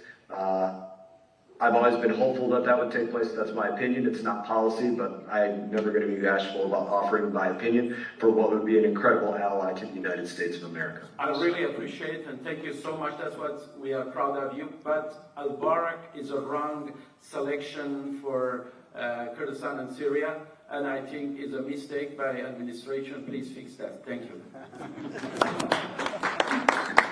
Good stuff. Okay. What I think is important that we have from those partners, and that we've seen in large part, is do we have a partner that's willing to show that they're more concerned about a free and independent and democratic future for their people than support for a political Muslim state for their people. And as long as we have a leader that's willing to push towards one of those, they're probably putting their own life in danger. I'm not under the illusion that it's going to be without incident and this entirely peaceful movement. I think that's an unreasonable expectation as much as I'd love to see it. But as long as I'm seeing partners that are willing to make that move towards saying, we want to see a free, independent, democratic move for our country, then I'm going to be supportive of giving them the opportunity to advance that for their people. Thank you. Go ahead. Thank you, General. Brian, thank you very much for your strong statement. I appreciate it a lot, especially I like your idea that the USA should be the chosen partner of all states, which used to be for Europeans for decades. I'm Peter Byström. I'm representing the AFD in the Foreign Policy Committee in the European Parliament. So when I will come back, I would like to tell my colleagues, what would you recommend us, how we can stop the war in Ukraine as President Trump addressed it and wanted, because we are trying to do it since 3 years by delivering weapons to Ukraine. Obviously it doesn't work. So how should we do it together, USA and Europe? Thank you. Is that the question? What's Brian Mast's silver bullet to stopping the war in Ukraine? Good luck. I don't want to answer it. You wanted the easy one. There's not I don't have a silver bullet for stopping the war in Ukraine, but I'll give analysis surrounding it. My opinion, again, offering my opinion of analysis surrounding. I think Vladimir Putin is, with the exception of the war in Ukraine, has been a master at calculating, where he can make a small investment and have a major return on his influence, and calculate correctly that the world is not going to do a whole lot more than gripe and bitch and complain about it, but not much more. And I think he's calculated that very well, whether in Venezuela or with expeditionary groups across Syria, obviously what's taken place in Georgia, and I think a major miscalculation in Ukraine. But I think he's calculated very well outside of that. And part of what allows him to have this calculation, in my opinion, is that he has been trained like Pavlov's dog. He has been trained that if he says to anybody, if you do that, I consider that an act of war, then everybody will step back and assume that he means an unconventional thermonuclear act of war. And that is the ladder of escalation. He says act of war, and we go to, that. And I think he loves being able to play that card. That's part of, him being able to fight outside his weight class as a nuclear power. And I think the world needs to reevaluate whether that card is always going to be allowed to be played or not. And reevaluate diligently, very diligently, because never do any of us want to be in a situation where we have to say, you know what, there's not a 0% chance of nuclear war right now. It's not a pleasant situation to be in when you really think about that. But I think we do need to constantly reevaluate whether we're going to allow him to play that card over and over again. Good afternoon, Mr. Chairman. Brian Summers, the Jesse Helm Center. Wanted to ask, many Americans in this country struggle with what we can do to help your Congress and globally. Human trafficking is a huge issue, and it's a human rights issue as well. And just what can we do here to try to get our congressmen and senators to really get more global police on the issue of human trafficking, especially in third world countries, poor countries, where they're just being used in such horrible ways? A scourge of the earth, undoubtedly. I'm going to start with a backpatting.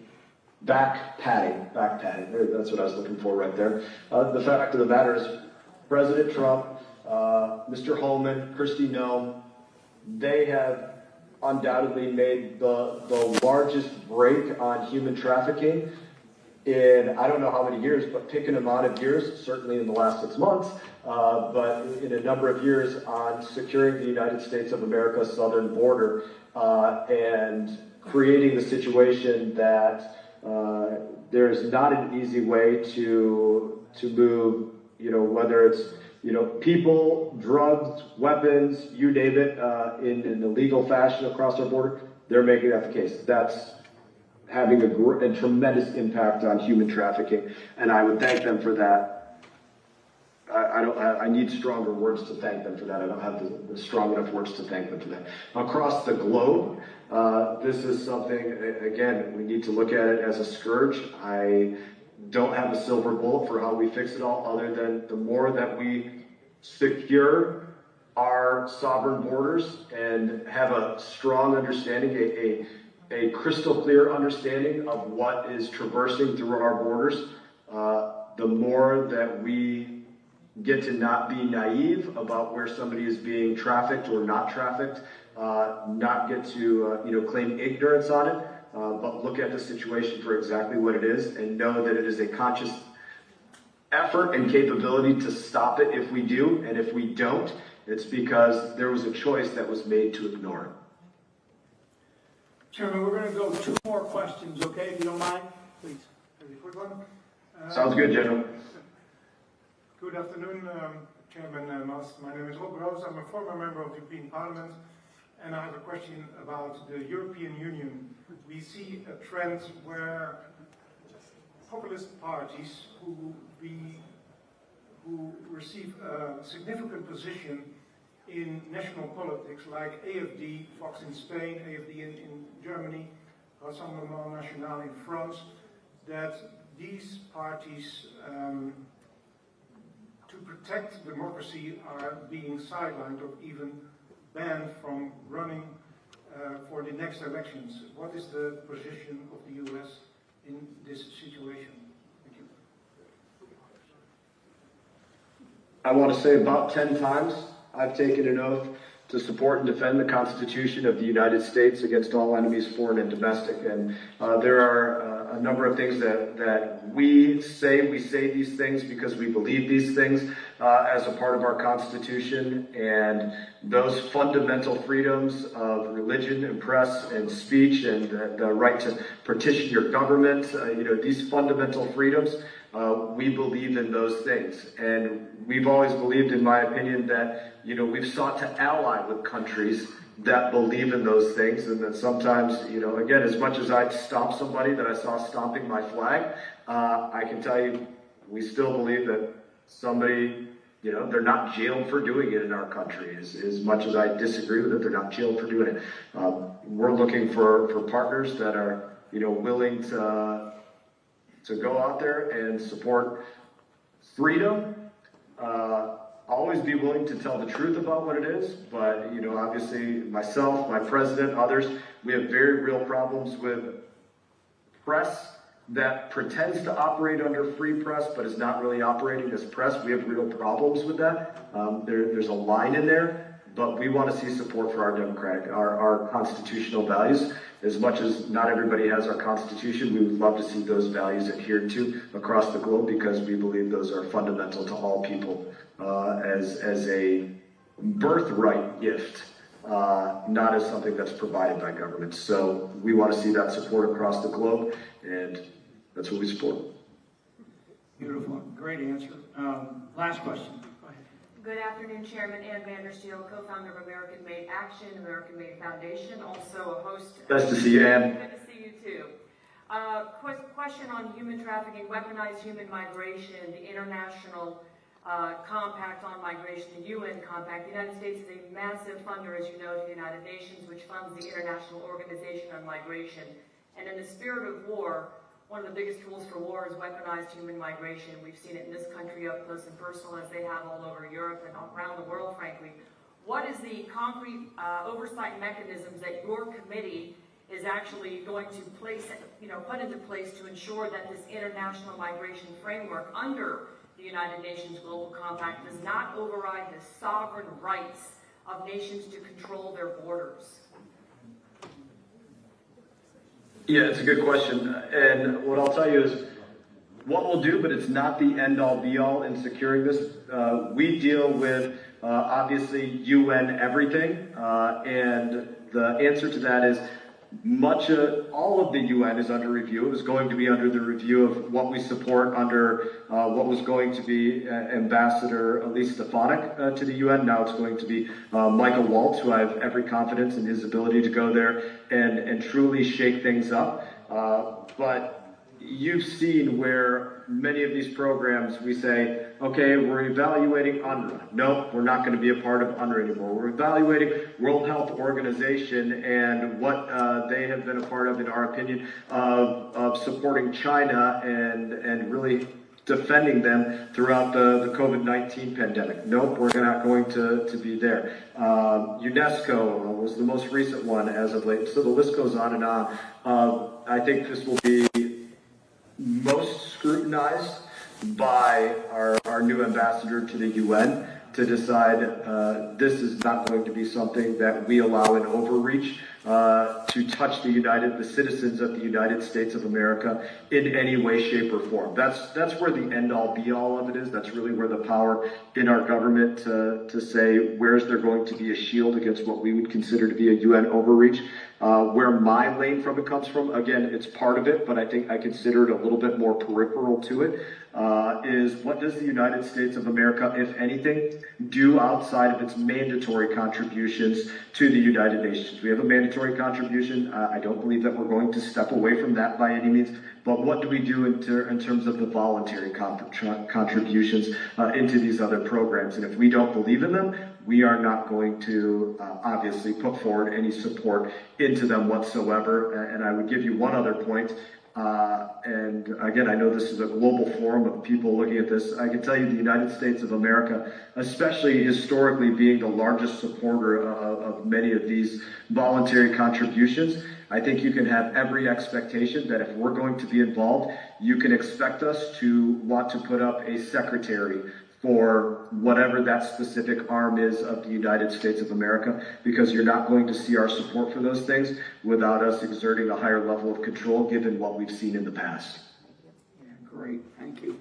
All right, Chairman, thank you so much for your time, and let's give him a big round of applause. Thank you, gentlemen. Thanks, Brian, and thank you for your time, thank you for your service to this country. In uniform and out of uniform, and you're doing extraordinary work. And one of the themes that keeps coming out today by some of the presenters and the people that are here is leadership. And what you're witnessing right here in this gentleman is a case of that. It's a case study in leadership. And thank God we have him on our team and running our foreign relations, particularly in the House of Representatives. Really, really important comments and his analogy about you either got to hold one boat, because if you're holding two, it's just not going to work that way. So, God bless you, Brian. Thank you very much. God bless, sir, and thank you. Okay, I'm going to turn it back over to Boone. I know we have the next panel coming up, so I'll let you have it here, Boone. Okay. Great. Thank you, sir. Okay, ladies and gentlemen. You guys hear me out there? Hey, here's what we're going to do. We've been talking all day long about partnerships, about alliances, and we're going to bring up a panel. But I want to include, we've got time. This is where we make this happen. We've been talking about, hey, what can you do for me? What can I do for you? How can we help each other? So after I ask these questions of this panel, I'm going to go to the audience. So if you are a person here representing your country, please, the guy over here in the big blue jacket has got a microphone. He's going to bring it to you. And if I can possibly get somebody else from our team to get on this side of the room with a microphone, we can go to you too. But right now I'm going to call up the panel. Ambassador from Hungary, Szabacs Takács. Come on up, sir. Hello. Pleased to meet you. Right there, sir. Outstanding. From Germany, Petr Bistron. Please come on up. The ambassador from Azerbaijan, Guzar Ibrahim, please come on up. Foreign Minister Safin Dazai, please come on up. I saw you yesterday. I hope you're still here. And if you see any of these folks that are kind of out there, we're still looking for Petr. Petr, where are you? Hopefully he'll come up here pretty soon when he does. That one, who's on that side? Katie. Katie's on that side? Okay, make sure you watch that button, because if it goes green, it's on. It kind of goes on by itself sometimes too. Okay, in school you guys always wanted the questions first with the answers, so I'm going to give you all the questions that we're going to be talking about today. But these three gentlemen, come up here. Here's Petr right there. We're going to ask 3 questions, and these are the same 3 questions that if you are here representing your country, start thinking about the answer. Let's get it out in the open. General Flynn said get louder. This is the time when we do that. So here's the 3 questions we're going to ask today, and you guys can take 5 minutes and answer all 3, kind of wrap it into one thing. First of all, first question, what is happening in your country that others need to know about, that they don't know about? What does your country need from the United States? And what does the United States need from your countries that we need to know about that have been overlooked. This is the question I heard back here. There are things that are overlooked. So question number one, what's going on in your country? Number two, what do you need from the United States? And number three, what is it that's being overlooked that we can use from you? Sir. You do need a microphone.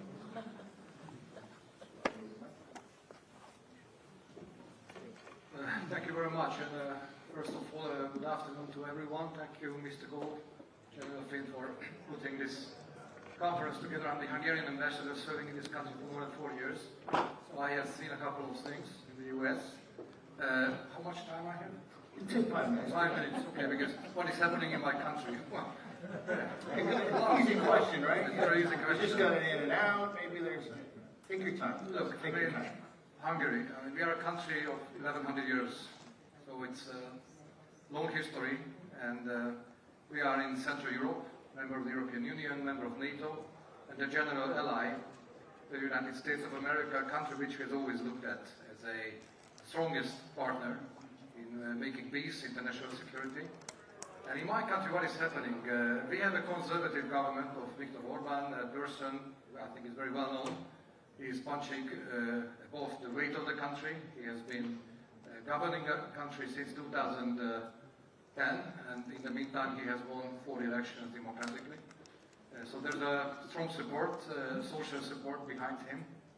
And I think he's one of the global leaders of as we see, common sense, conservative values, and as such, of course, it's very automatically and very quite naturally put us on the track that we were looking for partners in the United States who are thinking along the same lines as we do.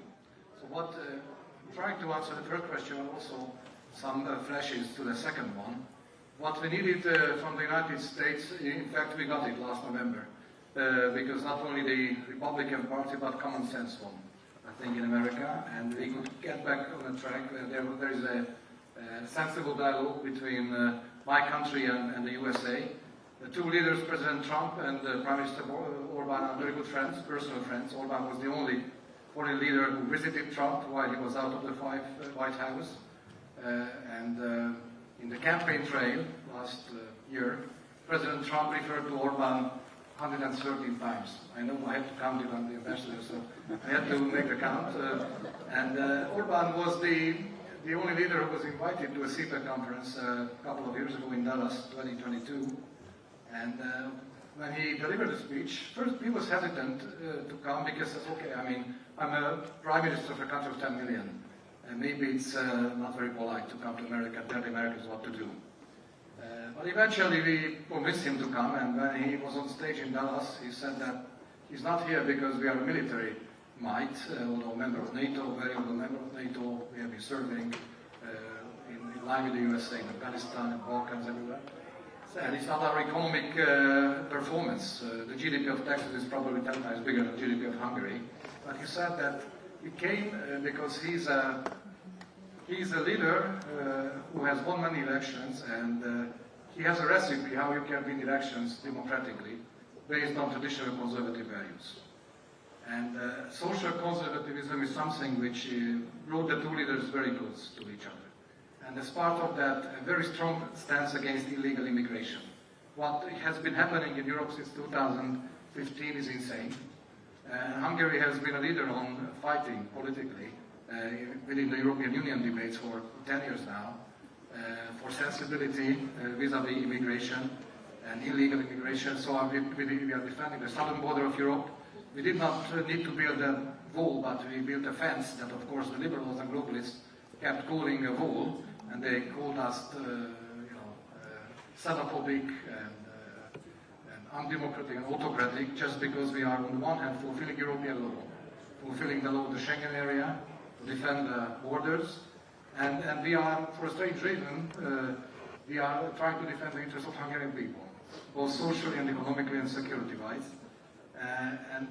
This political fight has been going on for a long time. As one of the very important new development, last year, Orban and some of his political allies established the Patriot Party, and I'm very pleased to welcome members of the Patriots here from Vox. Great to see you. And I think the Patriot Party is now the third largest group in the European Parliament, and I very much agree with those who, in questions before, referred to some very undemocratic, anti-democratic decisions within members of the European Union when they want to ban politicians to entering politics. Look at them. I don't want to name countries. Diplomats should refrain from that, but I think you know what I'm talking about. And this is outrageous. But we cannot give up this fight, and we are very much prepared for this. We have been doing that for many years now. And it's outrageous that we are penalized by the European Union bodies, the Commission and the European Court of Justice for fulfilling law and defending the borders. We had to pay a 200 million US dollar fine or euro fine, and we are paying 1 million euro per day as a ruling of the European Court of Justice for defending the border. But we Hungarians, we don't look at that as a fine. We try to be very positive and optimistic. We say that this is the best investment in the future. And we are investing in security. We are investing in family. Hungary has, I think, one of the strongest family policies in the world. We almost spend 6% of our GDP on families. Now, if you are a mother of 3 now in Hungary, you don't pay tax ever in your life. And from the 1st of January next year, if you are a mother of 2, you don't pay tax ever in your life. Because we are investing in families, we are investing in the young generation, and that's a very strong strategic goal of my country. We have to modify our constitution, the basic law of Hungary, and now it's in the Hungarian basic law that the family consists of 1 man and 1 woman, where the father is a man and the mother is a woman. 10 years ago, everybody thought that we are crazy to do that, but now I think what is happening in the world, I think it doesn't seem so crazy at all. So we are very social conservative, anti-woke, anti-globalist, pro-security, anti-illegal immigration. And our foreign policy, of course, it's a difficult place where I live. If you look at the map, Central Europe, we are neighboring the country of Ukraine, which has been suffering one of the worst periods of its modern history, a war that has been going on for years now, and we were really expecting someone in the White House who is able to stop the war, and I believe that this is only the President of the United States of America who is able to do that. The partners are not easy on the other side, and our concern is that neither Russia nor Ukraine eventually want to end the war. And we are very pro-peace, and we are very supportive to President Trump, whatever he's doing. And certainly, somebody just referred to President Putin and his tactics. Yes, it's true, but I think diplomacy is about discussion, and President Trump has been trying to do everything so far, and we keep supporting him to bring peace to Ukraine. Of course, the negative impacts are just immeasurable. The devastation to life in Ukraine, about the country and everything. So if the country wants to have a future, the sooner the better the war should be stopped.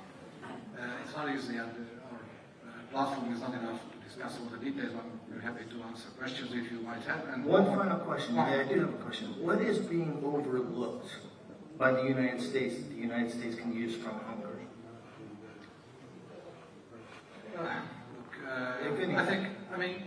This is what I refer to, the policy of Orban. He's been in politics for over 30 years. 15 years he was in opposition, 15 years he was in government, and he came back democratically. And people, when they call him dictator, I always say that in my historical knowledge, dictators rarely go into opposition. And maybe the experience, maybe the geography where we are, maybe something about Russia. Russia, as a country, came to Hungary 3 times in the last 150 years with military forces, and they never brought too much good. So we have some historical experience, but still I believe that we need a sensible approach to what is happening, because the options are either continuing the war or stopping the war. I think the Russians are able to continue the war for a long time. I don't know, I'm not a military expert, if they can be defeated militarily, but if it is the case, it will have a very huge price for everyone. So that's why we are opting for peace rather than going into war. This is something maybe that you can learn. And one more thing that I'm not saying that the USA should be learning from us. It would be, I think, a bit arrogant to say. But we are probably the only country in Europe now, for a variety of reasons, look at our social composition and everything. We are the most pro-Israel country in the European Union. And our foreign policy is very much based on supporting Israel and peace in the Middle East, while we are having excellent ties with many Arab countries. And the fight against anti-Semitism is a huge problem in Europe and in this country as well. This is just very important detail of foreign policy, but yeah, maybe that's in a nutshell. Thank you very much for the invitation.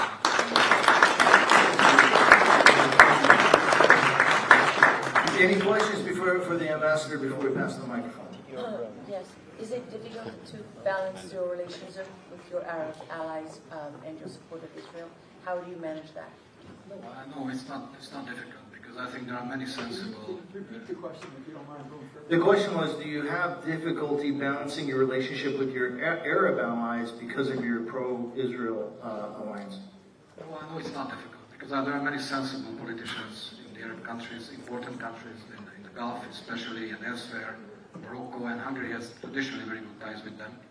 I'm not saying that we are serving as interlocutor, but even that we can do. So we were supporting the Abraham Accords, which was one of the most successful political trials to bring peace to the Middle East, and it should be continued. By the way, at the time, the Hungarian foreign minister was the only foreign minister who was invited to the White House when it was signed in September 2020 it was. So it's not that difficult. You have to be very clear, and you have to make a very direct line between terrorists and between democratic leaders and politicians. And if you are able to do that, that's not that difficult. And can you explain why Hungary banned the Open Society Foundations and George Soros? Why we banned the Open Society Foundation and George Soros? Yeah. Now, that's going to be a long discussion, of course. Well, I mean, look, every country has a right to see transparently what is happening we in their support country. it. I know that you support that. We'd like to do the same thing. Yeah, because I think they were doing things to undermine the democratically elected governments in Hungary, and we wanted to create transparency, and they were always seeking. And well, I mean, we did not ban them. We just told them that they have to comply with Hungarian law, and that's as easy as that. And they could not. And if somebody can comply with law, then they can stay. If they cannot, they cannot stay. That's as easy as that. Good question. Thank you. Thank you very much. And next to Foreign Minister, let me get this right, Desai, correct? Sir, the three questions, please pass the microphone there. The three questions, just to recap, what's going on in your country, what is it the United States can do for your country, and what can you do for the United States that's being overlooked? Well, thank you very much, Honourable General. Indeed, thank you for your invitation. It's good to be back here in Washington after 2 months. As my colleague earlier disclosed that you were here 2 months ago, the Prime Minister. My name is Stefan Dizay.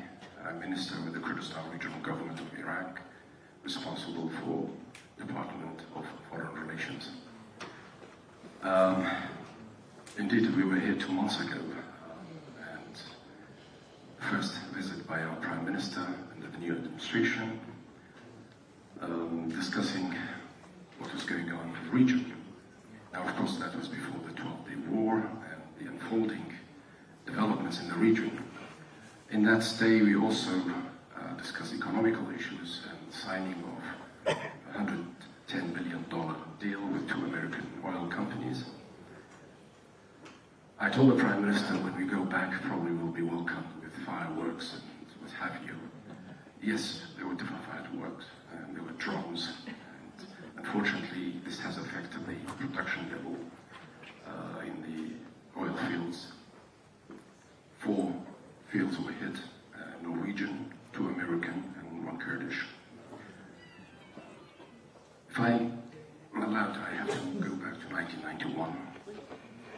It was a turning point in the history of the Middle East when the international coalition forces, let's say, evicted Iraqi army under Saddam Hussein from Kuwait. That also was a prelude. It gave an opportunity for Iraqi people to rise up against the regime and to liberate themselves. sadly, it didn't turn out the way that we had planned. So the wrath of the former regime against the people was so immense, and people fled to the mountains, particularly in Kurdistan, under the fear of use of chemical weapons again, which was used earlier, 3 years in 1988 in Halabja. So we had the exodus of over 2 million stranded along the borders of Iran and Turkey. And the international community, they were at a very difficult crossroad. I think it was James Baker at that time who flew to the region. And on the way back, he called the president, we have to do something. And much of the credit goes to the United States. And I also have to honor the former president of France, late Mitterrand, and also Sir John Major, who helped to establish the safe haven and the Operation Provide Comfort, no-fly zone, 36 parallel, which allowed, or it at least provided, the conducive situation for the people to go back to their homes and rebuild their lives around the destroyed communities. The people of Kurdistan of Iraq, since the foundation of the state of Iraq, have been fighting for their rights, and they have given a lot of sacrifices. But the turning point, or the foundation stones of what we have today, was actually laid in 1991. Often I talk to our American friends. They have not been promoting that story of success.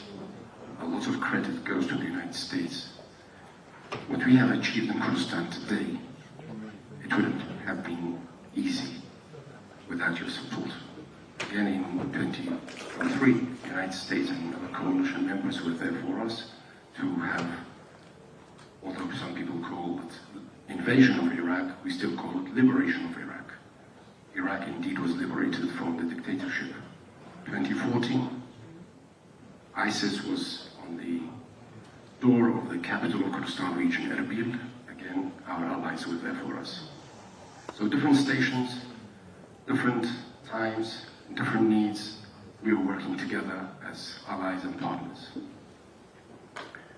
Perhaps the current Iraq is facing difficulties, and the drones, by the way, they came from within Iraq, from certain trigger-happy, loose militia forces. And they have to be held accountable. It shouldn't be let go by targeting US companies, by targeting even civilian targets, as we have seen, ballistic missiles, drones, and so on. So this is another area that we have to work together. We are cooperating with the federal government in Baghdad in order to put an end to this kind of behavior. Earlier, the discussions were talked about alliances and partnership.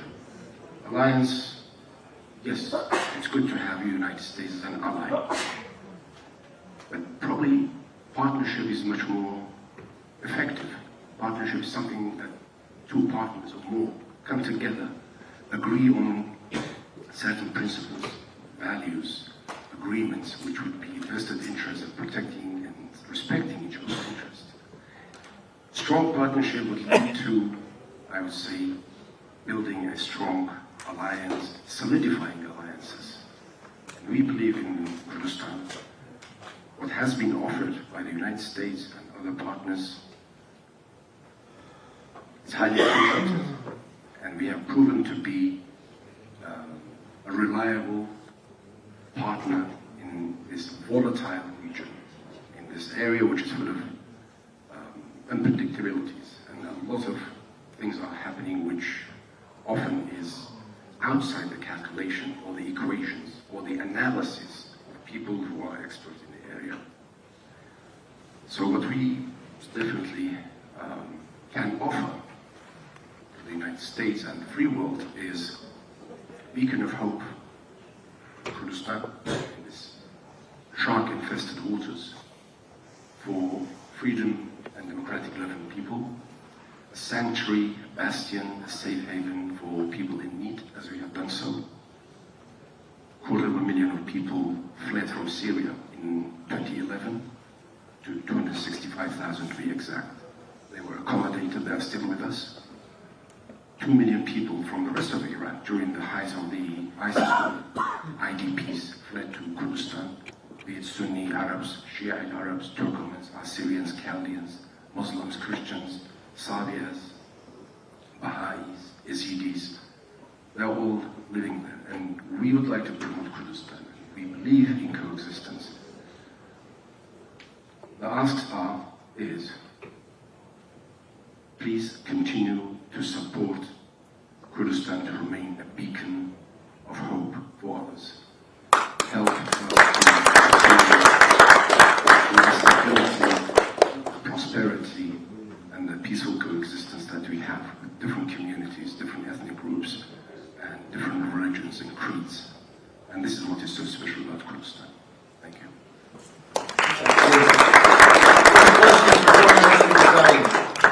What is your relationship with Iran officially?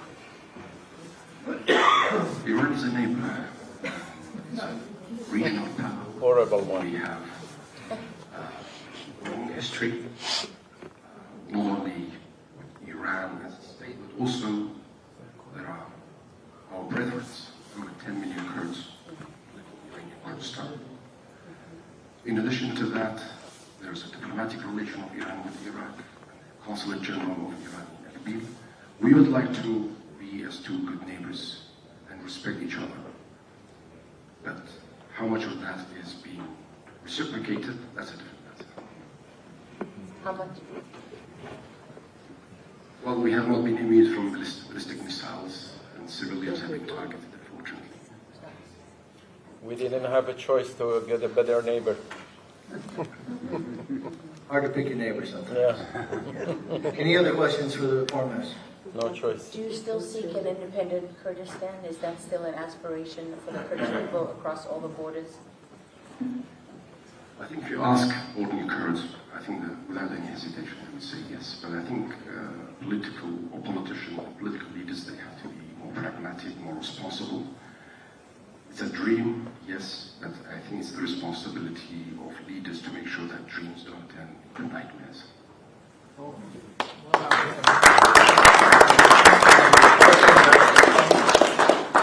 One second, we're coming right to you, sir. Thank you very much for this great opportunity, and thank you, General. Thank you, Ellie. Welcome back to D.C., Mr. Zaid.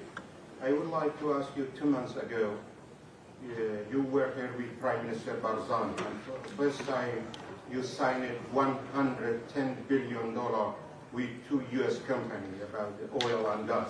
And after that we see you became under attack by drones, even attack oil fields in Kurdistan, and it is effect of price of oil, regionally and internationally. How United States of America can help you to have a sky defense? Thank you. Yeah, the question is, how can the United States help you with air defense? I've been here for a week. Basically, this visit was a follow-up to the visit of the Prime Minister 2 months ago, and we have been having extremely good meetings with the administration and on the Hill, and I'm very happy to be here today. We have been discussing these issues. I mean, as you may well know, that we already have a memorandum of understanding with the DoD, which provides training programs and also reform in our security and Peshmerga forces structure. We have been discussing this issue not currently but long ago about their defense system. It's something, obviously, we are, Kurdistan of Iraq is part of Iraq, it's a federal Iraq, and everything has to go through Baghdad. So the administration here has to work with Baghdad in order to have the approval of providing such material and equipment to Peshmerga forces in Kurdistan. We underline the need for that again, so hopefully our colleagues on the Hill would be able to press the administration, if I can say so, to expedite the process. Any other questions? Give a round of applause.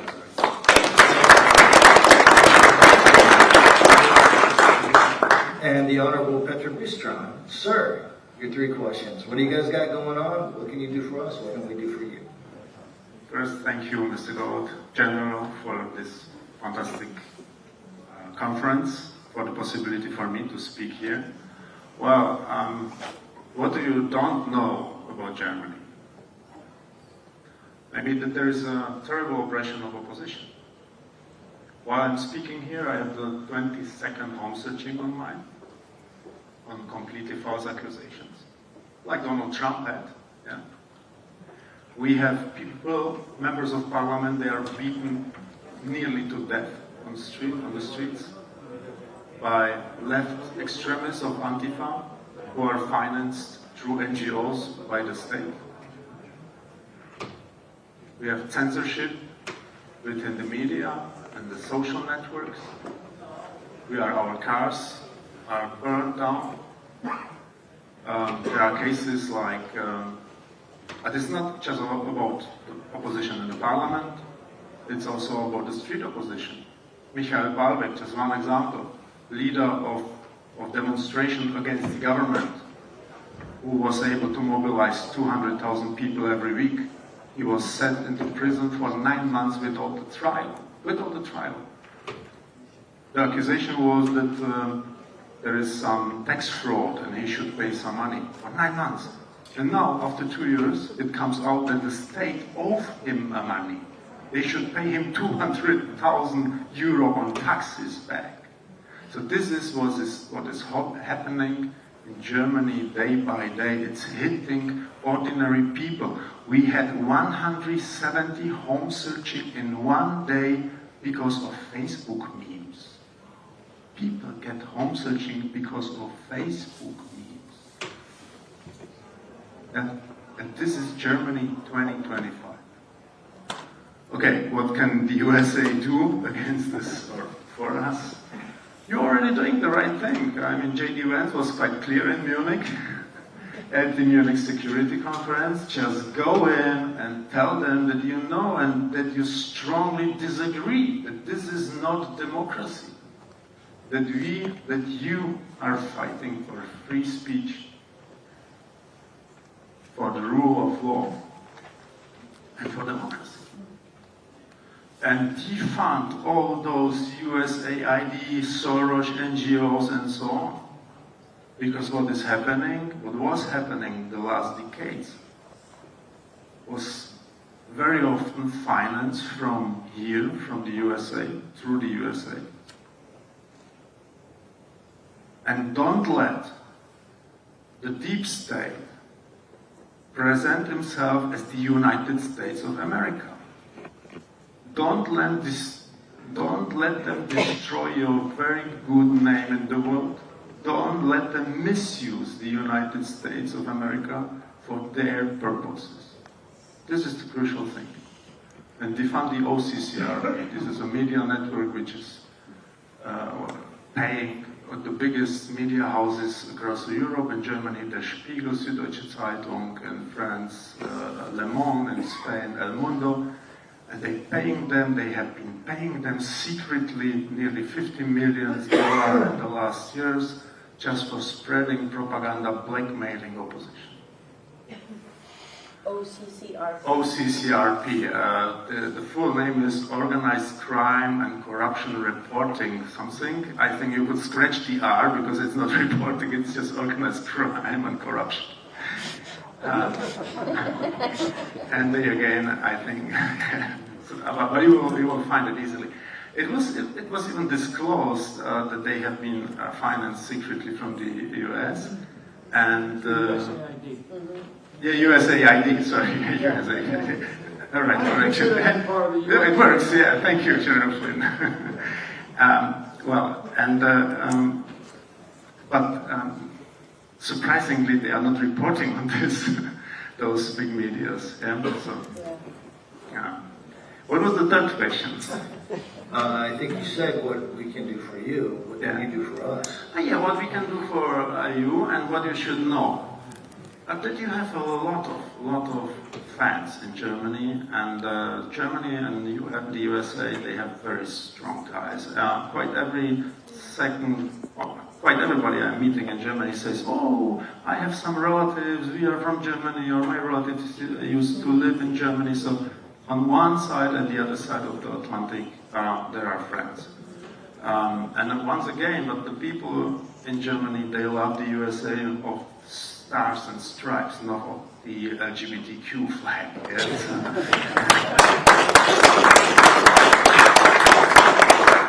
Once again, make clear that the Biden, what Biden administration was representing, it's not the true USA.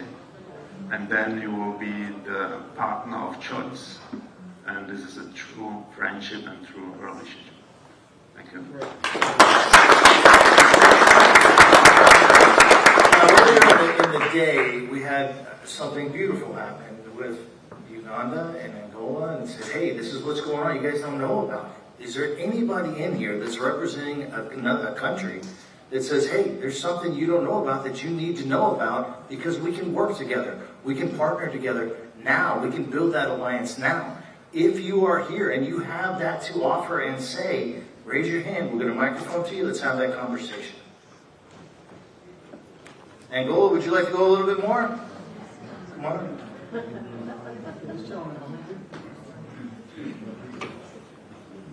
You got a green light there? Thank you. Thank you very much.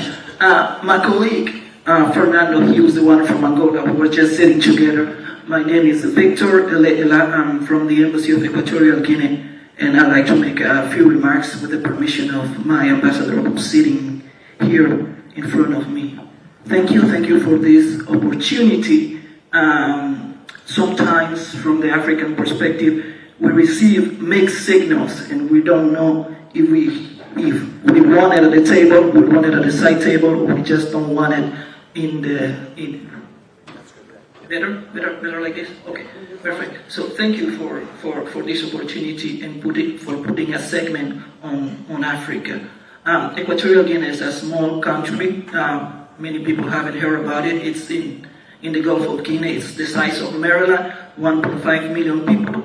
And our economy is 95% dominated by oil and gas. So it's been some rough times since 2014, 2015 when the oil prices came down, but also we've had a very important impact on our economy for the narrative for the new policies on energy transition. In Africa, we're on the first stage. We haven't consolidated energy for all of our people. And the conversation, the laws, the policies about transitioning without being there first, it's very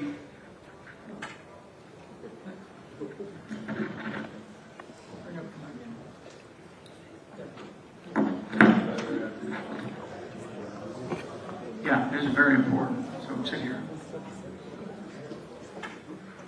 Thank you, General. So the conversation and the policies and the rapid transition about clean energy right now, right here, can be burdening for some of us. We do believe in the importance of climate change, but it has to be done at a reasonable rate. That's what I wanted to say in terms of energy. So this government bringing back, questioning those aspects of the rapid transition to clean energies and the discrediting of oil and gas has had a toll on us. You were asking what's happening in my country. Those are the kind of dilemmas that we have right now. Earlier this month, we have a gathering of presidents of the Central African region. My president, President Obiang, is chairing. This year he's chairing the commission, and we had a conversation about the deal that was sponsored by your president between the DRC and Rwanda. Those are very important members of our central region, and we welcome the presidents welcome and endorse the deal that was sponsored by your president, and they thank him for doing that. In terms of peace and security, what Equatorial Guinea can offer is our strategic position. We have a non-contiguous country. It's part mainland, it's part island, and we have a strategic position in the Gulf of Guinea. We share interests, especially in security, Equatorial Guinea and the United States of America, for example, in freedom of navigation, there are serious crimes, there are serious acts that are being committed in that part of the world, and it's important that we combat those aspects of international relations, trafficking in persons, protection of infrastructure. Those are things that we can work on, and we've been working with the U.S. Throughout the years, but we want to reinforce that cooperation to ensure that our shared interests in that part of the world are contemplated, and we're a very good ally, and we're very well positioned for that. In terms of what America can do for Equatorial Guinea, and pretty much for Africa, because all the aspect of the things that we were discussing in that important meeting is African peace and security. A more secure Africa is a more secure America. And that goes along with the push you're doing for Europe to take more responsibility for its own security. We want the same thing. We don't want to have to come to, we do appreciate the support and the aid, but we don't want to have to America to solve our problems. We want to be able to tackle them ourselves. So it's important that you can support Africa's push for taking its own security for themselves. In terms of other things that it's in the international agenda, for example, in the bilateral relation or multilateral relation, because I'm talking about Africa and in the United States, it's extractive industries, it's minerals, it's rare minerals. It's important that in your strategy, in our own strategies, defense strategies, we contemplate the identification of bad actors, people, organizations, individuals that inject themselves in the processes with illegitimate interests. There are legitimate interests that everybody has. America has legitimate interests. Other people have legitimate interests, and they can be beyond your own borders as long as it benefits both parties. But there are some actors acting in the shadows that are creating, frankly, a lot of trouble. And we would like to have that conversation with the United States too.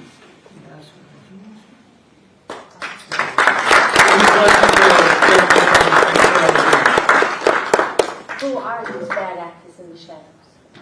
The question is, who are the bad actors in the shadows? Well, that's why I say that we have to identify them, because they keep themselves in the shadows.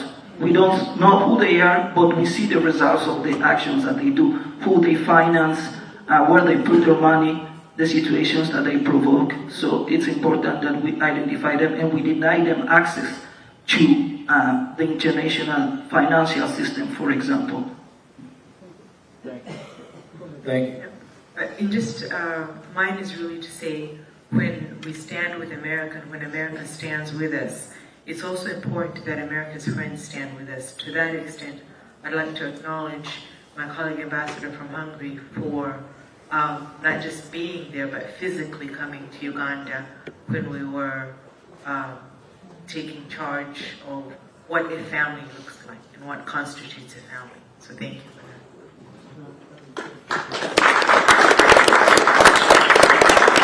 Is there anybody else in the room that represents a country you'd like to have the same discussion here for everybody? Okay, with that, I'm going to turn it over to General Flynn. You probably want to keep the panel here, and we can close out the closing, whatever you got to do. I think we're finished with this. Gentlemen, thank you very much. Another round of applause.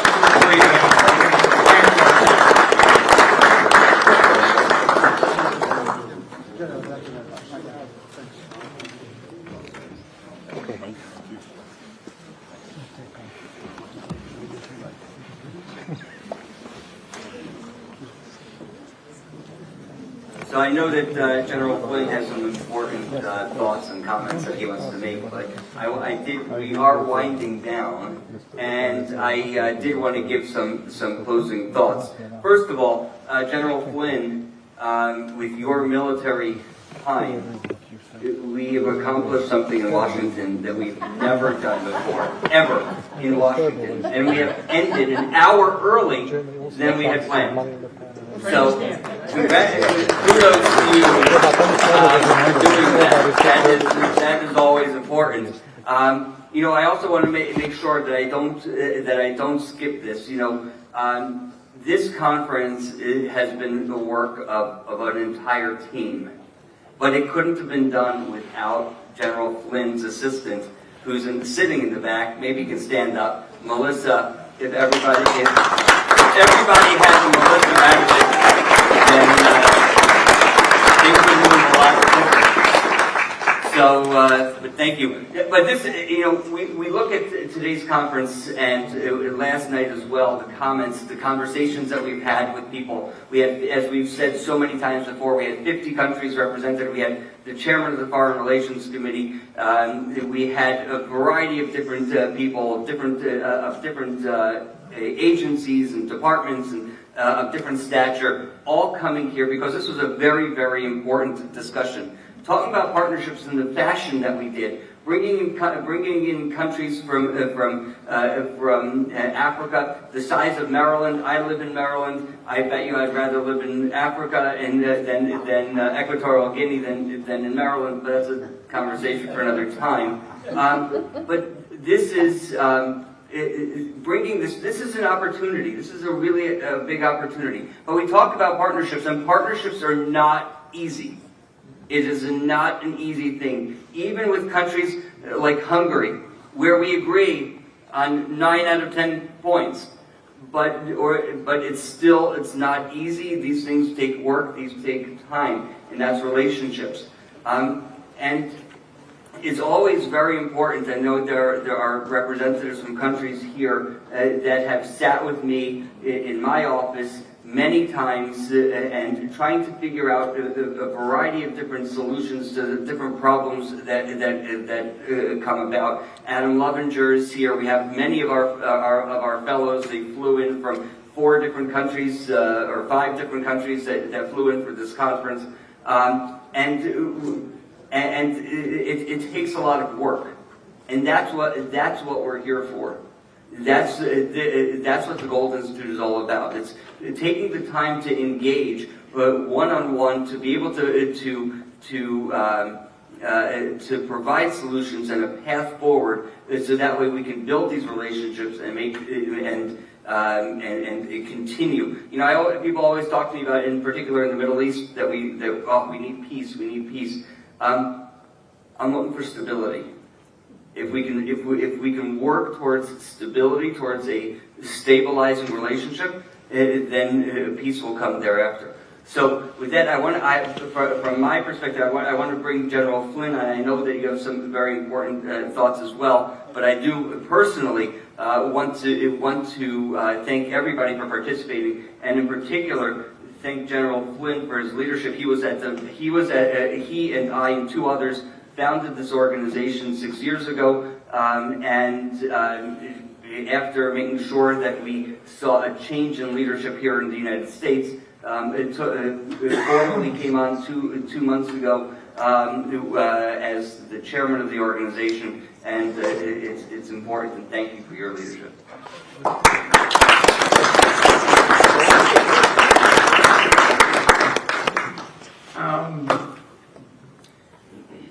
So, maybe some of you didn't know me, but now maybe some of you know me a little bit. And in the middle of being just incredibly persecuted by my own government, by elements of my own government, I stood with Ellie Gold, I don't know, maybe it was 7 years ago. It was right in the middle of all that, right?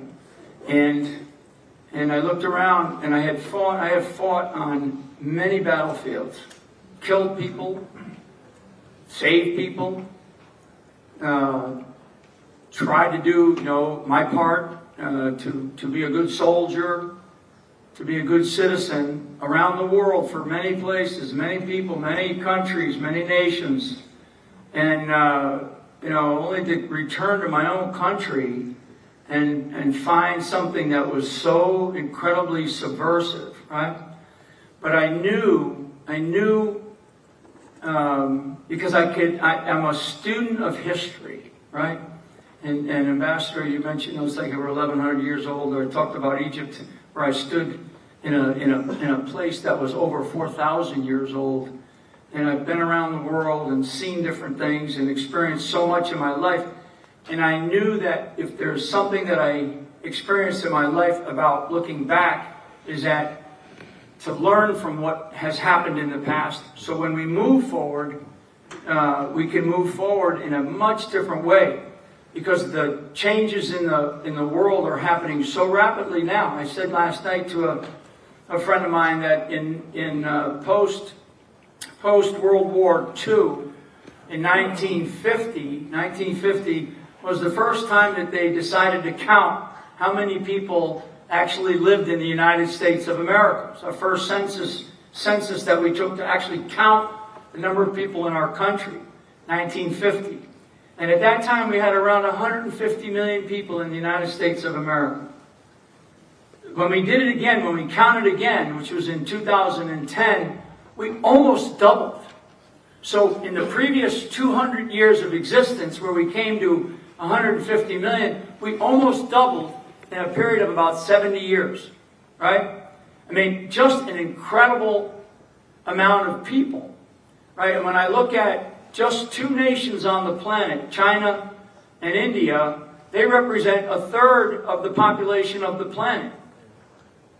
It is incredibly complex. It is incredibly, there's all kinds of conflicts. I am a huge fan, and I don't know, the foreign minister is still here, and I know very, very diplomatic, and rightly so, response, about Kurdistan, and should Kurdistan be its own nation state? It's a country with a great population, it's got the resources, it has a government, all the structures of what could be. I mean, in our lifetime, ask Czechoslovakia, ask Yugoslavia.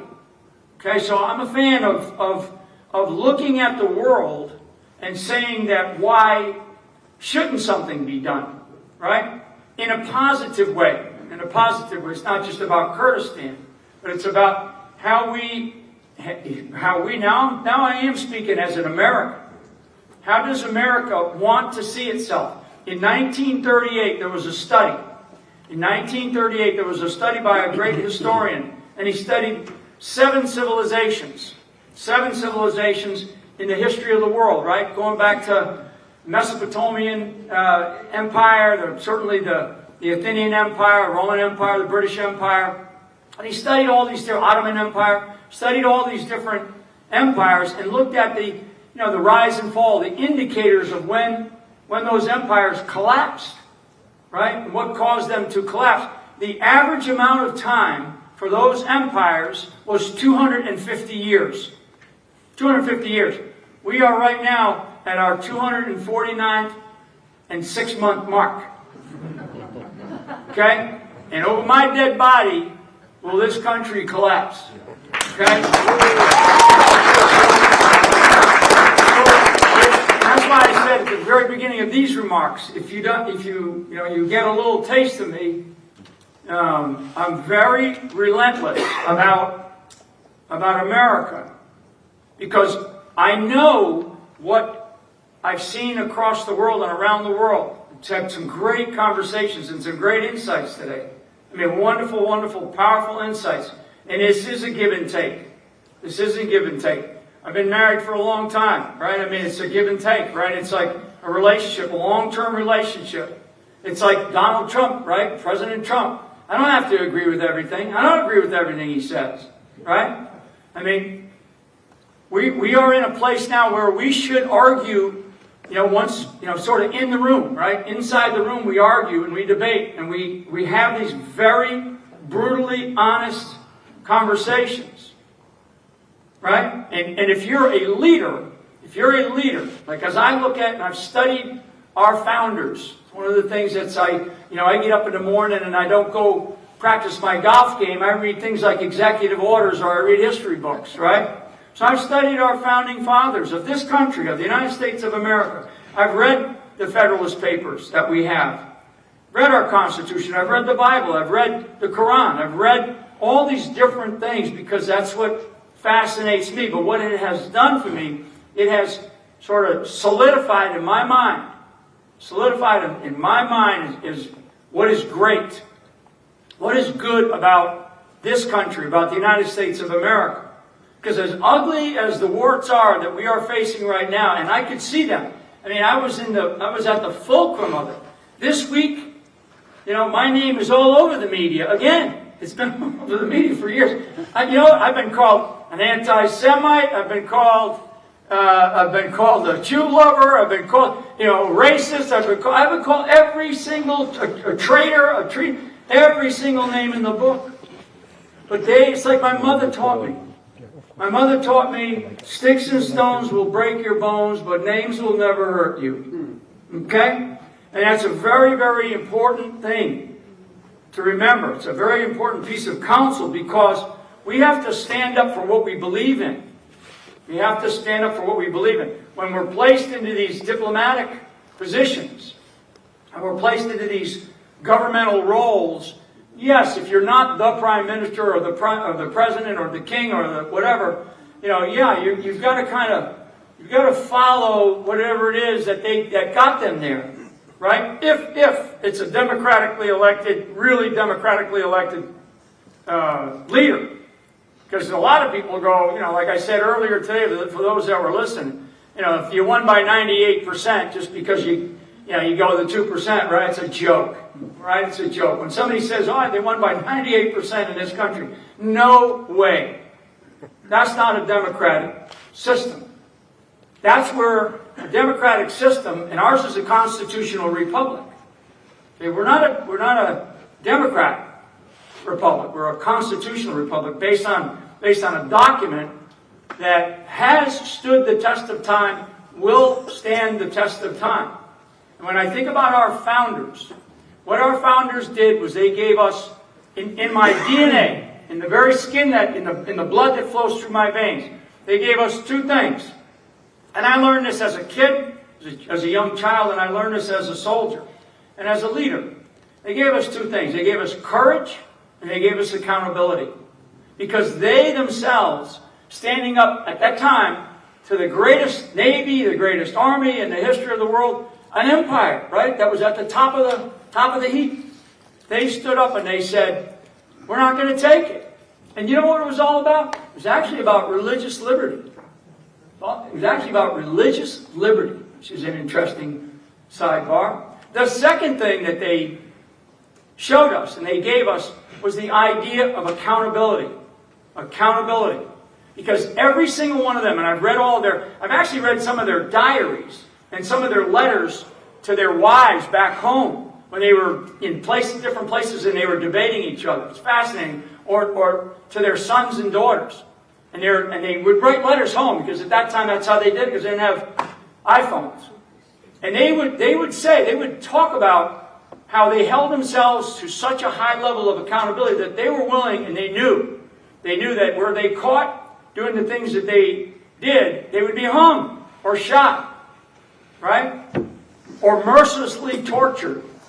They were willing to give their very lives and everything, like we say, their treasure, everything, right?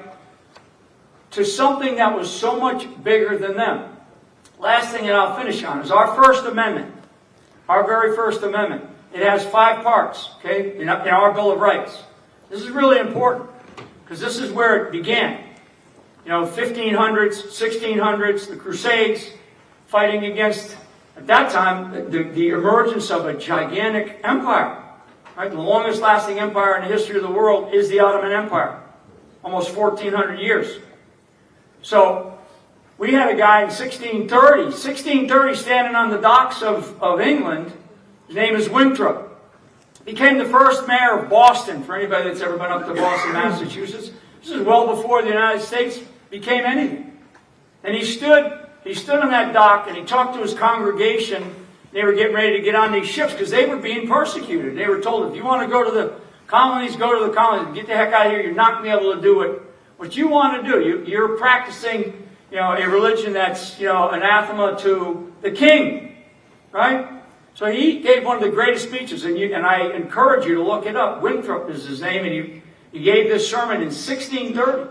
And during that sermon, he talked about, we are in search of a city on a hill.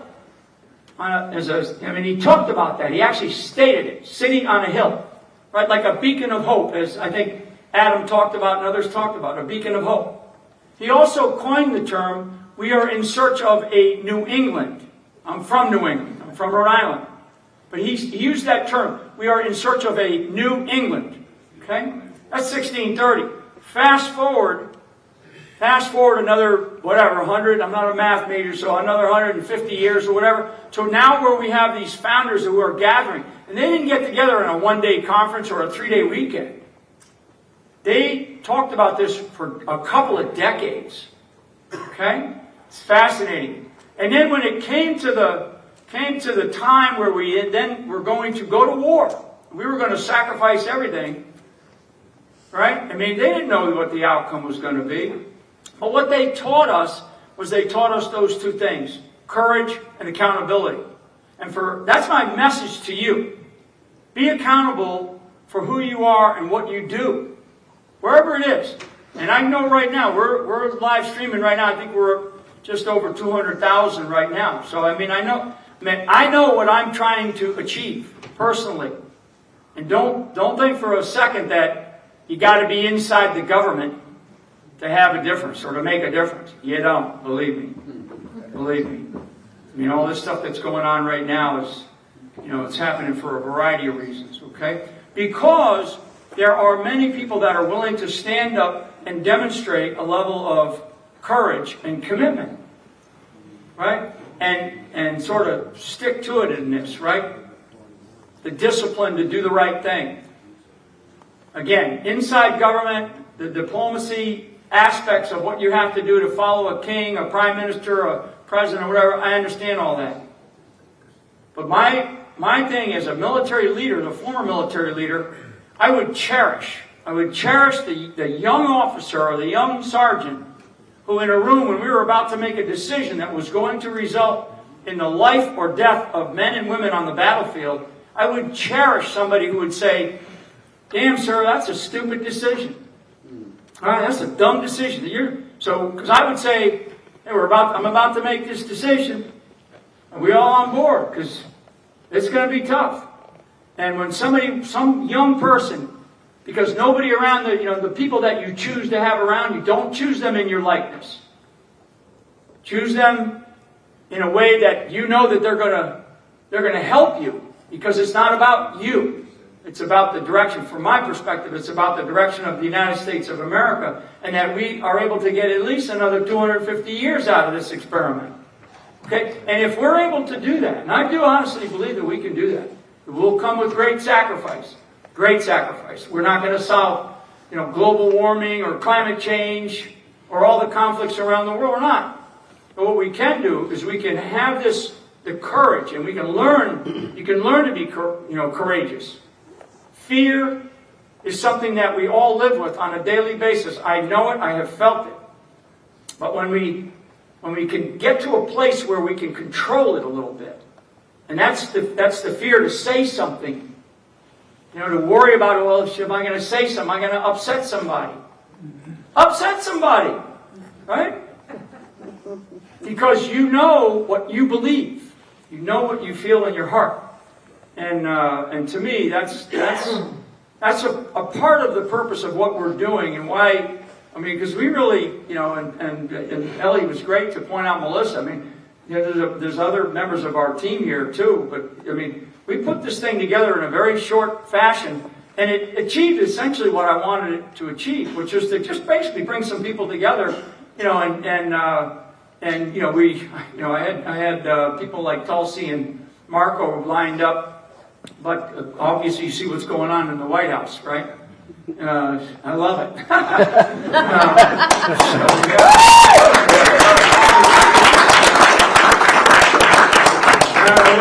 I don't think I see him in here now, but I was talking last night about chaos and complexity, right? I mean, that's like, I don't know whether that's my DNA, but I'm designed for that. I just want to say, to finish, for all the ambassadors and the foreign ministers, other ministers that are here, the people that came here, that I know your time is extremely valuable. And I appreciate it. I know our team appreciates it. Your time, your remarks, your presence matters more than anything else. So thank you so much for that. The next step, okay, and I'll just, the next step is, this is sort of an umbrella, this conference here. We've kind of covered a whole bunch of things. You get 5 minutes to talk about 1,100 years, right? But this is designed this way, okay, because the way my mind works. So this is sort of an umbrella conversation, because one of the things that I will do is I will drive a conversation in this town, right? And we can do this now in a much different way, because I'm not fighting against the censorship. I'm not fighting against, even though I've still been here, but it would just been uglier that I had the police out the door waiting for me, right? I mean, that's what we were facing in this country. And I tell people, I remind people, had Donald J. Trump not been elected President of the United States, they were going to put him in jail on the 26th of November last year, okay? That judge, right, for the foolishness and the craziness that these people were attacking this man, never mind trying to put a bullet through his head, right? So, we're ugly, okay? The baby is ugly here in this country, and that's okay. And what we're going to do is we're going to work our way through this as a democracy, as a citizenry, as people who are responsible for the future of our country. These people in Capitol Hill, people down at the White House, they are temporary. What is permanent is the American people, and what I have described, it's in our blood. Okay? And that's all Americans, right? Not just white Americans or black Americans. I don't care if you're purple with pink polka dots. If you believe in this country and you believe in what it stands for, then I know that we'll get another 250 years out of this. So we will follow up with all of you, and this is all, we have all the video. If people want it, we'll get it on websites, and we have photos. But I'm going to continue this, and I'm going to continue on certain issues that some of those were raised today. And we definitely appreciate your feedback. So anyway, be safe. God bless you all, and thank you so much for attending.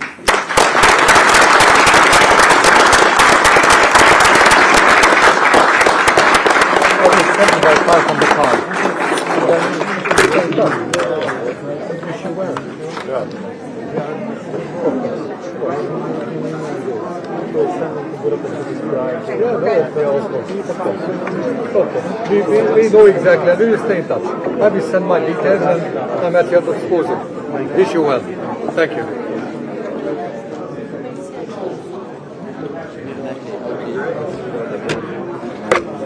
What are we like?